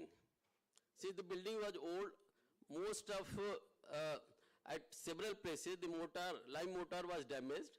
So loose mortar was taken out from the surface and new lime mortar was prepared. So since the building was having old building, heritage building, so lime mortar was having some heritage character. So we used 3 lime, 2 stone dust, and mix of Belgiri and Gur dissolved liquid. So this liquid was used to increase the consistency of this lime mortar, and was used for pointing of this brick masonry. So there is shortage time, so I will complete my presentation very fast. So this is live motor pointing, you can see. This is steam cleaning. This is also very important, so I will take little time. So after doing all the operations, and building was having vegetation and contamination on the surface. So for cleaning and debonding of these foreign materials, we use steam cleaning method without adding any chemical. Since the building was having brick masonry, if we had used other material, there was possibility of damage to brick masonry. So this we did all the operation. This is all the characteristics of this cleaning, steam cleaning method. This is very user friendly. It can be applied at any height. Even at height of 20 meter, we can use steam cleaning. This is the surface which we cleaned, the surface. You can see how effective cleaning is there. Steam cleaning is there. So, contamination of this exposed stone surfaces was having same problem. So it was also cleaned by using steam cleaning method. This also you can see how the surface is looking patchy, but after cleaning of surface you can see it looks as good as original surface. You can see actual video photographs are also there. Since the time is very less, so I am also forwarding all my slides. So after cleaning of surface, we applied silicone sealant so that the surface remains intact and doesn't attract again all the foreign materials and contaminants. So that surface remains clean and doesn't allow to grow algae and other contaminants. So it can be applied on any surface. So we used siloxane sealant. You can see before and after photographs. And finally the roof part I am showing that earlier the roof was having some damaged roof shingles. So we removed the damaged roof shingles and these battens also, and we replaced with new shingles. And shingles were prepared at site using the machines here, and you can see how they treated. Basic, it was pine wood shingles. It was treated at site using creosote tile. It was placed in the creosote tile tank for 24 hours at temperature of 80 to 90 degrees centigrade. So I think this is one of best building which is having only wooden on the top of roof to give the rustic look of the building. So this is very interesting part. You can see this is, but 2-3 more slides are there, sir. You can see this is, so lastly we replaced all this drain pipe also. This is also challenging because this type of drain pipes are not available at any vendor. So we repaired same drain pipe and used same and placed properly as per recommendations. And finally it was made functional. You can see the functional PPT, how the drain is working perfectly. Next, all the windows which were damaged due to termite attack and this edging effect were replaced. We used first class wood purchased from the MP, and same type of design was prepared at site and placed. So thank you, sir, for giving me this opportunity. Thank you. Thank you, sir, for the enlightening session, sir. Now I will request Shri Pradeep Garg, sir, Chief Engineer, Central Vista, and Shri S.V. Gupta, Superintending Engineer, Central Vista, for the presentation. The topic of their presentation is use of new material and construction technology in Central Vista project. Shri Pradeep Garg is an officer from the 1995 batch of Central Engineering Services. He did his B from MBM Engineering College, Jodhpur. During his distinguished career in CPWD, under various capacity, he has been associated with the construction works of Punjabi Bagh Flyover, Dhola Kuan Flyover, Signature Bridge. He has also been associated with the works of temporary campus of NIT and IIT Goa. And Shri S.P. Gupta, sir? Please Shri join. S.P. Gupta is an officer from the 2003 batch of CMES cadre. Presently, Shri S.P. Gupta sir is looking after the project of Central Vista. During his career in CPWD, he has been associated with the construction work of IIT Gandhinagar, extension of Parliament Annex Building, GPU at Delhi, hostel and faculty apartments in IIT Delhi. He has also played a very important role in the development of ERP system in the CPWD. Now I will request Shri Pradeep Garg to start his presentation. Thank you very much. Very good afternoon to all. Central Vista project is going on in and around Vigaon where we are sitting. So a lot of it you are already aware of it. If you look into layout of this project, so we have Rajpath on the either side. I hope many of you are already aware. So there are Parliament building is there already completed, Executive Enclave in progress, VP Enclave is already completed. These are on the either side of the Vijay Chowk. Then along the Kartavya Path we have all common secretariat buildings, 1, 2, 3, going up to 10. If you look into it in 3D form, it will look like this when it's completed with all the structures, kind of building formwork which is going to come up finally. The projects which I have already been completed, Bhagat Singh sir is sitting with us, new Parliament building which you all are aware of. VP Enclave has also been completed. I was the chairman of the sitting on the dais for the person along with all the team members who completed this. This project is nearing completion, CCS 1, 2, 3. It is kind of the biggest component of Central Vista which is nearing completion. We have members sitting here with us doing this project. And this is the project. These are the two buildings which are under execution. CCS 10 is under execution. CCS 6, 7 has recently, I'll say few months back, it has been started. The work is going on. And this is one which is going to come up, CCS 8 and 9. This is where our Nirmahan and Riddhovan and all those structures are there. So going to be replaced with this kind of building form. So for this presentation, what I'm going to share is little bit of what new, I will say modern, because what is new is subjective. It may be, what is new for me may not be new for other person because they might be already using it. So these are the modern technologies which we are going to talk about. I'll quickly cover the civil part, then I will request S.P. Gupta ji to cover the E&M part of it. So these are the topics which we'll quickly go through it. On the structural system, we started with our conventional Karst Institute RCC framework. Of course, with lot of shear walls, we took a lot of time in execution. So all Parliament building, VP Enclave 1, 2, 3, 10, they have been this. And in addition to this Central Vista, we have, you can say, allied buildings or ancillary structures which we have created. We have done lots of construction along Africa Avenue Road on KG Mark. So this GPO was done with pre-engineered steel building with LGSF infill as well as AAC infills. Then now the team had taken over. We are now moving away from a purely Karst Institute to hybrid, and when we or composite. So composite means we are now moving towards PEB structure steel, but a major component will still be in RCC, particularly when it comes to RCC shear walls and the basement raft and basement structure. So it will have metal deck with RCC composite. And in Central Vista also, to expedite things, we have done pure steel structures also, like the one you can see. Multi-level car parking has been done recently on Africa Avenue Road. So we are playing with multiple types of structural frameworks. Of course, we have not touched few which CPWD is working already doing precast, purely precast construction and monolithic construction. We are yet to touch that.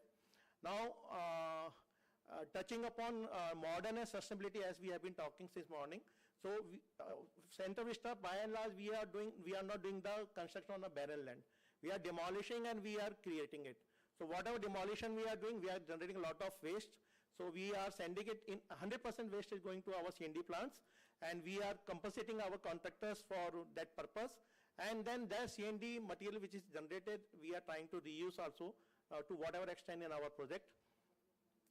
One more thing very important on sustainability part was tree.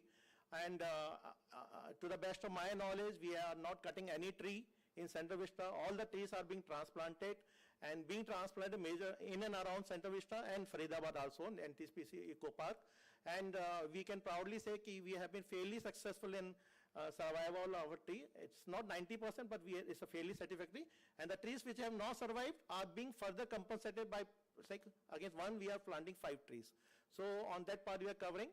Now, one major part of our construction is deep excavation, because we are going almost double base, we are going almost 12 to 15 meter below ground, OGL.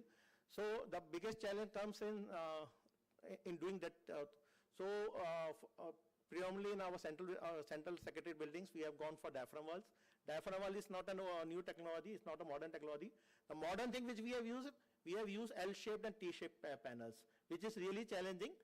We also had apprehension, but we have been very successful in doing that, which actually gives us a very good watertight on the corners. And one more thing, to optimize our sections, we have gone for soil anchors, because I remember when we were doing Pajaiba flyover, we had diaphragm wall panels of thickness of 800 to 1 meter thickness. Now our diaphragm wall panels are only 400 mm thick, and we have been achieved to nearly a water sealed kind of diaphragm wall. If you come to our side, you will not find water pouring through the D walls. And so that kind of technology we have been able to achieve.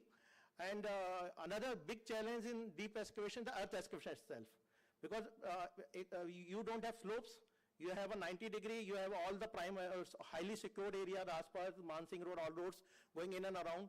So we have a very limited space to take out earth.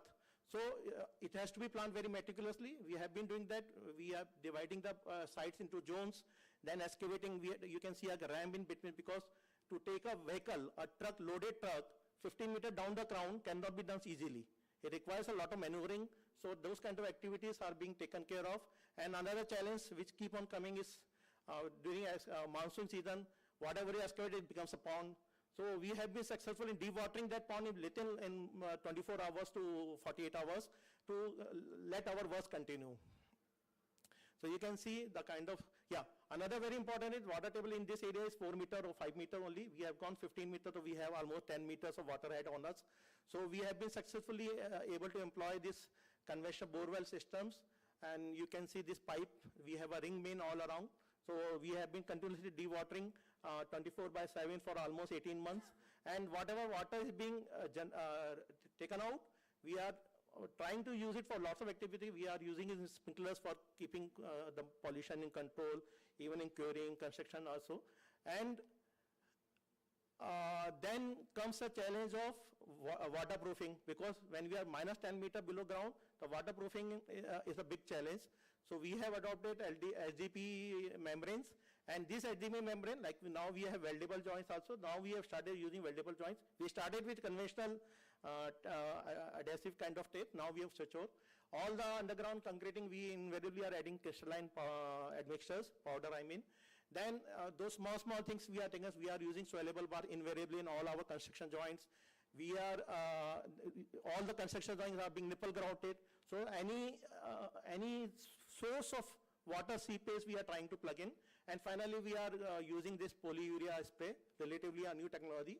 And we have been, only caution requires a high quality of QA. Quality control requires and actually it takes a lot of time, that quality control parameter, to execute this thing.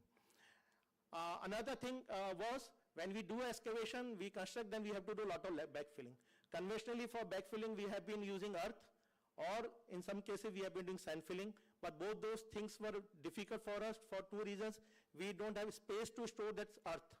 And if I store it 20 kilometers away and then bring it back, it's a challenge again. So we have switched over from, we have removed, and plus of course it's not sustainable. So we have moved to CLSM, started with Parliament building. Now we are practically 100% backfilling we are doing with CLSM, which gives us the advantage of being very fast and sustainable also. Why I am saying sustainable? Because now in this CLSM we are using 50% CND waste sand. So the whatever malva we have sand to plant, now we have bring it back in the form of sand and using it, which is a huge quantity. But since engineers are sitting, using this 50% sand is a challenge, because the properties are not very similar to our natural sand. So our team had they have put in a lot of effort to get the right mix using this recycled sand. Morning we had an excellent presentation on self-compacting. We are using invariably self-compacting concrete. Now we have started using self-compacting even in raft also, because our raft thicknesses are going up to 2.5 meter depth with lot of concession. So, and we have been fairly successful. Two things which we have taken very meticulous care about it. One, you can see the side shutters. These are not side shutters, these are high ribs. These are like perforated metal sheets. So we put it there. So when a joint is done, then when you put a next joint, it's like a monolithic construction joint. So that hybrid is a new thing. Not new, but we are using it extensively. Second very extra important thing which we are following is this linkage joint in raft foundations, because heat of vibration is used, the sections are 1.5 to 2.5 meters. So these precautions we are taking. The only problem is it as two joint construction instead of one construction joint. So then again we get down to controlling leakages to that. And of course, in self-compacting in the morning, you might have noticed, cement, they have, he wrote 43 grade oblique 53 grade. We opted for 43 grade because it gives us an advantage of lesser heat of hydration. Economics wise makes no difference. Another very important point, we have been taking, all our concreting is being done with RO plant. So you can see in the photograph in the bottom, we have all our sites are having RO plants at sites. And in addition to control the temperature, we are using chillers. So you can see that white thing in the bottom photograph is a chiller. So we add water at around 10 degrees Celsius so that we are able to control the temperature of concrete also. And of course, one important one, all our sites we are preferring to have captive plants at site or nearby sites, which gives a very good control over quality of concrete. Reinforcement is a mammoth job. And so this is one of the photographs, not all the machines we have put in. So one thing which we have been very particular is now we are using automatic ring maker machine, because the quantum of rings is so heavy that with traditional method we cannot go ahead with it. So this is one of course there are now CNC control machines are also there. In fact, CPWD we have been using those machines in other projects also besides Center Vista. Couplers are in we are definitely using it. One more thing which we have now, that's for the deep construction. Let's look into finishes. Now finishes are very famous for two reasons: slow speed and lots of space required for stacking of sand and earth and cement bricks. So in Center Vista project, starting from a new parliament building, we are using ready-mix mortar. Now in upcoming projects, what we are moving towards is spray application of plasters, because our experience has been that the plaster takes a lot of time. So now in CCS 10, we have already procured machines, we are in the process of procuring machines so that we can start with spray application. Let's see, we are hopeful to be successful on this. Then another important point in finishing is our walls, masonries. Masonries means all kinds of masonries plus the plaster on it. To avoid that, to save the time, we have gone into drywall partitions with gypsums and a lot of glass partition walls with aluminum framework. And when I'm talking of this, these gypsum walls are also two categories, fire rated and non-fire rated. So depending upon the space, we are putting it, which is saving us a lot from the dead load as well as helping us in speed of the work. Another very important change which has been introduced is again, it's a kind of replacement of masonry. Earlier we used to have masonry with conventional windows. Now those masonries are gone. The front of the building is full window. So these are large windows, 6 meter by 4 meter, a large panel being 4 by 3 meters. So now we have replaced it modular windows. So modular aluminum windows, and then we have DU glasses on that. So the glass is designed, the modular is designed and then tested. So those modular windows are being adopted. Another very important thing which I think we are using first time in the CPWD and not one is bulletproof and blast resistant glasses in windows. So in our VP enclave we have already used bullet resistant glasses. Glass also being used. Ramdiyal sir have done a lot of work on this particular aspect. That other photograph I had not put in for security reasons. Then one more thing we tried. We know that toilets takes a lot of time, because one small toilet 2 meter by 2 meter will have so many services to build in, tiling, everything. So we tried why not make it a precast or pre-engineered. So in our CCS 1, 2, 3, luckily we had that kind of quantum of 100 plus toilets. So we went for this kind of precast toilets, you can say. So you can say of LGSF frame, and then it was transported to site, they lifted to the floors. And then actually the module you are seeing inside is fully furnished, fully fully ready. It's only lifted and put in place in those pockets and then integrated with the main structure. So this has been done successfully. Yeah, so yeah. Yeah, I'll go fast. I'll really go fast. And on facades, we in the Central Vista area, so we are using stone facades. So for stone facades, typically we all know we have been using those pin connections. Now we have, because pins have own problems of stone falling on those. So we have moved to undercut systems, and on top of undercut system, now we have moved to a system which is called ventilator facade system, which is a design system. You can see the angles there.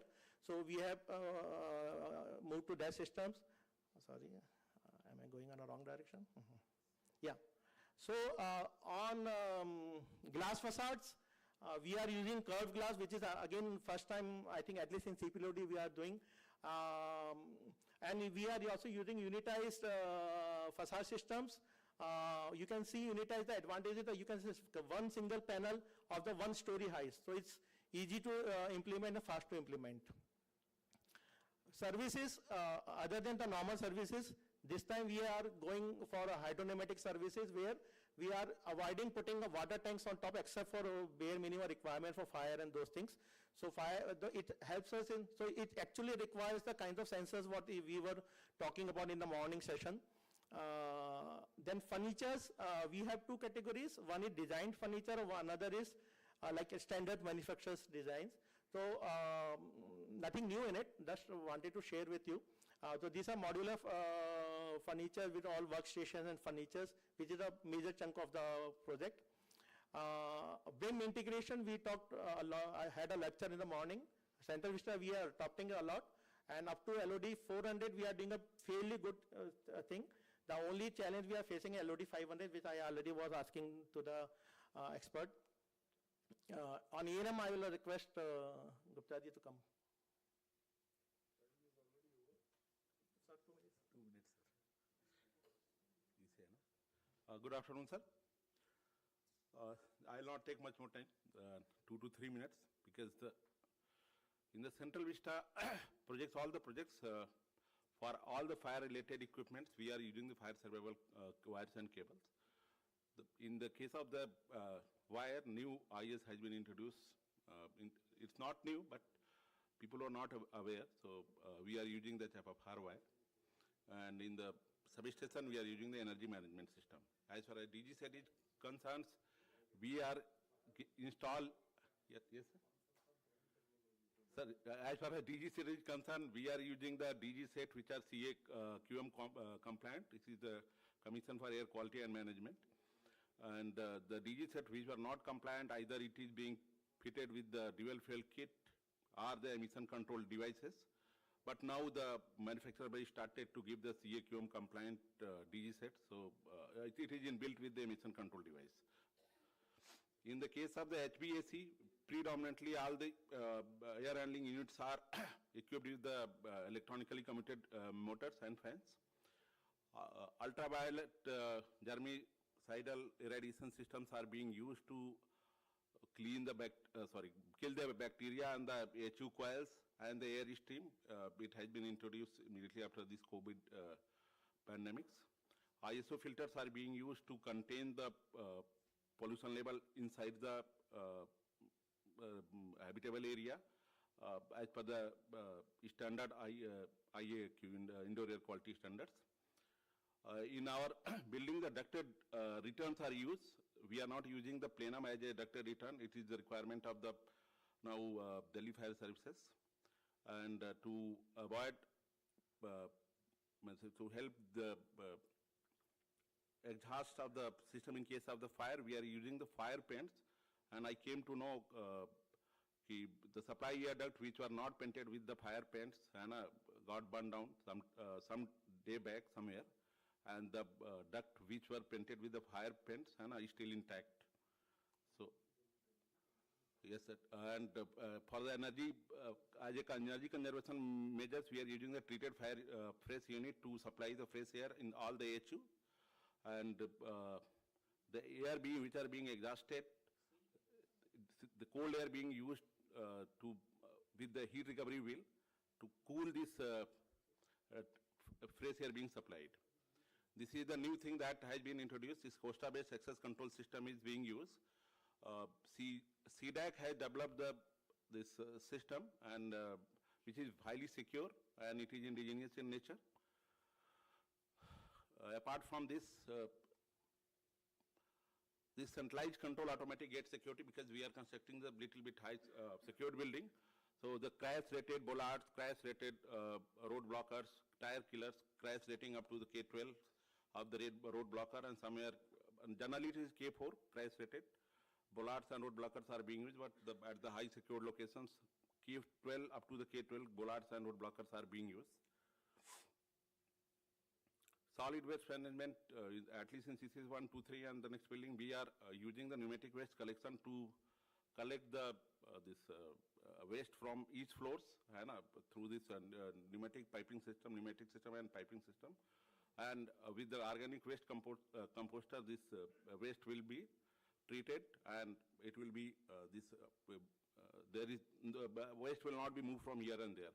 We are using substantial rainwater treatment plant in the each building, at least 2 with the capacity of potable water requirement of each building. So automatic irrigation system, it is being used everywhere. Hydropneumatic system, sir has already taken, and lots of the sensors and pumps are in place. The dynamic facade lighting, which is being done with CPWD since a long time, so, but all the buildings are being provided with the dynamic facade lighting. Lighting automation, we are using the centralized control and standalone control with the sensors and dolly systems.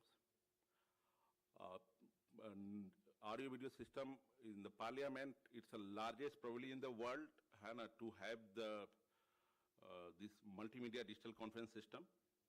And one more feature is the simultaneous remote language interpretation system. It is located around 500 to 600 meters away from the actual location. The interpreter is able to see the both delegates as well as the chairman of each house, and they do the interpretation of more than 26 or something numbers I'm not able to recall. This language interpretation sitting somewhere remote. There are some of the learning lessons that we want to impart, as far as civil is concerned. Actually, we have been requested by CSQ team that whatever learnings we are having from Center Vista, we should share it with you. So quickly telling you, our impression have been that now we are having an industry where we are having normalification, whatever items and superiorifications, and our clients are requiring. So we have to, in DSR, we have to move into these 2 categories, normalification and superiorification, because that's one challenge we are facing at Center Vista. Then modern materials, the rates and the specifications are very dynamic. They are changing year after, particularly when it comes to E&M items. So we have to devise a system where we can update these rates on a very dynamic way. And then PEB construction is catching up a lot. So we need to have a PAR and DSR items for this, because the 4 or 5 that steel structure items are not good enough for this. These are list of items which I think the DSR should incorporate the items. And on E&M side, I think he can throw the light. Sir, in the E&M side, just the PAR rate which has been taken is very less, so it needs to be reviewed. So far is the conference system, because in the conference system, in the PAR for the conference system, carpet area of the conference has been considered, but client requirement is too much, and it's merely meet the requirements, means cost. So therefore, it is humble request to the CSQ unit to consider the review of the PR rates in the conference system, for the conference system as well as the access control system. The PR rates has been given for the air conditioning system is probably based on the earlier fans, normal fans and motors, but as energy efficiency measure, and we are using the EC fans and plug fans, so it is costing much more than what is there in the DSR as well as in the PR. So it is again humble request to review the DSR as well as this PAR to meet the cost requirement, because the gap is too much. This is what the suggestion that we have observed. Thank you very much. Thank you, sir. Thank you, sirs, for the interesting session. Now I will request Shri Vijay Kumar, Chief Engineer, IIT Jammu, to come on the dais for the presentation. The topic of his presentation is Development of IIT Jammu Campus in Hilly Terrain. Shri Vijay Kumar is an officer from the 1994 batch of CES cadre. He did his BTech in honors from IIT Kharagpur and MTech from IIT Delhi. During his career with CPWD, he has been associated with the construction works of GPRA Nivedita Kunj, new office building of UPSC, building and road works in PW Delhi, and high altitude border road in Sikkim. He has also worked as technical examiner in the Central Vigilance Commission, and on deputation, Shri Vijay Kumar has been carried out the work of Indian Embassy projects in Abuja, Brasilia, Dhaka, Nepal, Mauritius, Tanzania, and Dubai. So now, I will request him to give his presentation, please.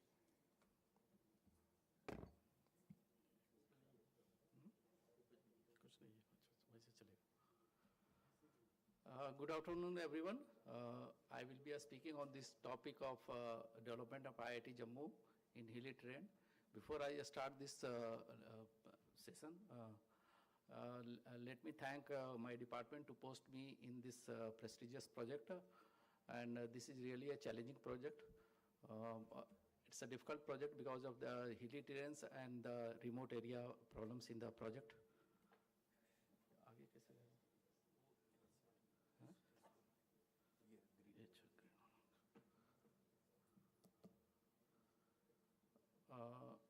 It is barely visible from here, but anyway, my project, this has started in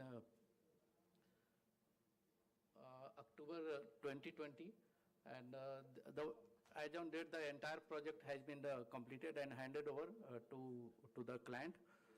Project is just about to in the completion phase. Some development works is going on, and there has been some delay in the project because of the reasons getting approval from the local body, then COVID also happened during that period, and then there are some other reasons, local factors also. Basic problem is getting the labor and material at that remote place. This is the main reason. The project is being completed within the sanction amount. There is not much any deviation from the sanctions. We have completed the project within the sanction. What you see is the map of the IIT Jammu campus. The total area is nearly 400 acres. There has been 3 phases. Phase 1A, Phase 1B, and Phase 1C. Phase 1A, B has been completed by CPWD only, and the current is the Phase 1C which is going on. This is a major part of these 3 phases. Now I will just giving the brief about the buildings, then I will go to what is the unique about the projects. So this is the hostel block G+7. We have already completed this one. This was handed over in July 2023. So first this hostel and dining block. These two buildings were completed and handed over to the client immediately within the scheduled period. So there was nothing to keep them students outside. The students were in the hostel. When the session started, the students started within the hostels. This is some of the pictures of the dining hall.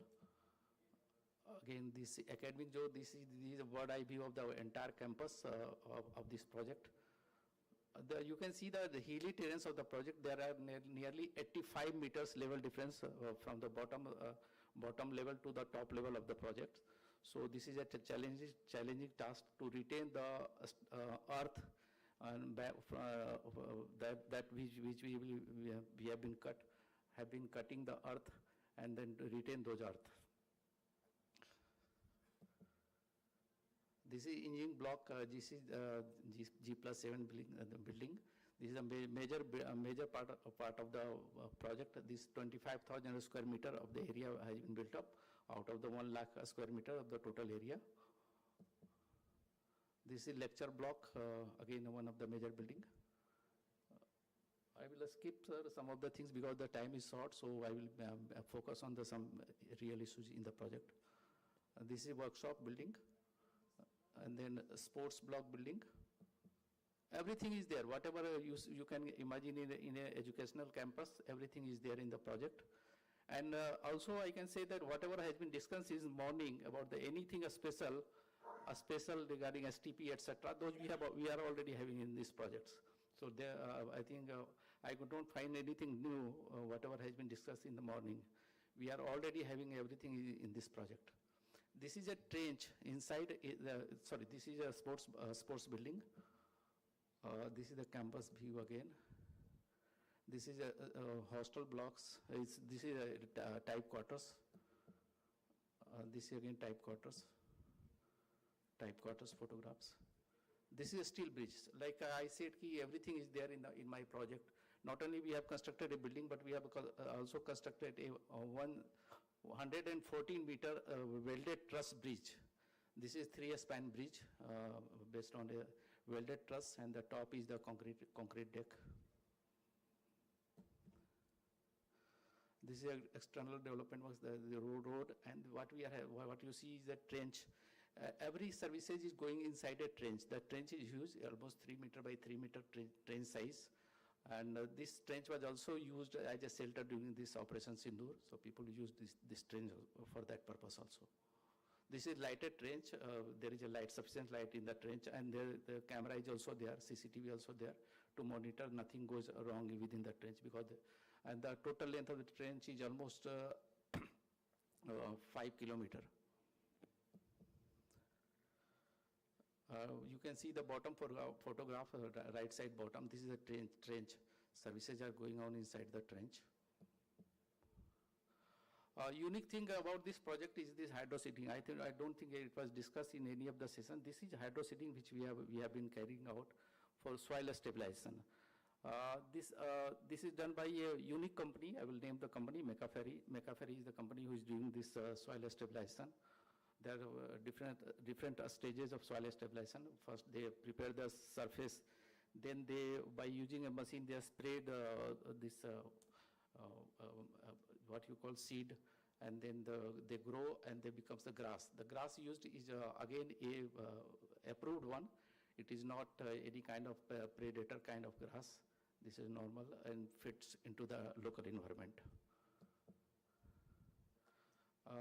It is not visible, but this is the stages where the hydro seeding is done. First surface preparation, then watering of the surface, then seeding of the surface, then putting a geomat on the surface to protect that it doesn't erode by the rain, and then grass grows off.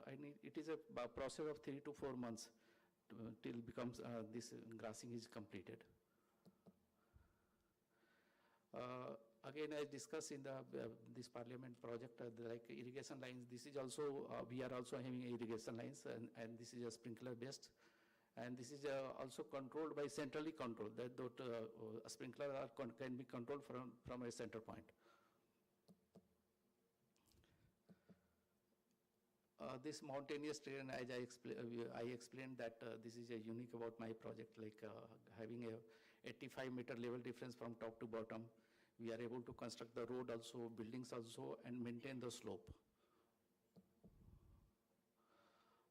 It was discussed in the morning, like we are having what you call STP. Generally it is called STP, but we call it is called decentralized water treatment system. Here in this water treatment system, no energy is consumed. Everything is used by gravity. The flow sewage is collected, and then it is passed through anaerobic chambers. And this is anaerobic chamber, 4-stage anaerobic chambers. Sewage passes through that. And the last you see at the bottom side, there is a flowery plants that is called canna plants. That canna plants treats the final treatment, and it gives the BOD. The treated water from this one, the BOD is 10. We are able to achieve 10 milligram per liter.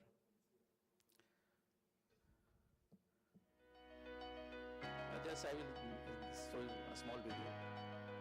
That DWTS system which These are the 4 stages of treatment in the natural eco-STP sewage treatment system. You put bad water in and you get good water out. This is stage 1, RDF Rumen Digester Filter Treatment System. This is the tank where all sewage lands first. It has 2 parts, as you can see. As I said, sir, there is no energy consumption into this one. This is entirely clean, neither solar, nothing, nor electricity. After stage No 1, energy is consumed. the water moves to stage 2 RDF Rumen Digester Filter Treatment System via gravity. As you see, the wastewater moves to a series of chambers through baffle pipes. Wastewater gets purified in each chamber as it flows. There are no motors. There are no moving parts. The anaerobic bacteria residing at the bottom of the tanks does the magic. And the water gets clearer and clearer. Now the water enters the stage 3 RDF Rumen Digester Filter Treatment System. This contains a bed of aggregates and filter media. The water flows through the filter media slowly, and the bacteria living in the filter media further decomposes the contaminants, further cleans the water. Now the water enters the final stage 4 PGF plant biofilter treatment system. It is found The everywhere. purified water flows through the wetland again by gravity. Again, no moving We do parts. not understand This or final realize stage the importance acts that as a time, but now we biofilter can see that. and removes a range of pollutants.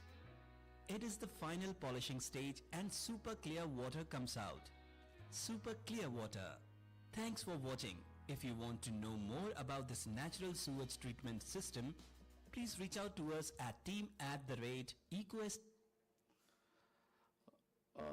This treated water is used for the irrigation purpose. We are not using because there is no we are not using any kind of chlorination, so it is only used for the irrigation purpose.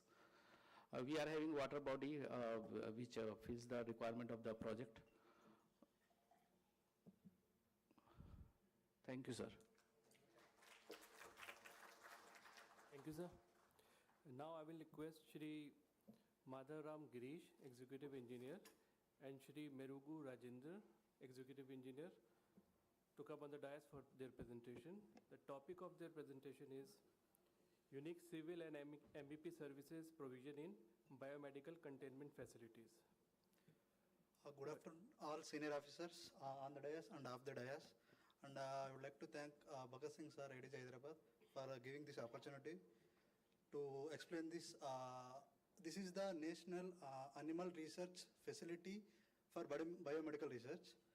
So, Government of India, Department of Health Research, in 12th financial black year, more focused on the research facilities, and so many virology labs and animal-related labs were established in India. So many of us all are already executed, like clean rooms, BSL labs, like that. But this facility mainly focus on animal research related and breeding and experiment related things. So this is the normal layout.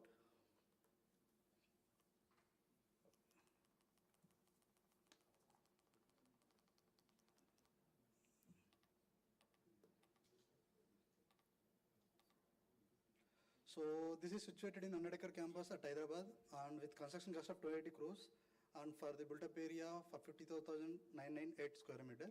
So this is the Southeast Asia largest integrated animal facility, so which was constructed by the CPWD, and mainly focus on breeding and experimentation from small animals to large animals.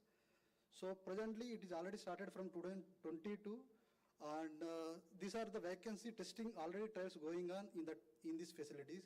KFD, like Kaisanur forest disease, like we will call monkey fever, and influenza, flu, and hepatitis C and E. This vaccination testing trials already it is going on. So these all buildings which were executed by the CPWD all are in specialized nature. So design, every building is designed for noise, prevention of noise and vibrations, and contamination of airs. So more high safety values here were followed.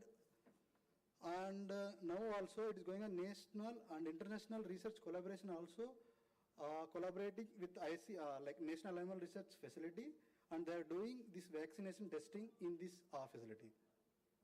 So these are the standard guidelines followed for designing of that animal facility and which were executed.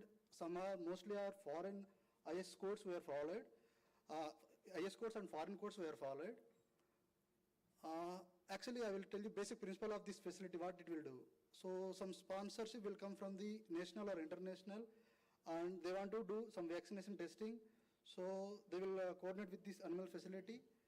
Then first they will approve. After that, some animals, first new animals will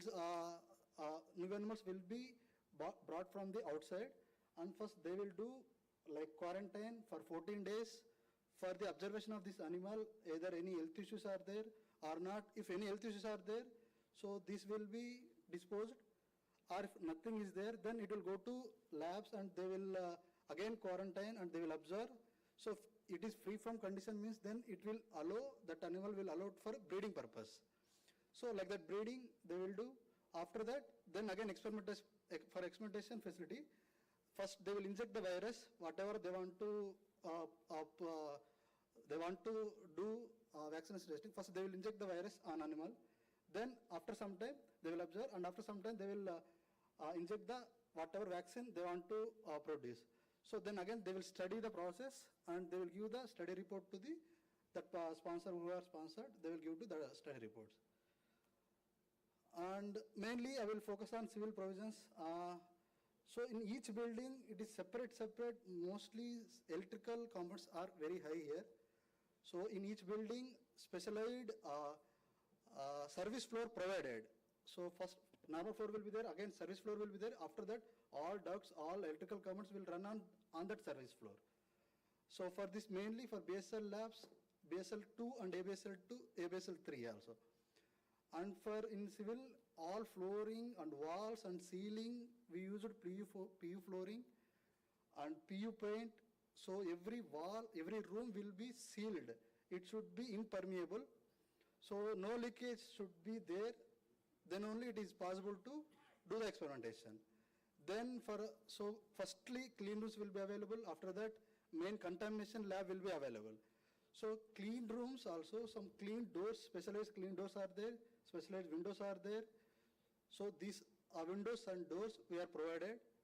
Next, in contamination lab, so gas tight doors we are provided.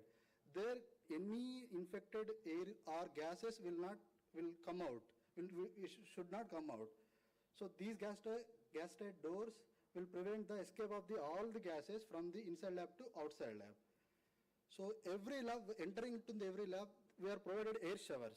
These air showers, so whatever the particles on us, and it will exhaust from on our body, and it will filter, and it will go through, it will throw out to environmental after the filtration process only. Then in every ceilings, in every area, SS dents are there, SS chain link mesh we are used for animal rooms.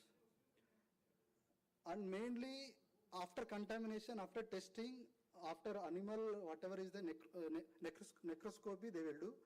After that, that wastage treatment also, we provided SS double containment pipes with the leakage detection system. So this is cast in double pipe will be there, inside SS 316 grade pipe will be there. In that waste will flow, and if any leakage is there, in that outer side SS 304 grade pipe will be there. So in that inside the two pipes, that leakage detection will be there, and it will tell us wherever the leakage is there or not, like that. Some autoclaves are also used for the disposal of the animal wastage. So these are the main features. Some other buildings also separate AHU rooms also provided inside the building. So there is no AHU, separate AHU building provided, because to avoid any vibration to the original building. So lab facilities, whatever vibration should not come to main lab facilities. So like cold room facilities we are provided. For corals, 2 layered walls we are provided. And small swimming pools also were provided. And STP 100 KLD and ETP also 350 KLD were provided. So these are the major admin blocks. And this is rodent means rats and rabbits will be there. This is the breeding building. So presently testing are going. This is the PU floorings. These are the breeded animals in this facility. These are the clean room doors and gas tight doors, air showers. And these are the individual cages for rabbits. So kennel, like dog breeding also, separate building will be there, every animal. So these are the dog buildings. This is already bred animal in this facility, some monkeys. And this is also for monkeys only. These are independent house for all monkeys only. Indoor, outdoor facilities will be there. And this is for equine horses will be there, horse facility, this is the horse facilities. And pigs, sheep, goats also is there, separate. So this is main common containment building, and private containment building will be there. This here only ABSL 3 testing will go. So from here onwards, my colleague Meru Rajendra will take over for this, mainly focused on the containment facilities.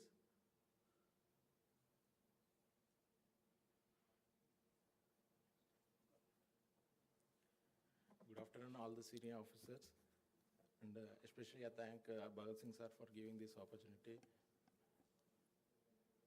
Coming to the specialized E&M provisions in breeding facilities and experimental facilities at ICMR campus, the clean rooms are categorized here. We as ISO 7 class of clean rooms are provided, and animal houses are kept in clean rooms. Animal houses, the animal houses are kept in positive pressure so that they are separated from the dirty areas. AC ducts, conduits and fittings are provided on service floor. As I explained earlier, there are a service floor for all the working floors. One service floor will be provided where AC ducts, conduits and electrical fittings will be provided. Even firefighting conduits will also be provided on that service floor. IP in animal houses and that breeding and experimental facilities, we have provided IP65 modular polycarbonate switch boxes over PVC and with PVC cover, so that the switches are not even touched by the human hands, and to protect that we have provided PVC covers. And dolly lighting system is provided in the small animal houses to maintain the circadian rhythm so that daylight sensors will be controlling this lighting in the animal houses. 60-watt LED top fittings were provided so that the fittings were repaired and maintained from service floor itself rather than going into the working areas. And individual ventilated cages to prevent the allergens generated by small animals. Mostly these rodents will be generating more allergens, and it requires nearly about 125 air changes per hour. So in order to provide that much, individual ventilator cages were provided to the small animals. The AHUs provided here are 100% fresh air, and heat recovery wheel is provided for efficient working. Normally, another access control system, these are all common. Access control system is provided, and the IBMS system for monitoring and control of control and energy saving. IP-based CCTV system is also provided. Addressable fire alarm system is also provided. Regarding this positive pressure, the normal atmospheric air is processed through the HEPA filter, and it is pumped into the clean room area so that it is maintained at a positive pressure more than the relatively atmospheric pressure. And specialized E&M provisions in ABSL 3 facilities. First of all, the penetration sealant system for cables and wire entries.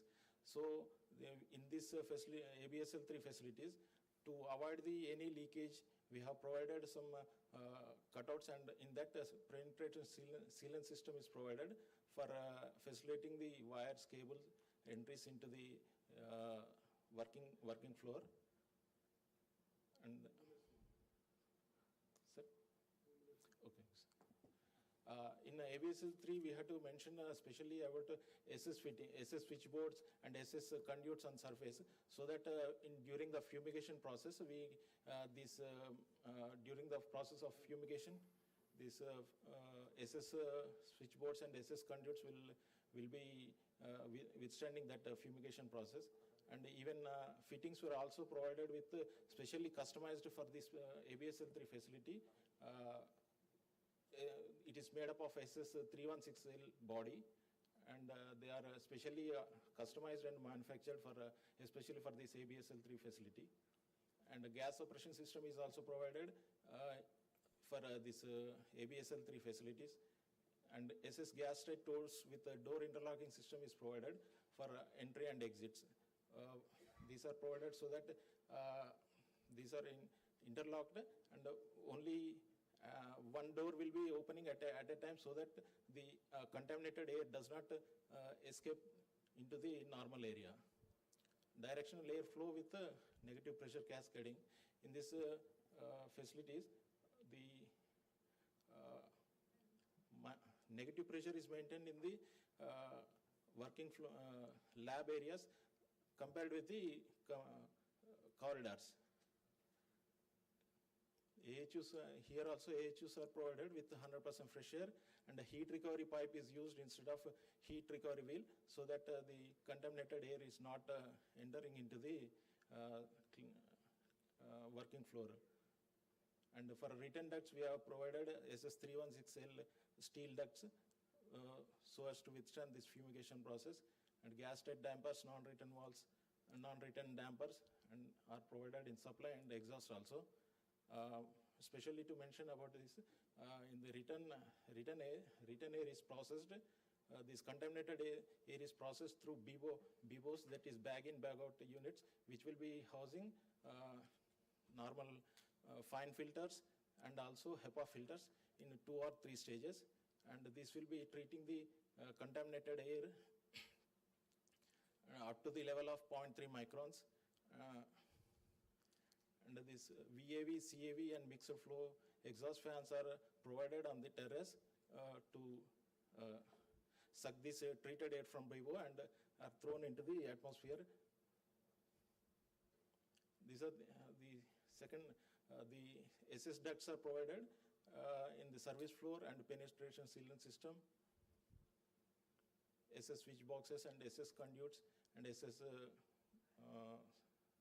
fittings. This is the BIBO unit we have installed at a site ICMR, and right one is the mixer flow fans for sucking the exhaust, treated exhaust. This is the individual ventilated cages used at the site. These are the dampers which are used in the return air of ABSL3 area. This is a typical ABSL3 HVAC system which we are providing. General as every site is be having the generalized EM and provisions provided here. All land network is provided centralized. This is a centralized AC tower and the AHU building. Some non-DSR items are also used here.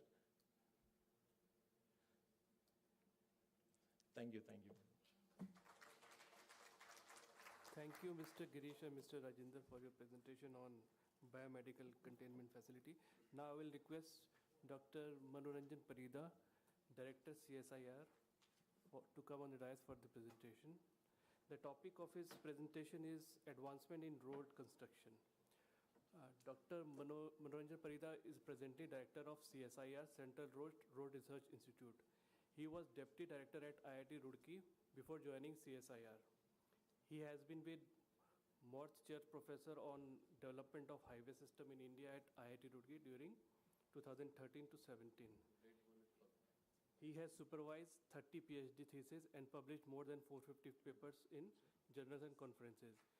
He has provided consultancy for more than 350 urban road infrastructure projects, intercity corridors, rural roads, and expressway. He received Pandit Jawaharlal Nehru Birth Centenary Award in the year 2004 from Indian Road Congress. He has received the Outstanding Teacher Award of IIT Roorkee. He is also the President of Indian Road Congress. So now I will request Dr. Manoranjan Parida to start his presentation, please. So thank you very much for that very detailed introduction. And at the outset, I would like to extend my hearty compliments and congratulations to entire CPWD fraternity, because this is 171st CPWD day, and I also acknowledge the privilege of sharing my ideas with the entire CPWD engineers, those who are attending this presentation. Currently, I am the director of CSR Central Road Research Institute, so it is one of the 37 national research institutes in the country, only one in the domain of road research. So we have completed almost 73 years of our journey, founded in 1952. There are 7 R&D divisions. So the areas on which we are working, so this is basically, you can see the various verticals: traffic engineering and transportation planning, pavement engineering and materials, geotechnical engineering, bridge and structural engineering. We also work with CPWD, especially for the road work at Run of Kutch. Our geotechnical team has been providing advice for the road construction. And at a personal front, I had the privilege of working with CPWD for construction of 1,700 kilometers of state highways in the state of Bihar under RSBI program. So that was between 2007 to 2013. So that was an assignment which I was associated from IIT Roorkee, and then also associated with Delhi PWD, which has a lot of CPWD engineers. So that's essentially for the road works, and I see amidst all presentation, this is only the road presentation. Rest are building related, so I do not know how much it's going to excite. So I have just picked up the various technologies which has been currently developed at CRI. Maybe through various social media, you must be having some idea. So these are say few examples like steel slag road. This is how to manufacture aggregates out of steel slag. Then RejuPave, which is a rejuvenator that is useful for the recycling of asphalt pavement. EcoFix is the technology for repair of potholes.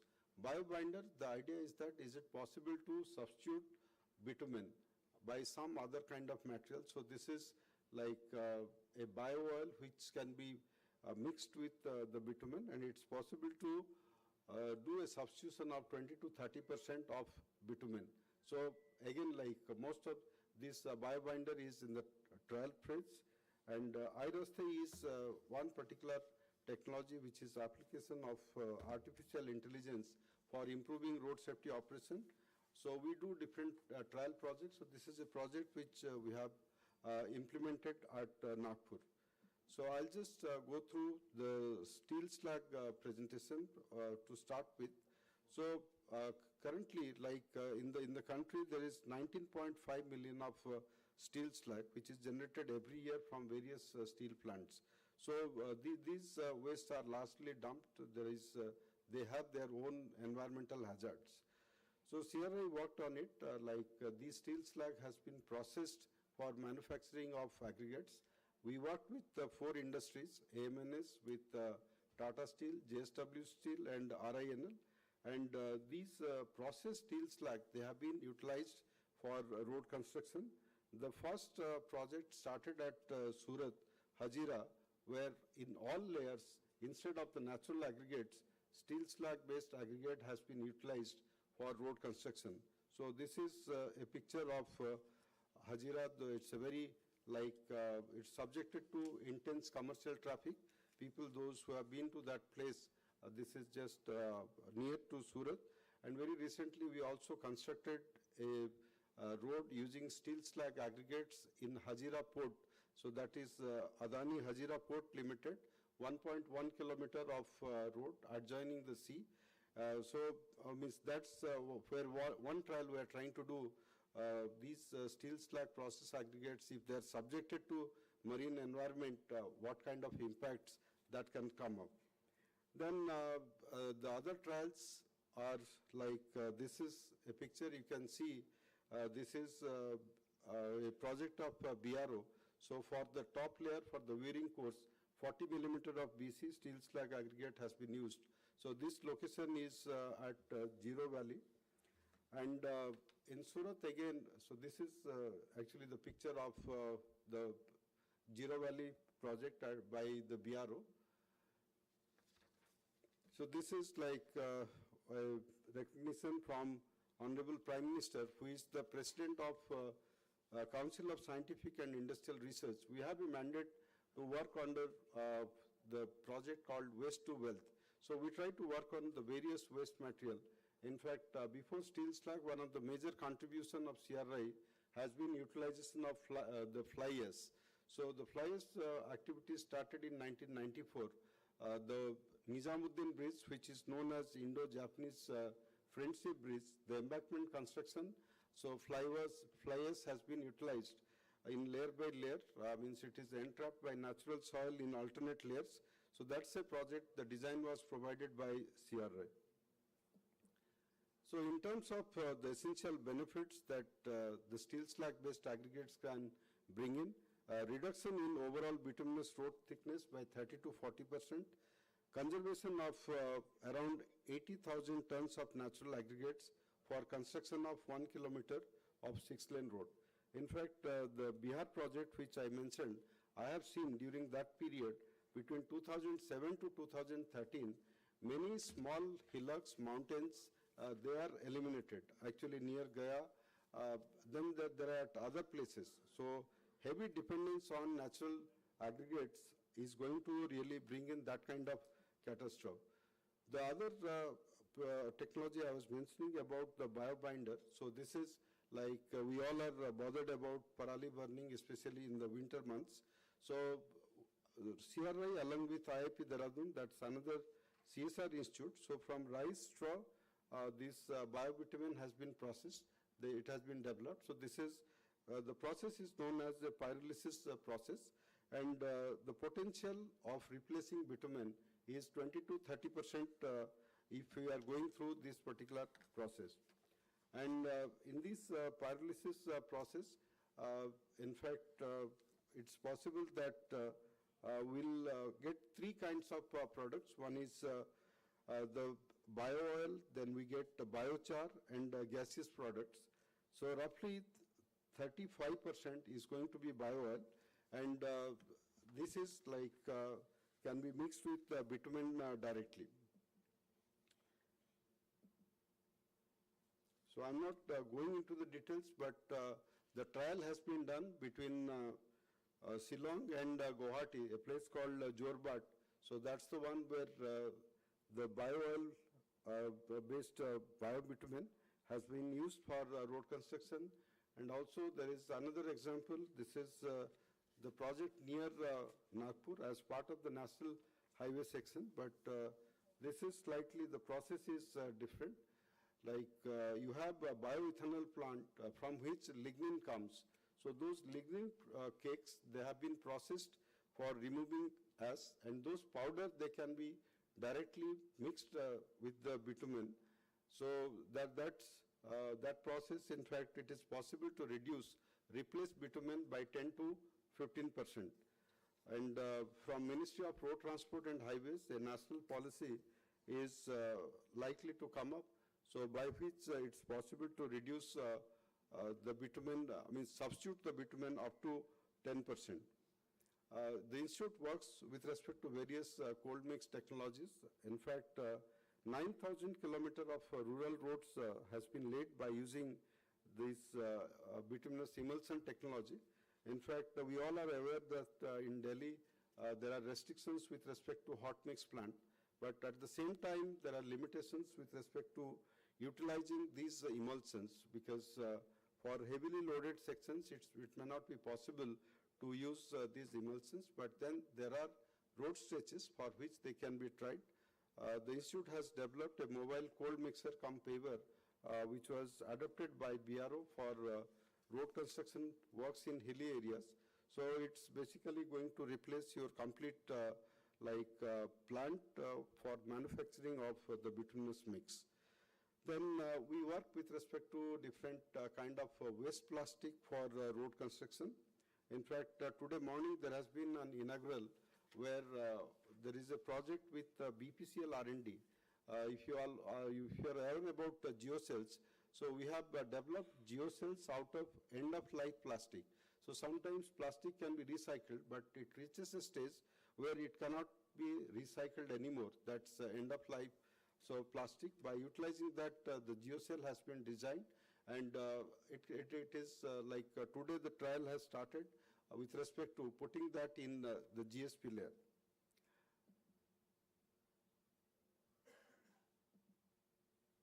So this is this is an instant pavement repair mixture, which is known as EcoFix. This is used for repair of potholes. Like the engineers from Delhi PWD are aware about the ready mix available, the cold mixes available, which is used for repair of potholes. In fact, it was in news, repair of 3,500 potholes in Delhi, because you definitely, before rains, it's very important that you attend to it. So this particular technology, we have been able to reach an agreement with Government of Karnataka and Government of Assam for utilizing this technology for repair of potholes. The other idea is about recycling. So in fact, most of these ideas around the concept of sustainable road development. So presently, the IRC code, IRC 120, IRC 120, 2050, so it says that there is a benchmark of maximum 30% the RAP material can be used for the pavement construction. So we are making trials to cross that limit of 30%. So we have done trials with respect to 35%, 40%, and 45% RAP in the base layer. And the research is currently going on with the National Highway in terms of achieving usage of RAP, which is up to 60%. So these kind of technologies are going to be useful in terms of using these recycled material. There are a number of rejuvenators. So rejuvenators are one which are very useful in terms of recycle road construction. So this is a bio-oil-based rejuvenator known as Rejupe, and it has been tried at BRO roads, especially in high-altitude areas. So this particular material is also equally useful, that the mixing temperature can be lowered by 30 to 40 degree Celsius, and it is also possible to retain the temperature over a period of almost 90 minutes of haulage, because the plant and the actual site, in case of some of the say high altitude sections of BRO, it takes 60 to 90 minutes. So for that, they have found this particular technology of the institute very useful, and currently we have done trials at Thimpu with respect to this particular technology. This is my last slide. As an institute, we work pan-India, so we work with many state governments. We have presence in Northeast, we have presence in Kerala. This is one, like Government of Orissa, we are doing 3 major projects. So this is one project which is developing a maintenance system for 23,000 kilometer of road network in the state of Orissa. So essentially to understand what kind of maintenance, what priorities to be maintained. So that is on the basis of detailed structural evaluation, functional evaluation. So the institute has a very elaborate road asset management team to take up these kind of things, and we have put up a report to CAQM, Commission for Air Quality Management, where they have issued directives to Government of Delhi and other cities within NCR for development of road asset management system, so that maintenance systems are worked out in a logical way, essentially to curb dust pollution and other associated pollution. So this is briefly, like in a limited period, I thought a few technologies I can share with the distinguished audience from CPWD. Thank you very much for this opportunity to share my idea. Thank you. Thank you, sir, for your enlightening presentation on advancement in road construction. Now, sir.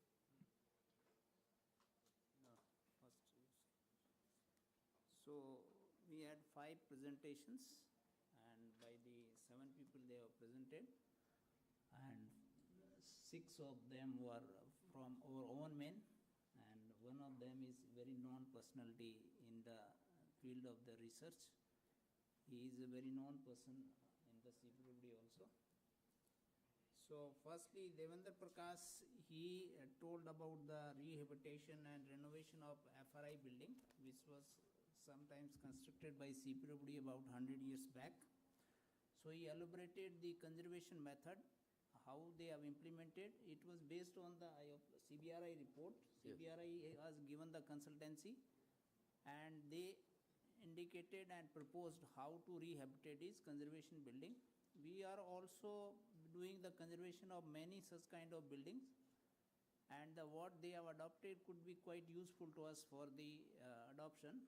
Recently, we are going for the conversion of North and South Block as a museum. There also, we are doing the conservations. Of course, there are the SPA Bhopal, who is the consultant. They have given the DPR. And he has... Parliament is the CBRI Roorkee is doing. And North Block, South Block is the SPA Bhopal. And he elaborated how the process was adopted there, and the different kind of element, how the retrofitting was taken up, and the building, without disturbing the heritage character of the building is carried out the conservation completely. And then the Pradeep Gupta and SP Gupta, they brought out the modern kind of technology and material we are using in the Central Vista projects. Of course, you may be aware of so many the technology and material that is being used in the CPWD, but in Central Vista, these are the latest and something different than what we are using. So he told about what firstly, he told about what is Central Vista, how many components are there. You people may be aware of that, but he brought out that for your knowledge.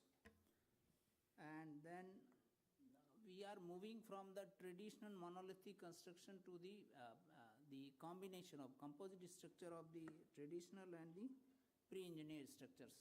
These kind of structures is being taken on CCS 6-7, and we hope it will serve the purpose for which we are switching over. And he elaborated the sustainability. Sustainability is there in the all Central Vista projects, and minimum target is for the GREHA rating 4. But we are also starting for the 5, and 4 is to be assured. He told about the many materials which are usually we are not taking up in our building projects. One of that is the CLSM. CLSM, it is being basically used for filling of the area where those are inaccessible or where you cannot do the compaction. But then how we are using the mechanization. There are many ready-made materials are being used in the Central Vista projects to ensure the quality, and also mechanization is being adopted in the large scale. And blast and bullet resistant. In the CCS and VP, it is the bullet resistant windows have been provided. But in one of the other projects, we have provided the blast resistant structure, doors and windows. That is something different kind of the, I think first time in government building we are using the such kind of the protection structures for the security of our VIPs.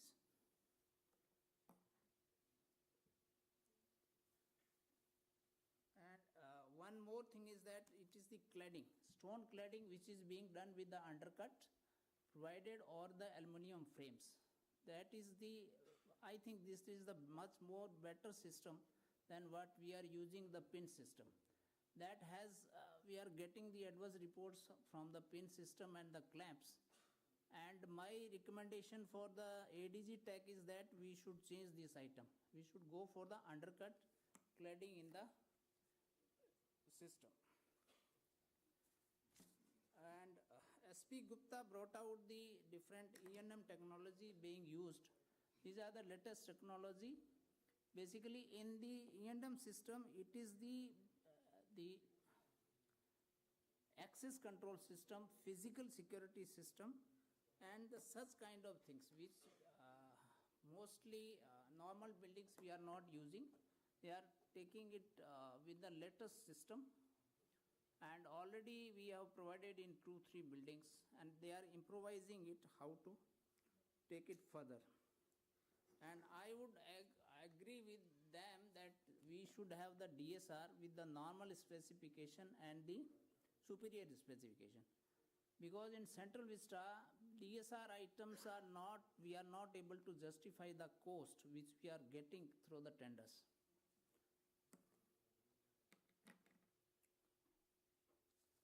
And similarly for the revision in the PR rates for the superior specification building and normal buildings. And then Vijay Kumar, he has brought out the experience they have gained in the project of the IIT Jammu. And it's a project which was developed with a level difference of 85 meter in hill terrain.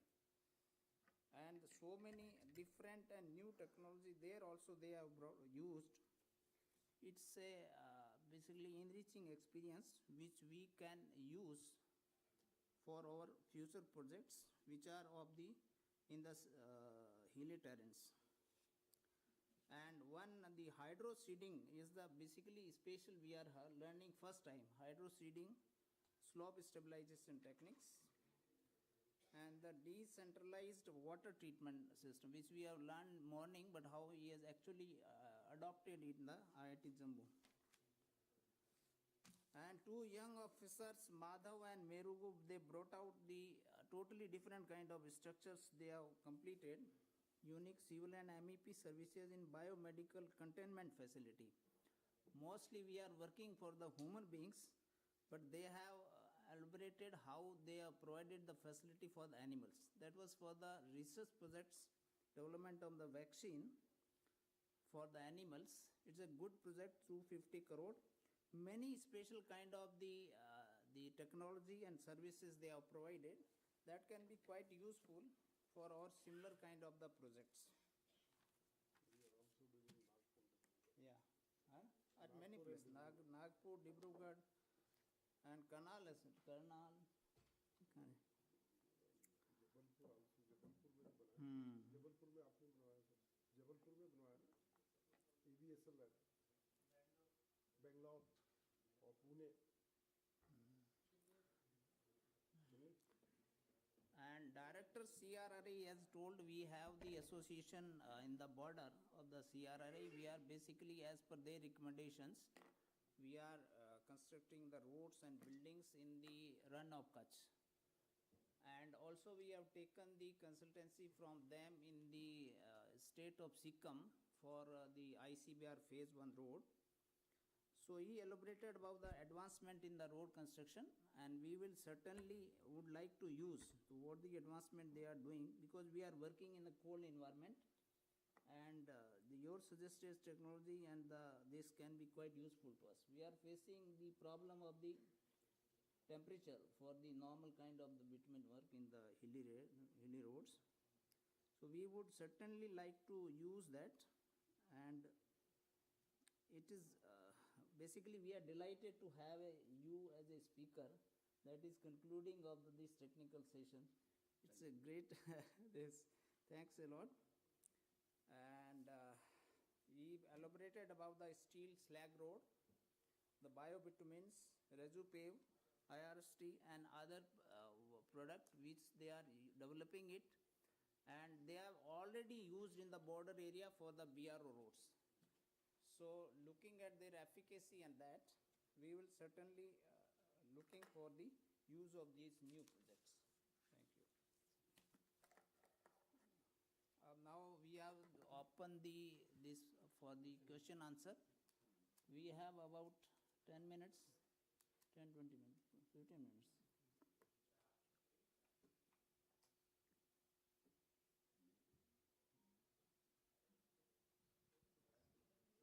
question from Professor Dr. Padida. You said, sir, you are using this steel slag for the road construction. Sir, I believe that a steel slag, this is also called blast furnace slag. Is it so, sir? Is it so, sir?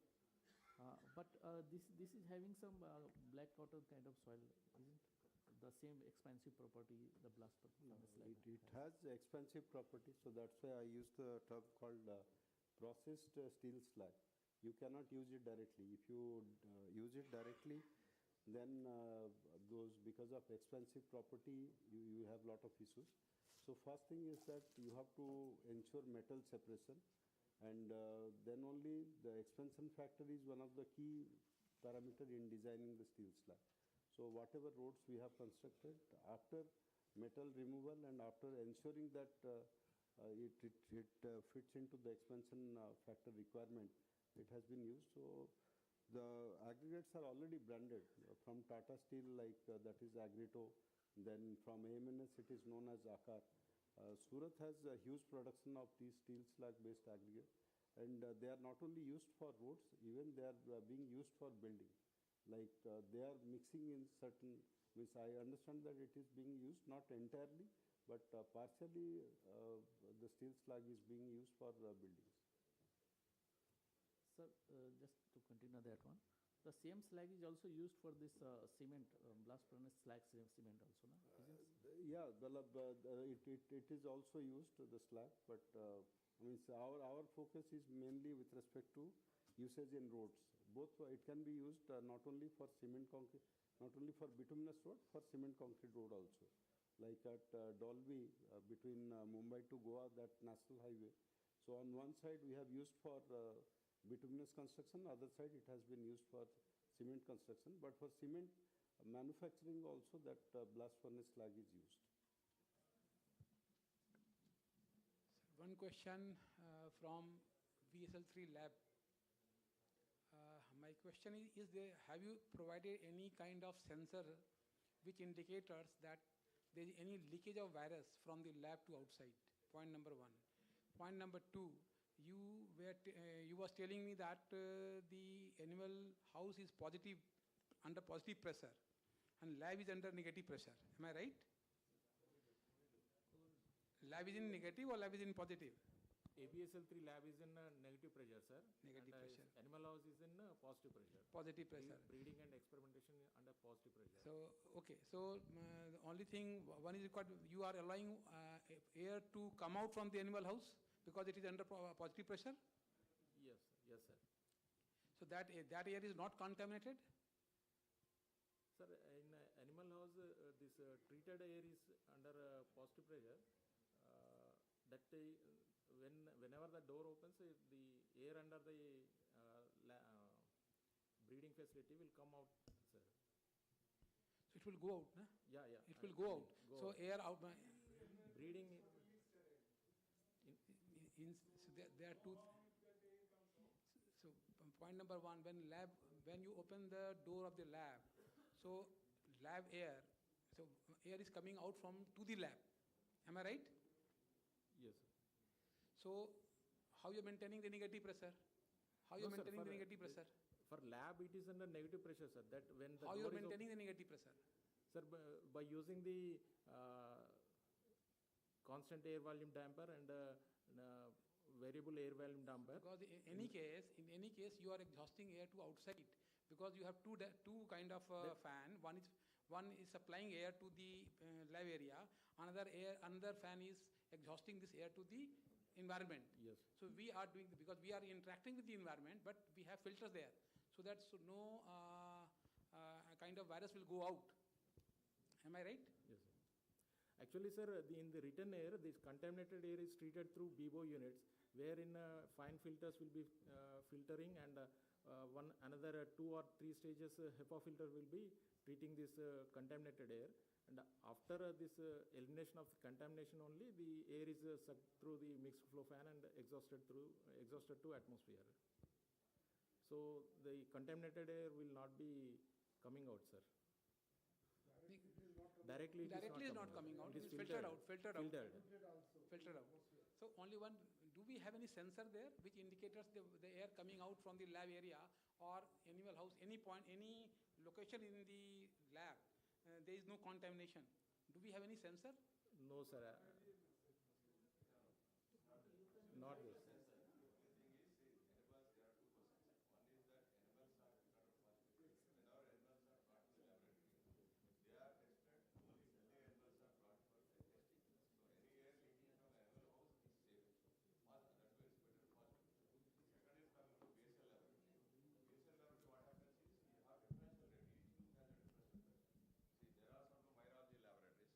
There are certain, I'll say, culture laboratories. So culture is maintained at, let us say, -5 Pascal. When it comes to virology, it goes to -30, -20. So that depends on the design. So as you keep on taking out the differential pressures, it is this, whenever you open the door also virology lab, let us say, air should come from corridor into this, not from this, vice versa. So in case of when this air also, when it is exhausted, it goes through BIBO. And as you said rightly, yes, we don't have any technology which can test whether virus, it's a procedure. There are standards which are given, mostly we follow Canadian standards, so which are adopted here. So those, according to those standards, those multiple filters, so far, wherever they are done, even throughout the country, in all the laboratories and the world also, it is done, it is found to be safe only, that exhaust. But as you said, yes, there is no mechanism to test the wire, otherwise unless you go there, take the wire, do the sampling again. Sir, in continuation, please tell us what is the maintenance strategy for these facilities? This has to be maintained by a specialized agencies only. So there are people who do that, actually. Yeah. You have some people, earlier Blue Star used to do. So, no, I mean whether some provision has been made that they will be maintained for 2 years or 3 years in the tender itself by those agencies who are installed?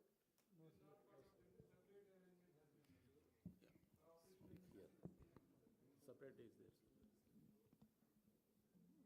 But in case of Tirupati, we put in the tender. Supplementary agreement as well. We have done a BSL laboratory in Aishar.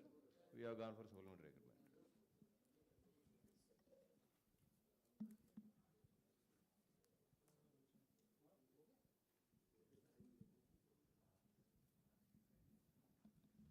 नमस्कार sir, मेरा question SP Gupta ji से है। Sir, हम लोग काफ़ी कुछ एचबैक और air quality के लिए काफ़ी कुछ चीज़ें अपनी अपनी बिल्डिंगों में लगा रहे हैं, हाई एंड टेक्नोलॉजी यूज कर रहे हैं। मेरा एक ही क्वेश्चन था कि इन सारी चीज़ों का कुछ मेजरमेंट और वेरिफिकेशन का भी कुछ सिस्टम लगाया है कि सारे सिस्टम लगाएं, वो पैरामीटर अचीव हो रहे हैं, कंटिन्यूसली मॉनिटर हो रहे हैं और अचीव हो रहा है।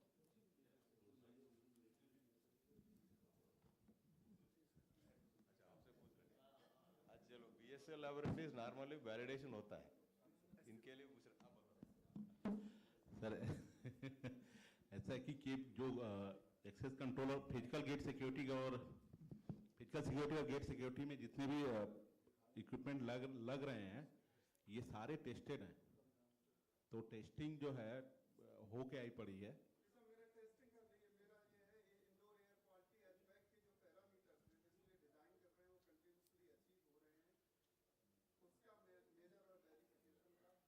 नहीं,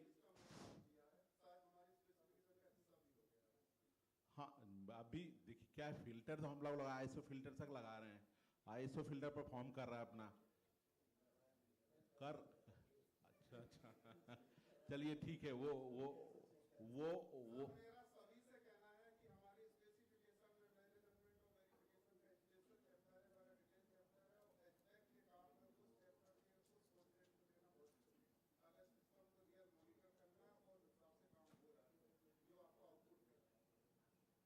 नहीं, वो तो स्पेसिफिकेशन के हिसाब से ही काम हो रहा है बाय द वे।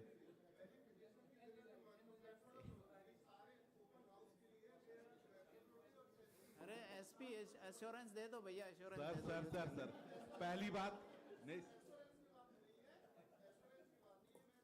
ठीक है गुप्ता जी, आपने बता दिया, जरूर करेंगे सर अभी तो EPC कॉन्ट्रैक्ट में हम जो है ना सीधा रेफर कर दे रहे हैं कि जो काम होना है ना CPWD रिस्पेक्टिव स्पेसिफिकेशन के हिसाब से ही होना है, ठीक है। एश्योरेंस की बात नहीं है सर, इसको मेजरमेंट और वेरिफिकेशन का एक एचबैक और एयर क्वालिटी के लिए सर कंटीन्यूअस मॉनिटरिंग के लिए जो आपके पैरामीटर चलिए अचीव हो रहे हैं नहीं हो रहा, उसका उसका भी सिस्टम, उसका भी सिस्टम स्टडी का पॉइंट है ना। उस टाइम तो अभी इनकी बिल्डिंग में कोई रह ही नहीं रहा है। इनकी बिल्डिंग में जब रहेगा तब पता चलेगा ना। अभी कंप्लीट नहीं हुई है। पोस्ट कंस्ट्रक्शन के लिए आप रख लो, ड्यूरिंग मेंटेनेंस पीरियड जो है उसको आप असेस करा लेना। कंस्ट्रक्शन में कैसे कोई चीज बिल्ड कर देंगे अगर बिल्ट इन्वायरमेंट का हिस्सा नहीं है वो सिस्टम, तो बाद में कैसे क्रिएट करेंगे? वो तो स्पेसिफिकेशन के लिए बता ही रहे हैं ना, सीपीडब्ल्यूडी स्पेसिफिकेशन के हिसाब से काम करा रहे हैं। सर वो भी सिस्टम लगवा देंगे सर, जो जिस तरह आपका इशारा है वो भी सिस्टम लगवा देंगे सर। ये श्योर कर रहे हैं, ये मुझे पता है। ये विकास बता देगा ये क्या किया बता दो। वो इंटरेक्ट किए हैं उन एजेंसियों से जो लोग ये वेरिफिकेशन मेजरमेंट्स का काम करते हैं, वो भी सिस्टम लगाने का कंसिडरेशन में है सर।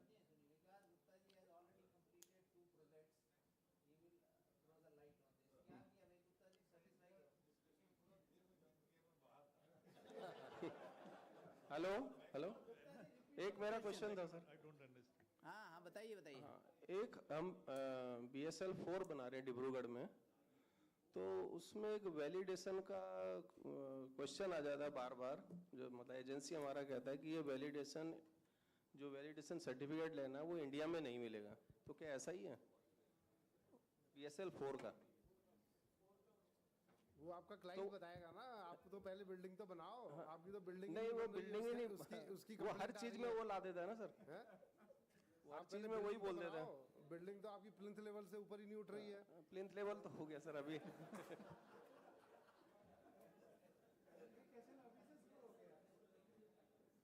चलिए अरे बता दीजिए यार, किसी को पता हो तो। Sir, actually client will form a committee for validation of the labs. Then only they will come, that committee will come and the committee will validate the lab. So either BSL 3, either BSL 4, so client will take over that job. आपने उससे पूछा है client से? Clients ने आपकी wait करी थी ना, NIT वेट करी थी आपकी क्लाइंट ने, तो क्लाइंट से पूछो ना कि हु विल वैलिडेट। मतलब वो कॉन्ट्रैक्टर के कहने पे मत जाओ ना आप। Sir regarding this BSL 3 validation sir, regarding this BSL 3 validation, there will be institute level committee will be forming, and they will be sending it to Department of Biotechnology, and that Department of Biotechnology will come and visit, and they will be validating, and this validation is valid for 3 years, and for every year this should be revalidated.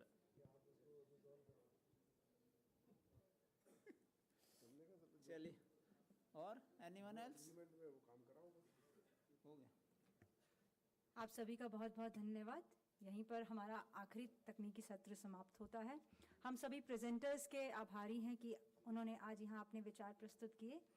अब मैं विशेष महानिदेशक महोदय Shri Ramdayal ADG border जी को आमंत्रित करती हूँ कि वे सत्र के प्रेजेंटर्स को मोमेंटोस देकर सम्मानित करें। Please sir. सर्वप्रथम मैं बुलाना चाहूँगी श्री मनोरंजन Parida, director CRRI new Delhi. जोरदार तालियों के साथ हम सर का सम्मान करते हैं।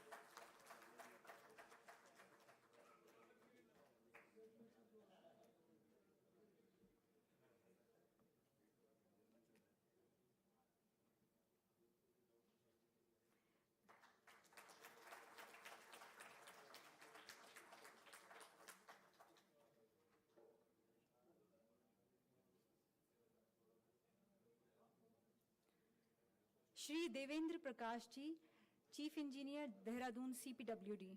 जोरदार तालियों के साथ हम सर का भी सम्मान करते हैं।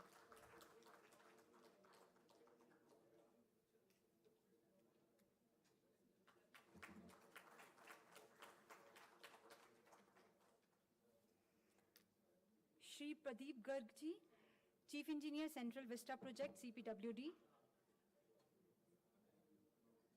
Shri Pradeep Garg ji, Chief Engineer Central Vista Project CPWD।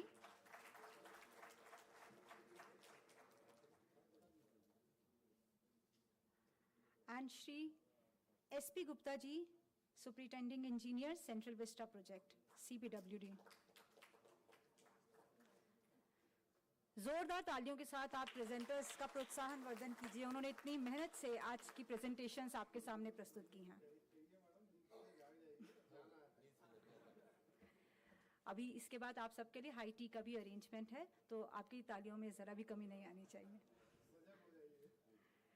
अब श्री विजय कुमार जी, चीफ इंजीनियर कम ईडी IIM IIT जम्मू, जोरदार तालियों के साथ सर का हम सम्मान करते हैं।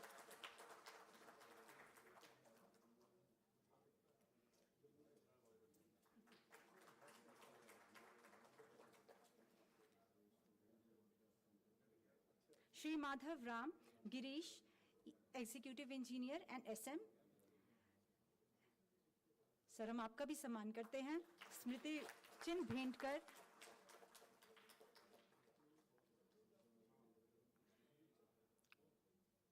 और श्री मिर्गू Rajendra, executive engineer and SM, sir का भी हम स्मृति चिन्ह भेंट कर स्वागत करते हैं, सम्मान करते हैं।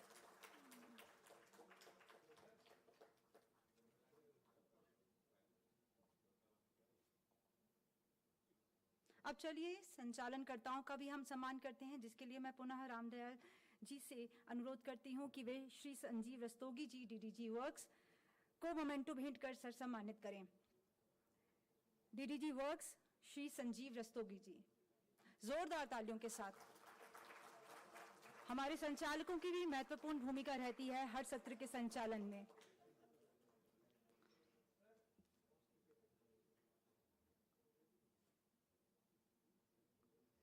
श्री रामदयाल जी ADG बॉर्डर, आपसे अनुरोध है कि वे श्री रवि कुमार वर्मा, डायरेक्टर लीगल को भी मोमेंटो भेंट कर सम्मानित करें। जोरदार तालियों के साथ हम सर को सम्मानित करते हैं।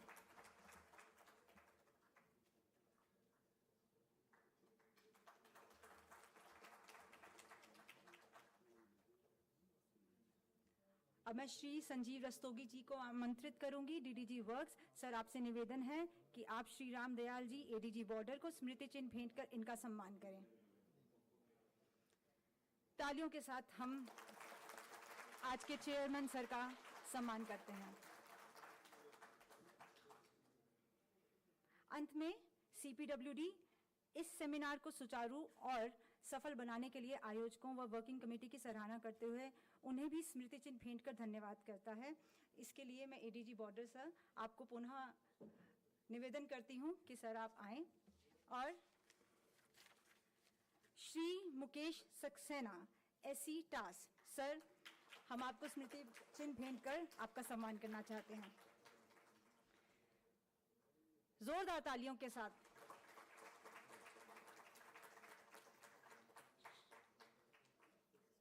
Shri Ram Kumar Singh, executive engineer C&M,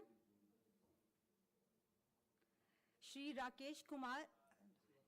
Ram Kumar Singh, जोरदार तालियों के साथ हम सर का सम्मान करते हैं।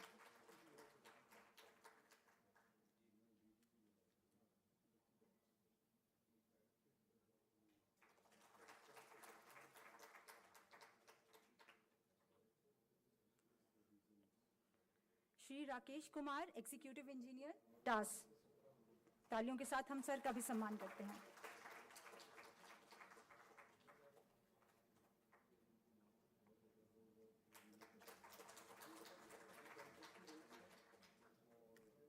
Shri Piyush Kumar Singh, executive engineer headquarters, तालियों के साथ सर आपको भी हम स्मृति चिन्ह भेंट कर स्वागत सम्मान करना चाहते हैं।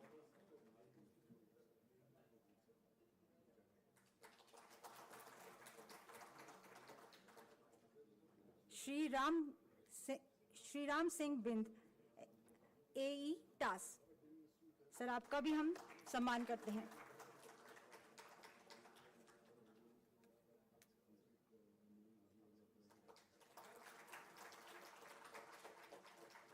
श्री राकेश कुमार गुप्ता, असिस्टेंट इंजीनियर टास, जोरदार तालियों के साथ सर का भी हम सम्मान करें।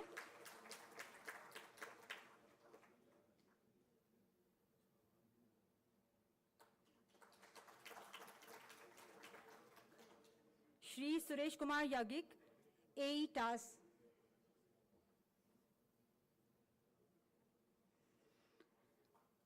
आइए हम आपका भी सर सम्मान करते हैं जोरदार तालियों के साथ स्मृति चिन्ह भेंट कर।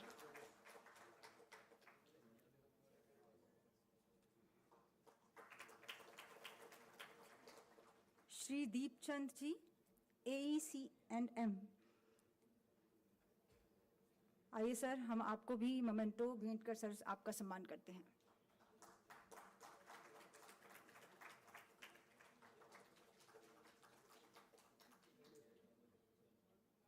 श्री चंद्र प्रकाश चुटानी जी, चीफ एस्टिमेटर, टास।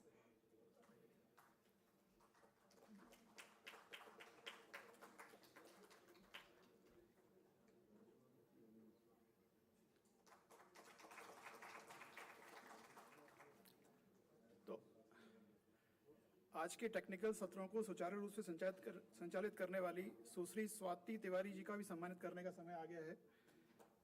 स्वाति जी CPWD में वरिष्ठ हिंदी अधिकारी हैं और वर्तमान में राष्ट्रपति भवन में पदस्थ हैं। Thank you.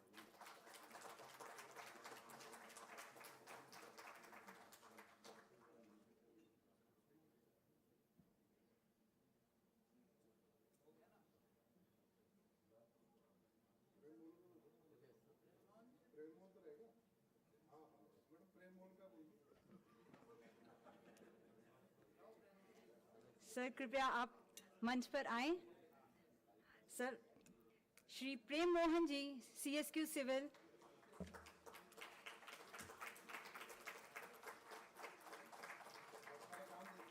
हमारे चीफ इंजीनियर सर, जोरदार तालियों के साथ इस पूरे सेमिनार का संचालन सर ने किया है अपनी टीम के साथ।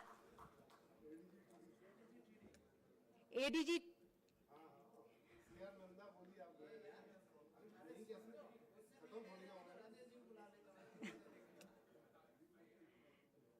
सर आप आइए।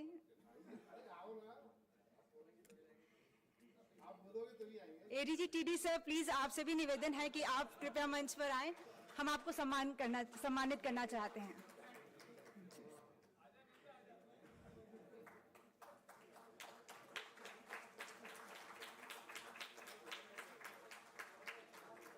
सर आप ही के मार्गदर्शन में इस पूरे टेक्निकल सेमिनार का संचालन किया गया है।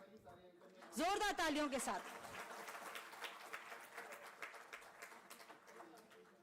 अब मैं आदरणीय श्री चंद्रपाल जी, SEC&M, आपसे अनुरोध करूंगी कि सर आप आएं और यहां पर धन्यवाद प्रस्ताव प्रस्तुत करें।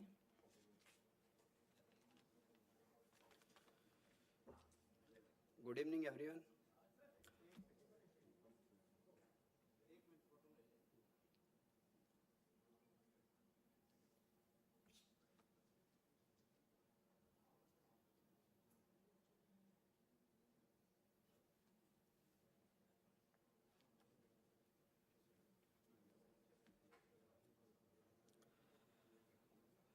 Now we are proceeding towards the conclusion of day-long technical session, and I take this opportunity to say a vote of thanks. As we come to the conclusion of this insightful and enriching seminar, it is my privilege to deliver the vote of thanks on behalf of the tech unit of CPWD. First and foremost, I would extend the deepest gratitude to the DG CPWD, who not only spared his valuable time, but also provided the guidance in the session. My heartfelt thanks to the esteemed chief guest of today's seminar, Dr. Pratik Sharma ji, Vice Chancellor, Delhi Technical University, for his inspiring keynote address. Sir, your valuable insight have significantly contributed to the success of this event and have provided us much to reflect upon. My sincere thanks to Special Director General Headquarters for inspiring his precious time and sparing precious time and gracing the occasion.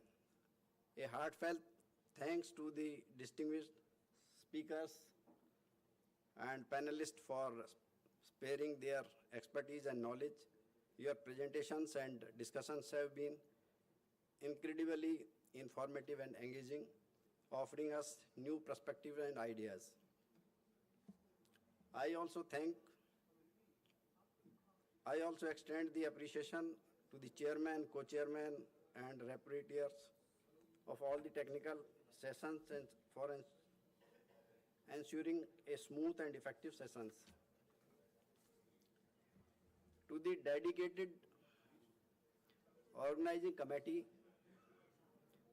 and volunteer from CSQ unit and Tech and PR unit of CPWD, thank you for your tireless efforts and meticulous planning, your hard work behind this scene and ensured smooth execution of today's technical session. A special thanks to all the participants and attendees for their active engagement and enthusiasm. Your presence and contribution have enriched the discussion and made this event a collaborative success. Lastly, I would like to thank you, the team of Vigyan Bhavan, for making the event, making the excellent arrangement. Your efforts have made everyone feel comfortable and welcomed. In conclusion, thank you all once again for your valuable and invaluable contributions and participation. Thank you. You have made the technical section a memorable and insightful experience. Have a great evening. Thank you.